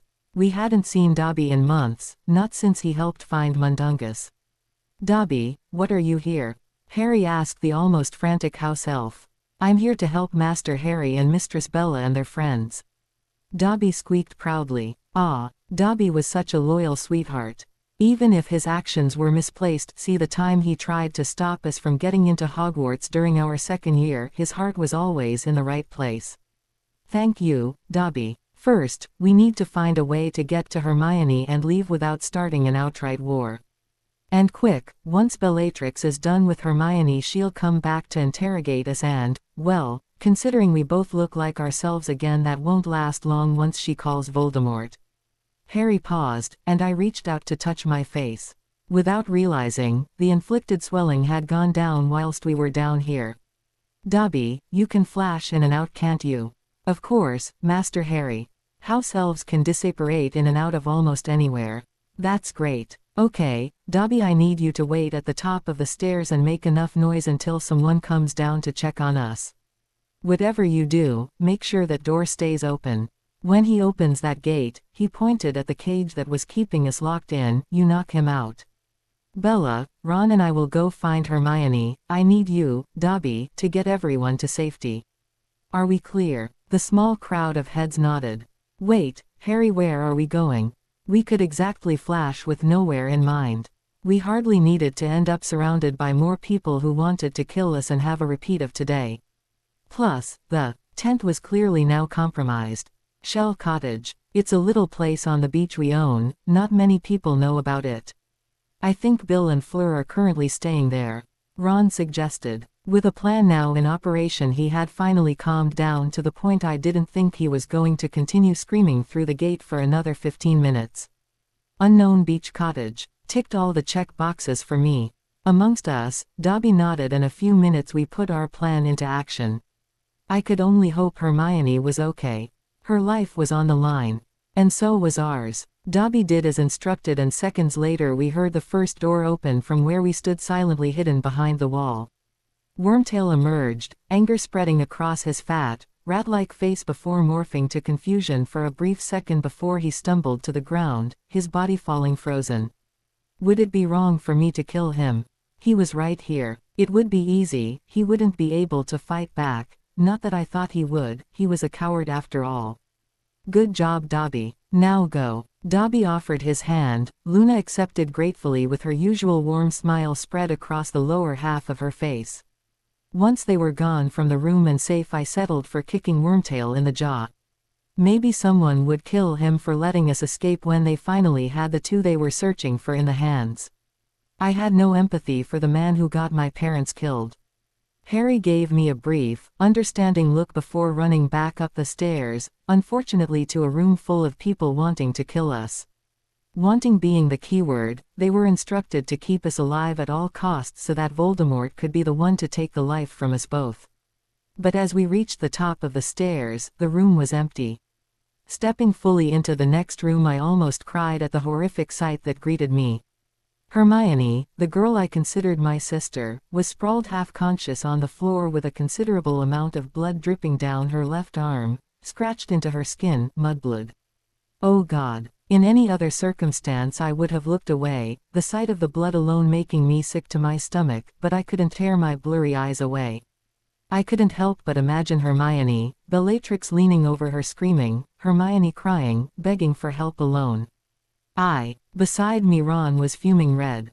He ran to her side, dropping to his knees and taking her head on her lap, begging her to wake up as he wrapped a torn piece of his jacket around her wrist. I knew it. I knew it was them. You couldn't hide from us forever. Lucius, call the Dark Lord. Bellatrix hissed in a terrifyingly mad voice, let him know that we've captured the Potters and their rat friends. She laughed icily, happy in her own twisted way. Lucius, in what looked like a somewhat hesitant way, began to leave the room when I shot the wand from his hand in a move he wasn't anticipating. Bellatrix, one step ahead, pushed Ron from where he protectively hovered over Hermione and pulled her barely conscious from the ground.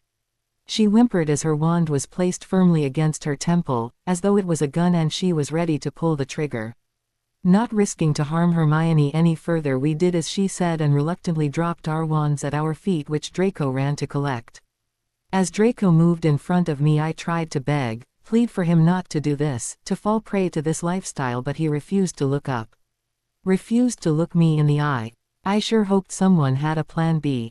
Put her down, Ron growled, a hostile rumbling in the back of his throat. She shook her head and laughed, you're not going anywhere, and neither is she, pretty boy. She pulled tighter at her neck. Over Hermione's second whimper I heard a squeak. Looking up I saw the heavy glass chandelier sway before it plummeted to the ground. Bellatrix pushed Hermione away as she narrowly avoided the explosion of crystals herself. Ron caught her before she fell under her own weight. You nearly killed me, she screamed, pointing her bony finger in accusation, Dobby appearing in front of us after his escapade on the chandelier. I was so glad one of us had a plan B. Good Dobby. Dobby doesn't mean to kill, only to harm or seriously injure, Dobby spat back. Our wands appearing in his tiny hands. Bellatrix let out an inhuman growl as she dug into the hidden pocket of his dress and pulled out what like a small, shimmering pocket knife. Then, she threw it right at us.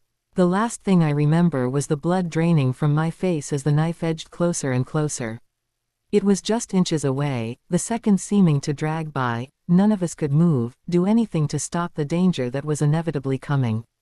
We were paralyzed. Then, moments before doom struck, we were gone. It all went in slow motion from that point on. Then next thing after that I could recall was being ankle deep in sand, Dobby's small, shaking form held tightly in my arms. I couldn't remember how we got here. I remember escaping the knife just before it reached us and ending up on the beach, but every second onwards was just a forgotten blur lost in my mind. Dobby was always small, his personality made him seem larger than life, but now here, lying breathlessly in my arms, her suddenly looked so small. Blood seeping through the pillowcase he had always worn so proudly. Blood from the knife that was embedded in his stomach. There wasn't anything we could do, Hermione couldn't help, and even if she did have a solution she was barely conscious. Dobby was going to die. Dobby, it's okay, you're going to be okay. Harry whispered softly, reassuringly. He knew himself that it was a lie, but what else could we do? Dying with friends is the most peaceful and best way, he spoke softly, over the tides I could barely hear him. No, don't say that, Dobby, I couldn't help the tears that steamed down my cheeks and the sob that escaped my throat. I couldn't lose him. Not now. But it is true, Mistress Bella, Dobby is dying. I was refusing to accept, but hearing it come from Dobby made it frighteningly true. There was no going back. Don't cry. Dobby had lots of fun with Mistress Bella, Master Harry, and their friends. You saved Dobby, you helped Dobby. You were the best masters Dobby ever had. He comforted with this final breath. His eyes fell shut, like he was sleeping. But they never opened. They would never open. Dobby, I sobbed, wiping the tears away with the sleeve of my shirt. There was silence. Dobby. He was gone. He had saved us and then died in the process. Another incident, life lost. We should bury him, Harry choked, tears still fresh in his eyes, the proper way. No magic. Dobby still held tightly in my arms. We made our way towards the house edged on the top of a sloped cliff, grabbing some shovels. He meant the most to you too. We'll give you some time alone, Hermione whispered sympathetically. I'll go patch up Hermione, see if the other are okay. Leaving us to go to the small, crooked cottage. Alone with only the heavy silence of our quiet breaths and the sound of the waves crashing nearby. I can't believe he's gone. A fresh tear ran down my face as I quickly moved to wipe it off. My voice was hoarse and my face stuffy and swollen from all the crying. I know. Leaning over, he used his free hand to stroke Dobby's small cheek. His body was still warm. Moving to my knees, I hovered Dobby above the hole we had dug for him. Wait. I just want to. Lowering Dobby into Harry's arms, I threw off my shoe and removed my blue socks, carefully placing them onto his frail form over his previously off-colored green and orange pair. Harry smiled warmly at the gesture. He would like that. Yeah, he sure did love his socks. I stifled, trying to stop another wave of tears from hitting. Putting my hands under Harry's, we slowly laid Dobby to rest, both giving ourselves a moment to mourn before filling the hole back up with sand. It's one, I huffed crestfallen a few minutes later as I patted the ground with the back of my shovel to level it out. Not yet, he said softly. Grabbing 2 rocks, one smaller and pointed, the other big and flat, he began carving words into its rough exterior. Here lies Dobby, a great friend and, forever, a free elf. R.I.P. That's really nice. I gave him a soft smile and wrapped my arms tightly around his neck, the tears threatening to fall all over again. I whispered to him, giving him a soft smile, the tears threatening to fall once more. Come on. He pulled away and took hold of my hand. We better get going before everyone starts to wonder where we are. As we walked, I couldn't help but think of today's events and how awful the day had been. I wanted nothing more than to head to the house and go to sleep, rid myself of the thoughts burned into my soul, even if it was only for a few hours. I could only hope that tomorrow would be better somehow. Happier. So exactly what is this place again? Harry asked Ron as soon as he and I entered and stood under the door frame, and why have I never heard of it? Luna, who was sitting quietly in the room next door reading her copy of The Quibbler, looked up and smiled. I'm sorry to have heard about Dobby. He was in fact very sweet. Thank you, Luna. I'm sure Dobby would have been glad to hear that. Harry responded tightly. I still remembered the day we first. He panicked over telling us too much and then continued to punish himself against the wall. Dobby had never met too many kind people in his short life. I'm sure he would have loved Luna. We've had it for years. I think it was from Dad's parents. They were supposed to be staying here after the wedding. Either they never did, or they went home to help. Hermione, are you okay? She was propped up against a chair beside Luna, a bandage wrapped tightly around her arm and some of the color returned back to her cheeks. That was a good sign. That couldn't have been easy for you. I knew somewhat what it was like to be defenseless on the floor as someone tortured you. I'll be okay. The cuts weren't that deep, so they shouldn't scar. Thank you, Bella. What I want to know is why Bellatrix thought that the sword of Gryffindor belonged to her vault. Ron spoke, his tone sour. Well, we'll have to talk to Griphook and Ollivander. See why they were taken, and we can ask Griphook if he knows anything about the sword. We'll speak to Ollivander first. I assume he'll be easier to talk to. I explained, standing to my feet. Okay, so let's. The sight of a symbol carved into the wood caught my eye again. It was the Deathly Hallows. What is it? My brother's eyes wandered to where mine were looking. It's that symbol again, Harry pointed out when he had found what I was staring at. What sign? Ron asked as he hurried to see what we were looking at. Oh, you mean the Deathly Hallows. So, you know what it is? Harry asked excitedly. He had been fixed on this since we learnt about it. Ron nodded simply. Yeah, pretty much everyone knows about it.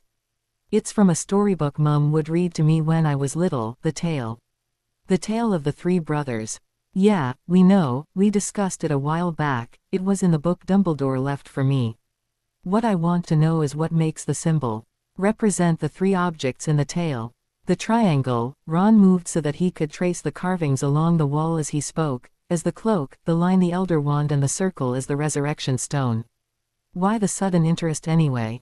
Harry and Bella had some visions. Voldemort wants the Elder Wand. Ron choked unexpectedly. What? No one even knows who the last person owned it was. Yeah, well, if he gets his hands on the most powerful wand in existence, I think it's safe to say we're all doomed. Not to mention, the symbol was drawn into Hermione's book. Dumbledore must have given it to her for a reason. So far both yours and Hermione's have been helpful, whether it be helping you find us or discovering the Deathly Hallows. Oh, and Harry's snitch. I can't help but think maybe he wanted us to look into it. Harry's snitch. Oh, I forgot he hadn't been with us at the time. Well, remember how you all thought Harry's snitch was going to reveal something when he touched it? Well, we figured it out. I open at the close. None of us have figured out what it means yet though. Harry explained. Okay, wow, I missed a lot. But he doesn't have the wand yet, does he? I don't think so, but that means we have to work fast. Faster than him. With Harry's comment and indication for us all to get moving, we quickly made our way up the stairs, Ollivander's in the first room to the right. Ron informed as Harry pushed the door slowly open. Mr. Ollivander, do you mind if we come in? Hermione asked in a small voice, the door already open. His response was mumbled croakily. He was sat stiffly in a wooden rock chair placed in the corner of the room, a cup held meekly in his grasp as his eyes looked blankly at the plain wall. Hello sir, it's me, Harry Potter. Yes, I very much remember you. 11 inches made from holly and phoenix feather, nice and supple. And you Miss Potter, 10 inches made from walnut, phoenix feather, firm yet bendy. How did you know that? I asked astounded. Oh, Miss Potter, I remember every wand I've ever sold, Ollivander explained. Harry cleared his throat. Could you tell us about this wand? The wand I had taken from Lucius at the manor I had kept for myself. Hopefully, considering I had disarmed this one myself, it would work better than the last. Ah yes, 12 inches and reasonably pliant. Made from hawthorn and unicorn hair, I do believe this is the wand of Lucius Malfoy. And is it safe to use?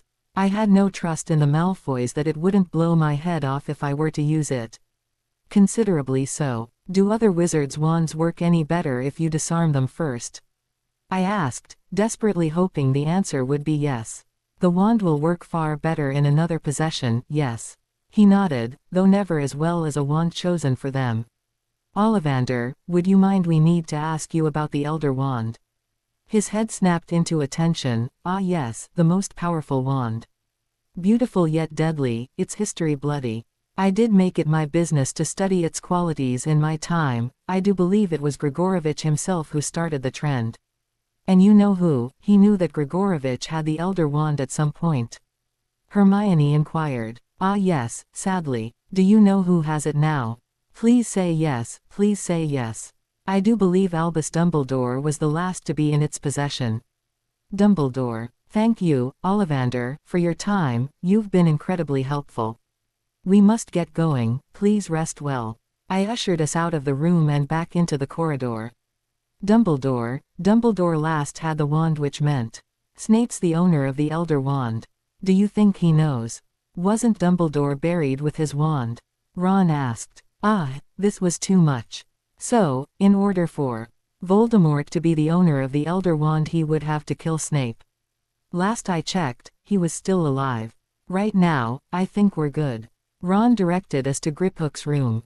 Once inside, Ron and Hermione sat themselves on the single bed while Harry and myself pulled a chair closer to the seated goblin. How are you? Harry was the first to ask. I'm alive. His response showed no emotion. I don't know if you remember, but that I took the both of you to your vault the first time you arrived at Gringotts. We looked at him in surprise that he could remember. Even amongst us goblins you are quite famous. Griphook, why did Bellatrix Lestrange think that the sword of Gryffindor belonged in her vault at Gringotts? Harry's tone was laced with urgency. There is a sword in her vault that is identical to this one. And she never noticed that it was a fake? I asked. They're very similar. Only a goblin would be able to tell. Who put it in there? Hermione's voice asked next, appearing behind us. A professor at Hogwarts. I now believe he is headmaster. Snape. What use did Snape have putting fake swords in Bellatrix's vault? Bellatrix wasn't just worried about the sword being missing. She was paranoid about another item. I don't know what it was, but if she was that worried, then it must be important. Hermione informed. A Horcrux maybe. Did we have a lead? We need to get into Gringotts and we need your help, Griphook. She continued. Gringotts was already the most secure building in the world. Now it was under heavy, additional security and protection. There was no way we could get in like we had the Ministry. And why would I do that? We have gold. Lots of it, Harry offered the goblin. I'm not interested in gold. His head shook. The only thing I would be willing to risk my life for such a task would be that. He gestured to the sword in Harry's hands.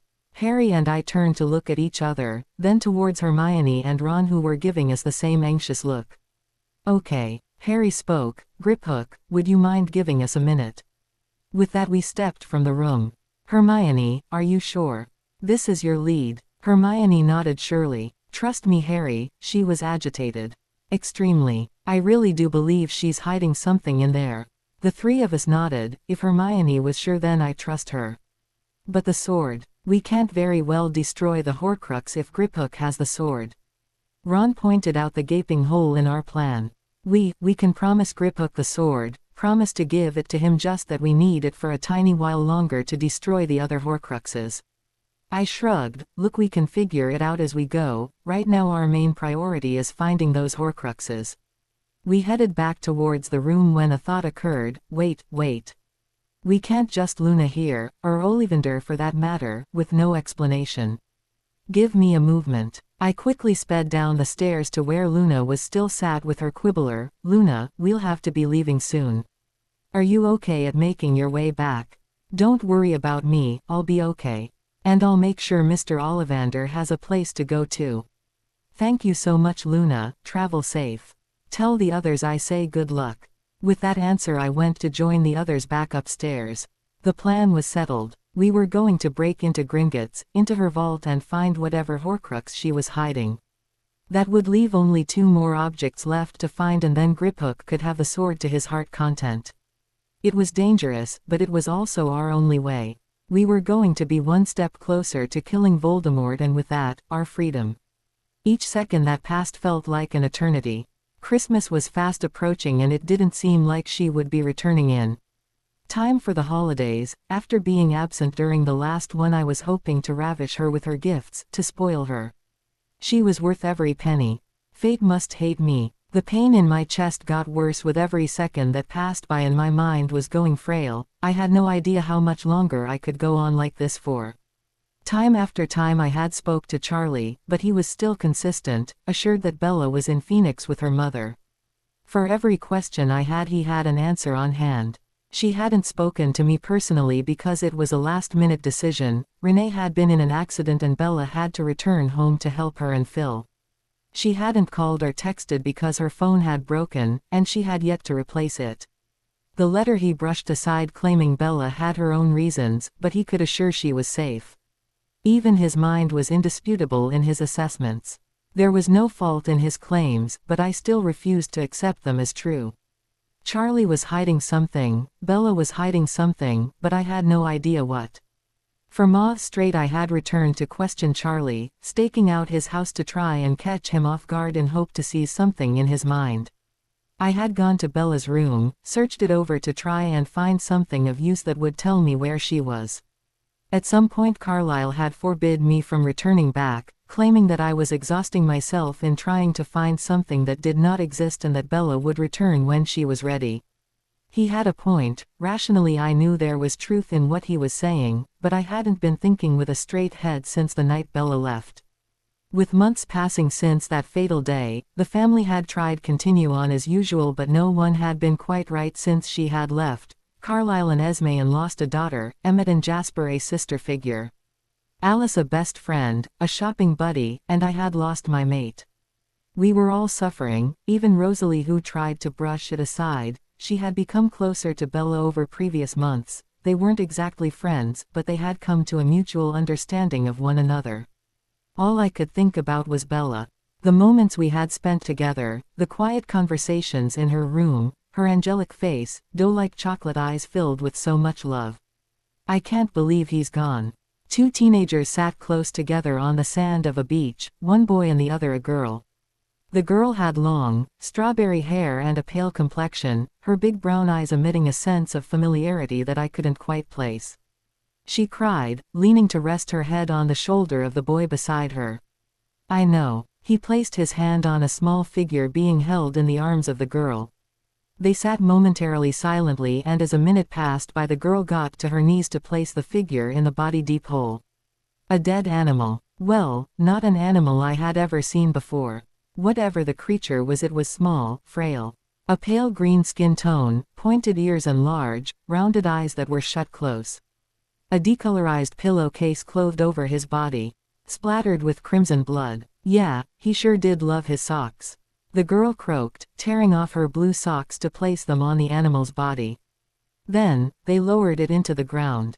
The girl turned her head a fraction and, fully, at that moment, I knew who she was. Bella, I whispered in shock. Her hair may have been different, her complexion worn down and her eyes filled with the loss that I had wanted to spare her of. I knew her anywhere. At my animated tone, my family's heads turned to my attention. All but Alice, who, like myself, was on the same page. You had another vision. Esme looked between Alice and me. What did you see? Is she okay? I wasn't entirely sure. What did you see, son? Carlyle prompted, and Alice provided an answer when I was at a loss for words. It was Bella and the same boy from the last vision, spectacles, green eyes, black hair. They were on the beach burying a creature. I don't know how to explain it other than it looked like some green chihuahua. I can try drawing it. The boy, who was he? A brother? No, Bella was an only child. A close friend. He didn't look familiar. Maybe she knew him from Arizona, but she never spoke of having any close friends. Wouldn't she have mentioned him? A boyfriend. I refused to even think of the possibility. If Bella had decided she no longer wanted to be with a monster like me, I could understand, but Bella wouldn't run from Forks without any explanation.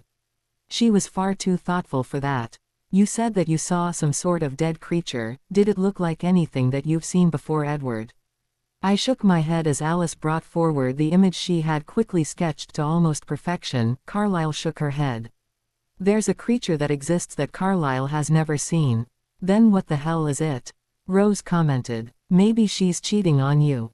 Rosalie. I growled. Bella is not cheating on me. Get out of my head, Edward. Rose, you know Bella would never do that. Emmett told her with a disapproving tone. Yeah, Rose, Bella would never do anything to purposely hurt any of us. She's not like that, Alice argued. I'm sorry, but what are we expected to think?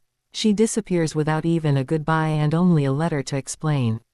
Charlie is clearly hiding something from us, and each time you see her she's with some random boy none of us have ever heard of. Maybe, just maybe she's not coming back. Rose, most girls I know don't spend time with their boyfriends running from exploding houses cut and bruised. Alice shook her head disapprovingly. Whatever. I'm not saying she definitely is. Believe it or not, Edward the First don't want to think badly of her. I don't have a hidden agenda where hating her comes about naturally, just that maybe you should prepare yourself for the worst. She huffed. I'm going for a run. I had to clear my mind. How do I look? Hermione asked sheepishly as she emerged from the house. Her usual caramel curls were now jet black and in tatas covering the top half of her head like bird's nest, wearing a long, flowing black dress that we had managed to find in Fleur's closet earlier that morning. She looked identical to Bellatrix. Horrible, Ron responded, a slight grin forming on his face as he spoke. Ron too was disguised, a fake beard and, like Hermione, was dressed fully in black. What was it with bad guys only wearing black? Death Eaters and the Volturi. Why not add some red? Purple. Just an idea. Our plan was to get into Gringotts in a slightly more legal way, then straight out attacking it.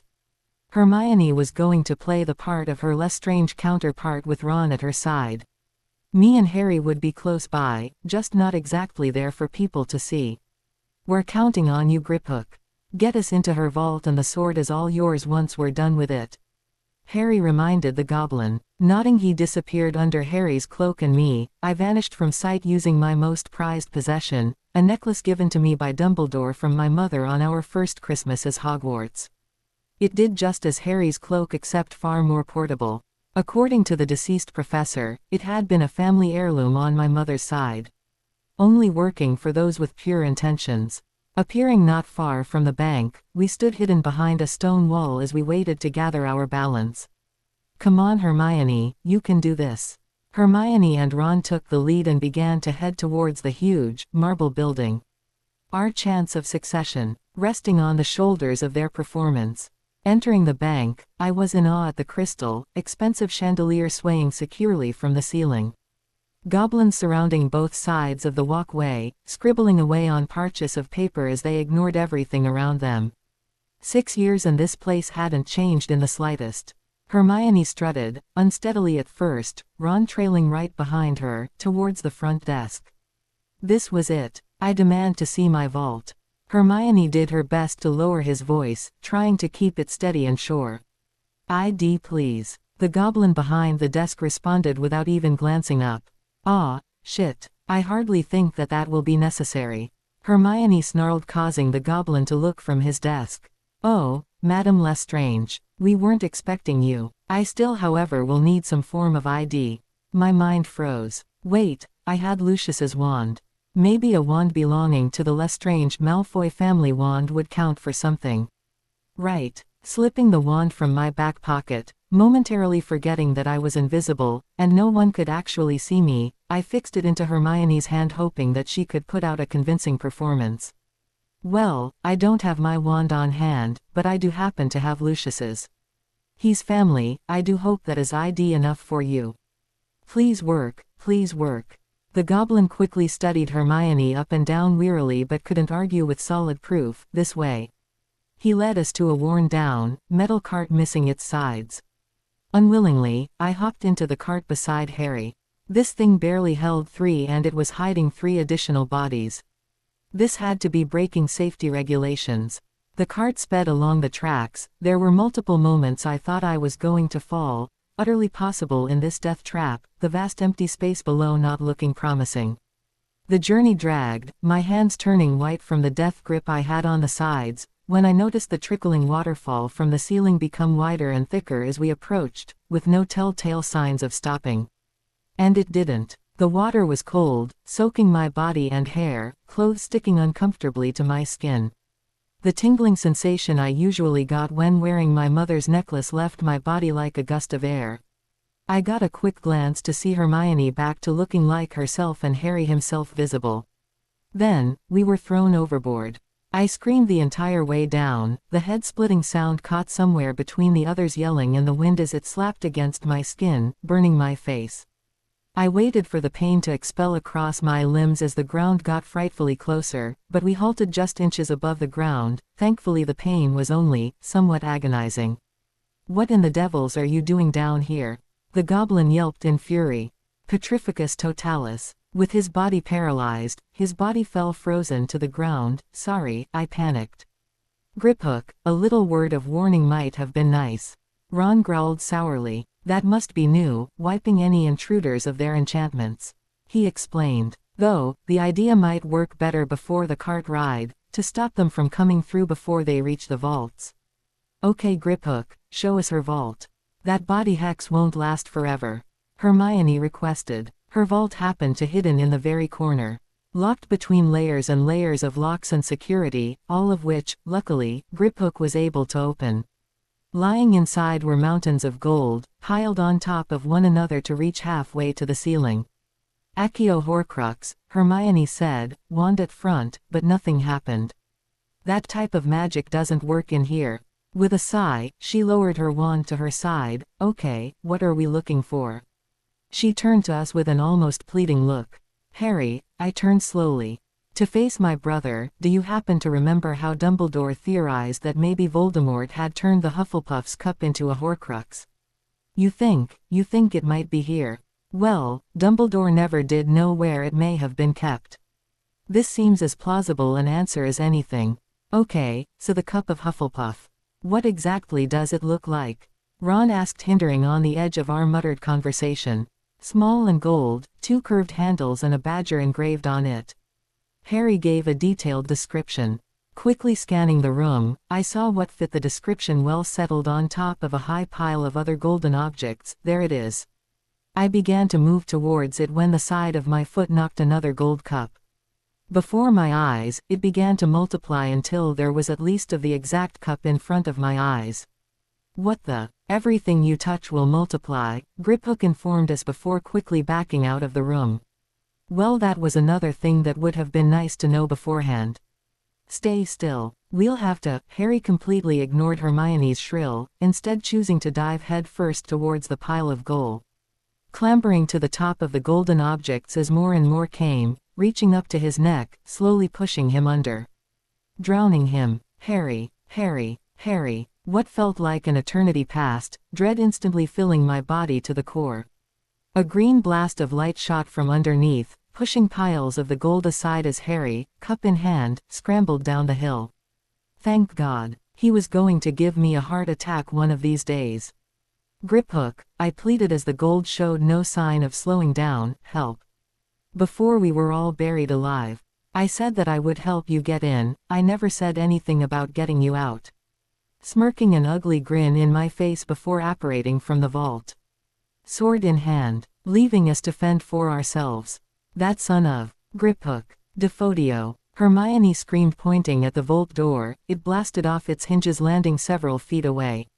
Hermione was the first to get up, running over to Harry to help him from under the confined, heavy objects. Come on, Ron yelled, grabbing tightly onto my wrist as we left the vault behind us. I would be glad to never see that room ever again.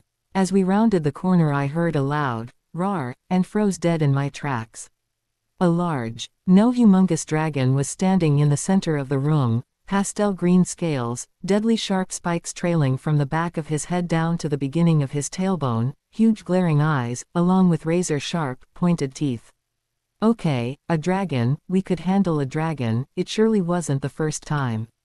Then to be the icing on the cake, as if the situation wasn't already terrible, 12 Gringotts guards in blue uniforms marched our way holding the wands out defensively. I was starting to see why people who broke in never tended to make it back out. Ron, Hermione, and Harry began running towards the stairs, but I was frozen in my spot. Come on, Harry ushered, grabbing onto my wrist and pulling me away with the rest of them. Flattening myself against the wall, I begged that someone had a plan. Spells flying from every direction and only narrowly missing our faces, we didn't exactly have long. And I doubted they were shooting to injure only. Well, I do have something, but it's mad. She turned to the wall. Defodio. The gate blasted from its hinges and, using the now empty space as a platform, she jumped from edge and landed on the dragon's back. Holding onto one of its spikes to stop her from falling. Okay, so when she said mad, she really meant it. I guess our recklessness really had rubbed off on her. Pushing both my questioning thoughts and fears aside, I jumped and landed closely beside her. This surely rated as one of the weirdest moments in my life. Hurry up, I yelled to the over the sounds of loud banging. The guys looked uncertainly at each other before both jumping on the beast's back. Defodio, Hermione yelled again, pointing at the ceiling. The spell hitting the wall causing it to crumble. Using the revulsion charm, the dragon broke free of its chains. The dragon spread his wings and suddenly we went flying outside. I guess that made us the first intruders to make it out of Gringotts alive. The dragon was still flying with no signs of stopping when we reached the beach and the open water. With us going over the ocean, we could end up anywhere.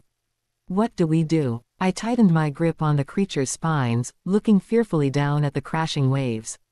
We're going to have to jump. Ron shouted, his voice trembling.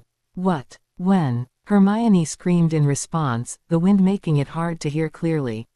Now. Okay, please don't die. My hands clammy, paling white at my grip, I nervously loosened my hold on the dragon's back, plummeting a goody 40 feet into the water. I struggled to swim back to the surface, the icy waves numbingly cold, and to be honest, I hadn't had the best past track record with oceans or lakes. Ferociously swinging, my tired arms and legs beginning to burn, I could see the surface in sight when my whole body went numb.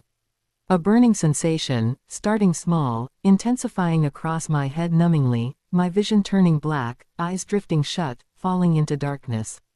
Dead bodies graced the floor, Griphook, goblins, Gringotts guards, sprawled across the floor covered in blood, both their own and those next to them. The sword of Gryffindor loosely hanging at Griphook's side as Voldemort and Nagini carelessly walked around the bodies in disgust. They found our secret Naginum, and that will make us more vulnerable. You must stay close. In a flash or black the scene changed. A woman, light brown hair cascading down the back of her flowing, pale green dress, her complexion pale. The image was only there for a moment before switching to Ravenclaw symbol and a silver tiara. My eyes shot open, and with the little energy my body had left, I struggled to swim to the surface, fighting the tightness of my chest. Reaching air, I coughed uncountably as I struggled for oxygen, my body feeling faint. I couldn't breathe. Floundering, my body slipped back under the waves and, unexpectedly, I choked on water. My mind raced back to all the situations I had been in like this, the sirens at the cave, earlier this year at La Push. Part of me thought maybe this was the end, that after everything, the way I would die wouldn't be some mystical being, but instead drowning in the ocean. How very anticlimactic. Luckily, Ron ran in to pull me out and drag me to safety on the shore. Thanks Ron. I stuttered through gasps of breath and deep, heavy coughs, sorry. I don't have the best experiences when it comes to water rr. You okay? He asked worriedly, helping me into a sitting position against his chest. Just take deep breaths. We have to go back to Hogwarts, it's where the Horcrux is. Something connected to Ravenclaw, Harry explained, and Hermione turned to her shocked. She hated it when we let Voldemort in, claimed that every time we did it we were losing a part of ourselves to him. Defensively, Snape's old lessons never covered how to focus when drowning underwater. With a sour look, Hermione marched to her bag and began to pass out clothes to replace our wet ones.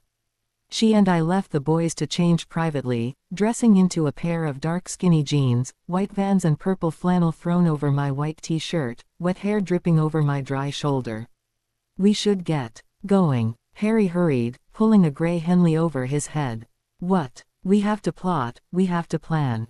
Come on Hermione, when have our ideas ever gone to plan? We plot, we plan, we get there, and all hell breaks loose. Looking at previous outings, he did have a point. No point in wasting time. But one problem. Snape's headmaster now, we can't exactly just walk in through the front door. Ron reminded. Then, we go to Hogsmeade, I shrugged, take the hidden route through Honeydukes.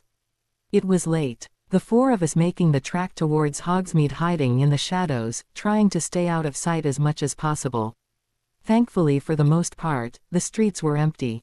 I assume most people were too frightened to be out at night when Death Eaters and Snatchers roamed free. Hermione and Ron were quietly chatting to one another, Harry walking silently somewhere behind me as I took front. Hogwarts. The place I had once considered home. A place I had wished every day of summer to be in, and now after months of being away, I was making my way back. What would it be like? Would it still feel familiar? Hey, guys, I called out softly, I think we may have company. Squinting way into the distance I could make out two blurred, black figures. Please don't be dangerous. We stayed further into the shadows as precaution. As we walked I noticed that my shoelace was undone and flapping around the outside of my foot. Not wanting to add to injury by tripping, I stopped to fix my shoe as the others went on, not noticing my absence. I stood, back straight. The hairs on my neck standing as I felt presence appear behind me. Why, hello there darling. Aren't you just a sight for sore eyes? A deep, slurred voice rang from where he stood. His hot breath against my exposed neck unpleasantly. My body tensed involuntarily, and my breath hitched. Snatcher or drunk sleaze, this wasn't good, and this time, I had no Edward to chase the bad men away. Freezing, my mind in utter panic, I searched for my wand when my hand caught hold of the baseball bat I kept on me at all times since receiving it a lifetime ago at the Burrow. A high-pitched squeal coming from my throat on action, I hurled the bat his way, changing size mid-air until it sat comfortably in my hands. Hitting him in the stomach, and then once more on the side of the head for good measure, I pushed his half-conscious body aside and ran screaming for Hermione and Ron. Calling out the name of my also wanted brother seemed like the wrong direction to head into. Thank God, I knew that bat would come in handy one day. I ran into Harry's concerned embrace. I felt dirty. What is it? Some man. I don't know if he was a snatcher or not, but we should definitely get off the streets. Get in, a month's deep voice called out from a building just beside us.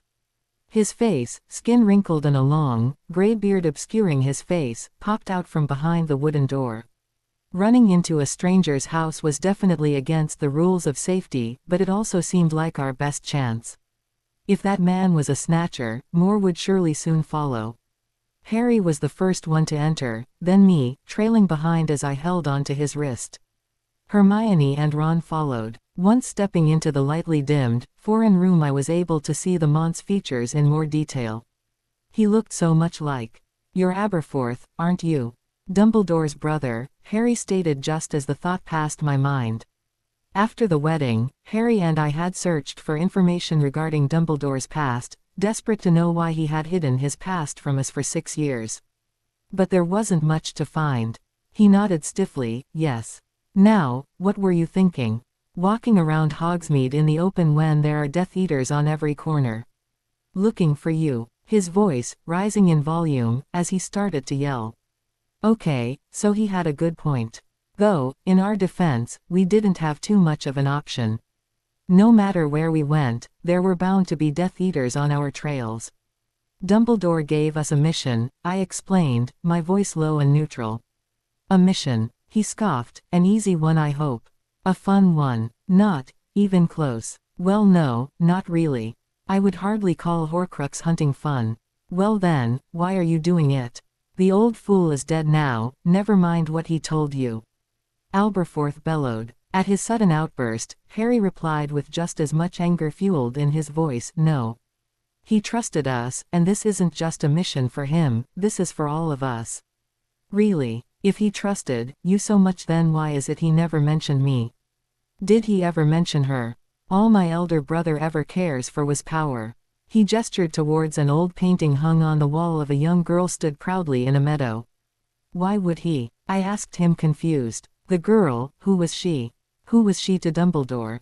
"That's your sister, Ariana, isn't it? She died very young." Hermione asked. "Well," told Aberforth, and he turned around to look at her. "My brother sacrificed a lot of things on his search to power, including Ariana." There was a moment's silence. I tried to wrap my mind around everything. Dumbledore was hiding even more things than we originally knew. "Where did you get that mirror?" I asked, noticing the broken shard of glass he held in his hand. "The one that mirrored the same one me and Harry had received from Sirius on our last birthday with him. Mundungus gave it to me. He had no right. That belonged to—" Aberforth cut him off, claiming that it was lucky he had it tonight and instead it wasn't wasting away with no owner. "We need to get into Hogwarts," I said, taking a step forward. "We think there may be a Horcrux there. That's what we're here to do, that's our mission." Aberforth took a long deep breath, followed by an exasperated sigh as he looked us over with his eyes. Turning away from us to face the wall, he whispered in a defeated tone, "You know what to do." Though at first it appeared he was talking to no one, Ariana, the girl from the picture, turned and walked into the distance. Until she could no longer be seen. "I must be going now. I bid you good luck and hope my brother hasn't tasked you with a suicide mission." And with that, Aberforth walked out the door. A chorus of quiet goodbyes filling the room. Before I could ask myself what exactly the older Mont's plan was, Ariana returned to sight, and as she appeared close up, the picture swung open, revealing a familiar face. "Nay, Neville." "Oh my God, Neville." Hermione gasped, running to hug him. "Oh God, what happened to your face?" "I'm here to get you for." "And this is nothing, you should see Seamus," he responded, helping me up into the tunnel, "though, I can't say you look any better for wear." "Yeah, well, being attacked by Snatcher, sleeping in the woods, breaking into Gringotts and jumping 40 feet off a dragon's back into the ocean would do that to a person," Ron explained with an sour expression. "I don't even remember the last time I had a decent night's sleep." Neville froze. "You're going to have to tell me about what you've been up to one day." His face broke into a grin. "Will do." Harry nodded. "I didn't know these tunnels existed," he said as we walked. "It was closely compacted, the floor and surrounding walls filthy with mud." With the Marauder's map, given to us by Fred and George in our 3rd year, I thought I could recognize all the underground tunnels. That's because it was blocked off at the beginning of our 1st year. These days, it's the only way in or out. "And how exactly do you know Aberforth?" I asked. "Aberforth brings us food every once in a while. It's terrible, but it's better than starving." "Neville, what exactly happened to your face?" Hermione asked, concerned after a second's silence. "Oh, this. I got this from the Death Eaters when I refused the use Cruciatus curse on 1st years." He explained simply, and I was shocked. I knew that Snape was an unhonorable man, but to force students to do that to first years. It was disgusting. Wow, the world had really gone to hell. How are parents still sending their kids to Hogwarts? Hermione gasped. There isn't really much of a choice these days. Either you send you kids willingly or the ministry force them, with the minister being a snatcher and all. Either way you're going back. So, what's the school like now with Snape as headmaster? Ron mumbled, only half interested. I think he already had his mind set on a solid answer. We all did. We hardly see Snape anymore. It's the twins you want to look out for. He suddenly stopped. Ah, here we are. Let's have some fun. You guys wait out here for a second. Neville instructed before stepping through the door out. I brought something, he announced as he stepped into the next room. The yelling and chattering fading out as he spoke. Who was in there? And better yet, where exactly were we? Not more of Aberforth's cooking, I hope. I could recognize Seamus's voice even behind closed doors. Neville stood aside and completely opened the door. Me and Harry stepped out first, followed by Hermione and Ron. The room went deadly silent for a second before breaking out into chaos. There were whistles and clapping, hoots of cheers. The reaction surprised me. I didn't know people cared too much. Then again, I suppose I would be excited if the two people who supposedly had the power to end the approaching war came back too. Once the celebrations died down, a familiar red head ran through the crowd. Snape knows they're back. He knows they were spotted at Hogsmeade. The sound of Ginny's voice got Harry's attention. They both met each other's eyes and Ginny ran in for a hug. I've been gone 6 months and she's already forgotten about me, Ron joked from behind my back. Well, it's great that you're back, Seamus began, breaking the silence that now hung around the room like a piñata. It's great to be here, but we're only stopping here for a moment and then we'll be right out. I spoke as Harry and Ginny pulled away from each other's loving embrace, the kind I missed. She ran to Ron, who squeezed her tightly, both glad that each other were still safe. Only as I watched the pair of them did I notice we were in the room of requirement. It had been so long, and I had been so preoccupied I hadn't even realized. It looked different. Leave? But why? Neville asked sadly. You just got here. We're not here to say. We only came to get something, then we have get back to our mission. Harry answered, brushing all emotion aside. But we can help you. I looked at him with gratitude. The mission Dumbledore left us as a secret. We're not supposed to tell anybody. Heck, we weren't even supposed to tell these two. Besides, this is our mission, it always has been. But we are all part of Dumbledore's army, we can help you. We deserve to know, Neville said eagerly. Why was everyone always so eager to get themselves involved in danger? I was here only because I had no choice. Though I couldn't deny he had a point, I probably would have done the same thing. Heck, I have done the same thing. I looked over my shoulder to Harry as I searched his face for an answer. He stared back and after a second we both nodded. Okay, fine. We're looking for something, I blurted. What is it? Dean asked, indulgently. We don't exactly know. Where is it? Cho pipped, stepping forwards. We don't know that either, and yes, I do realize that's not much to go on, I apologized. That's nothing to go on. What we do know is that it will be small, easily concealable and connected to Ravenclaw in some way.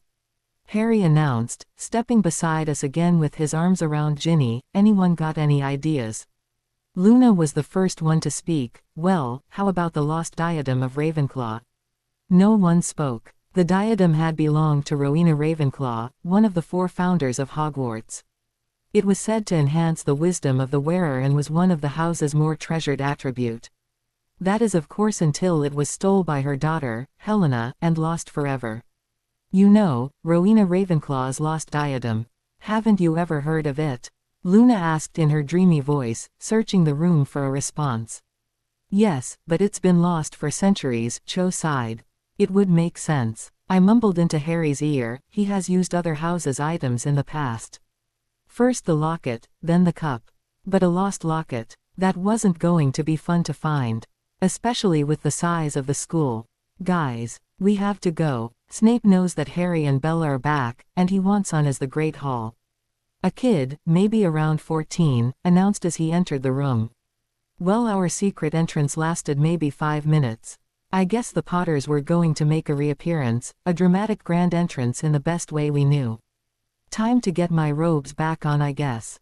To be continue. I hope you enjoyed this story. Also remember to subscribe and like this video. See you in the next video.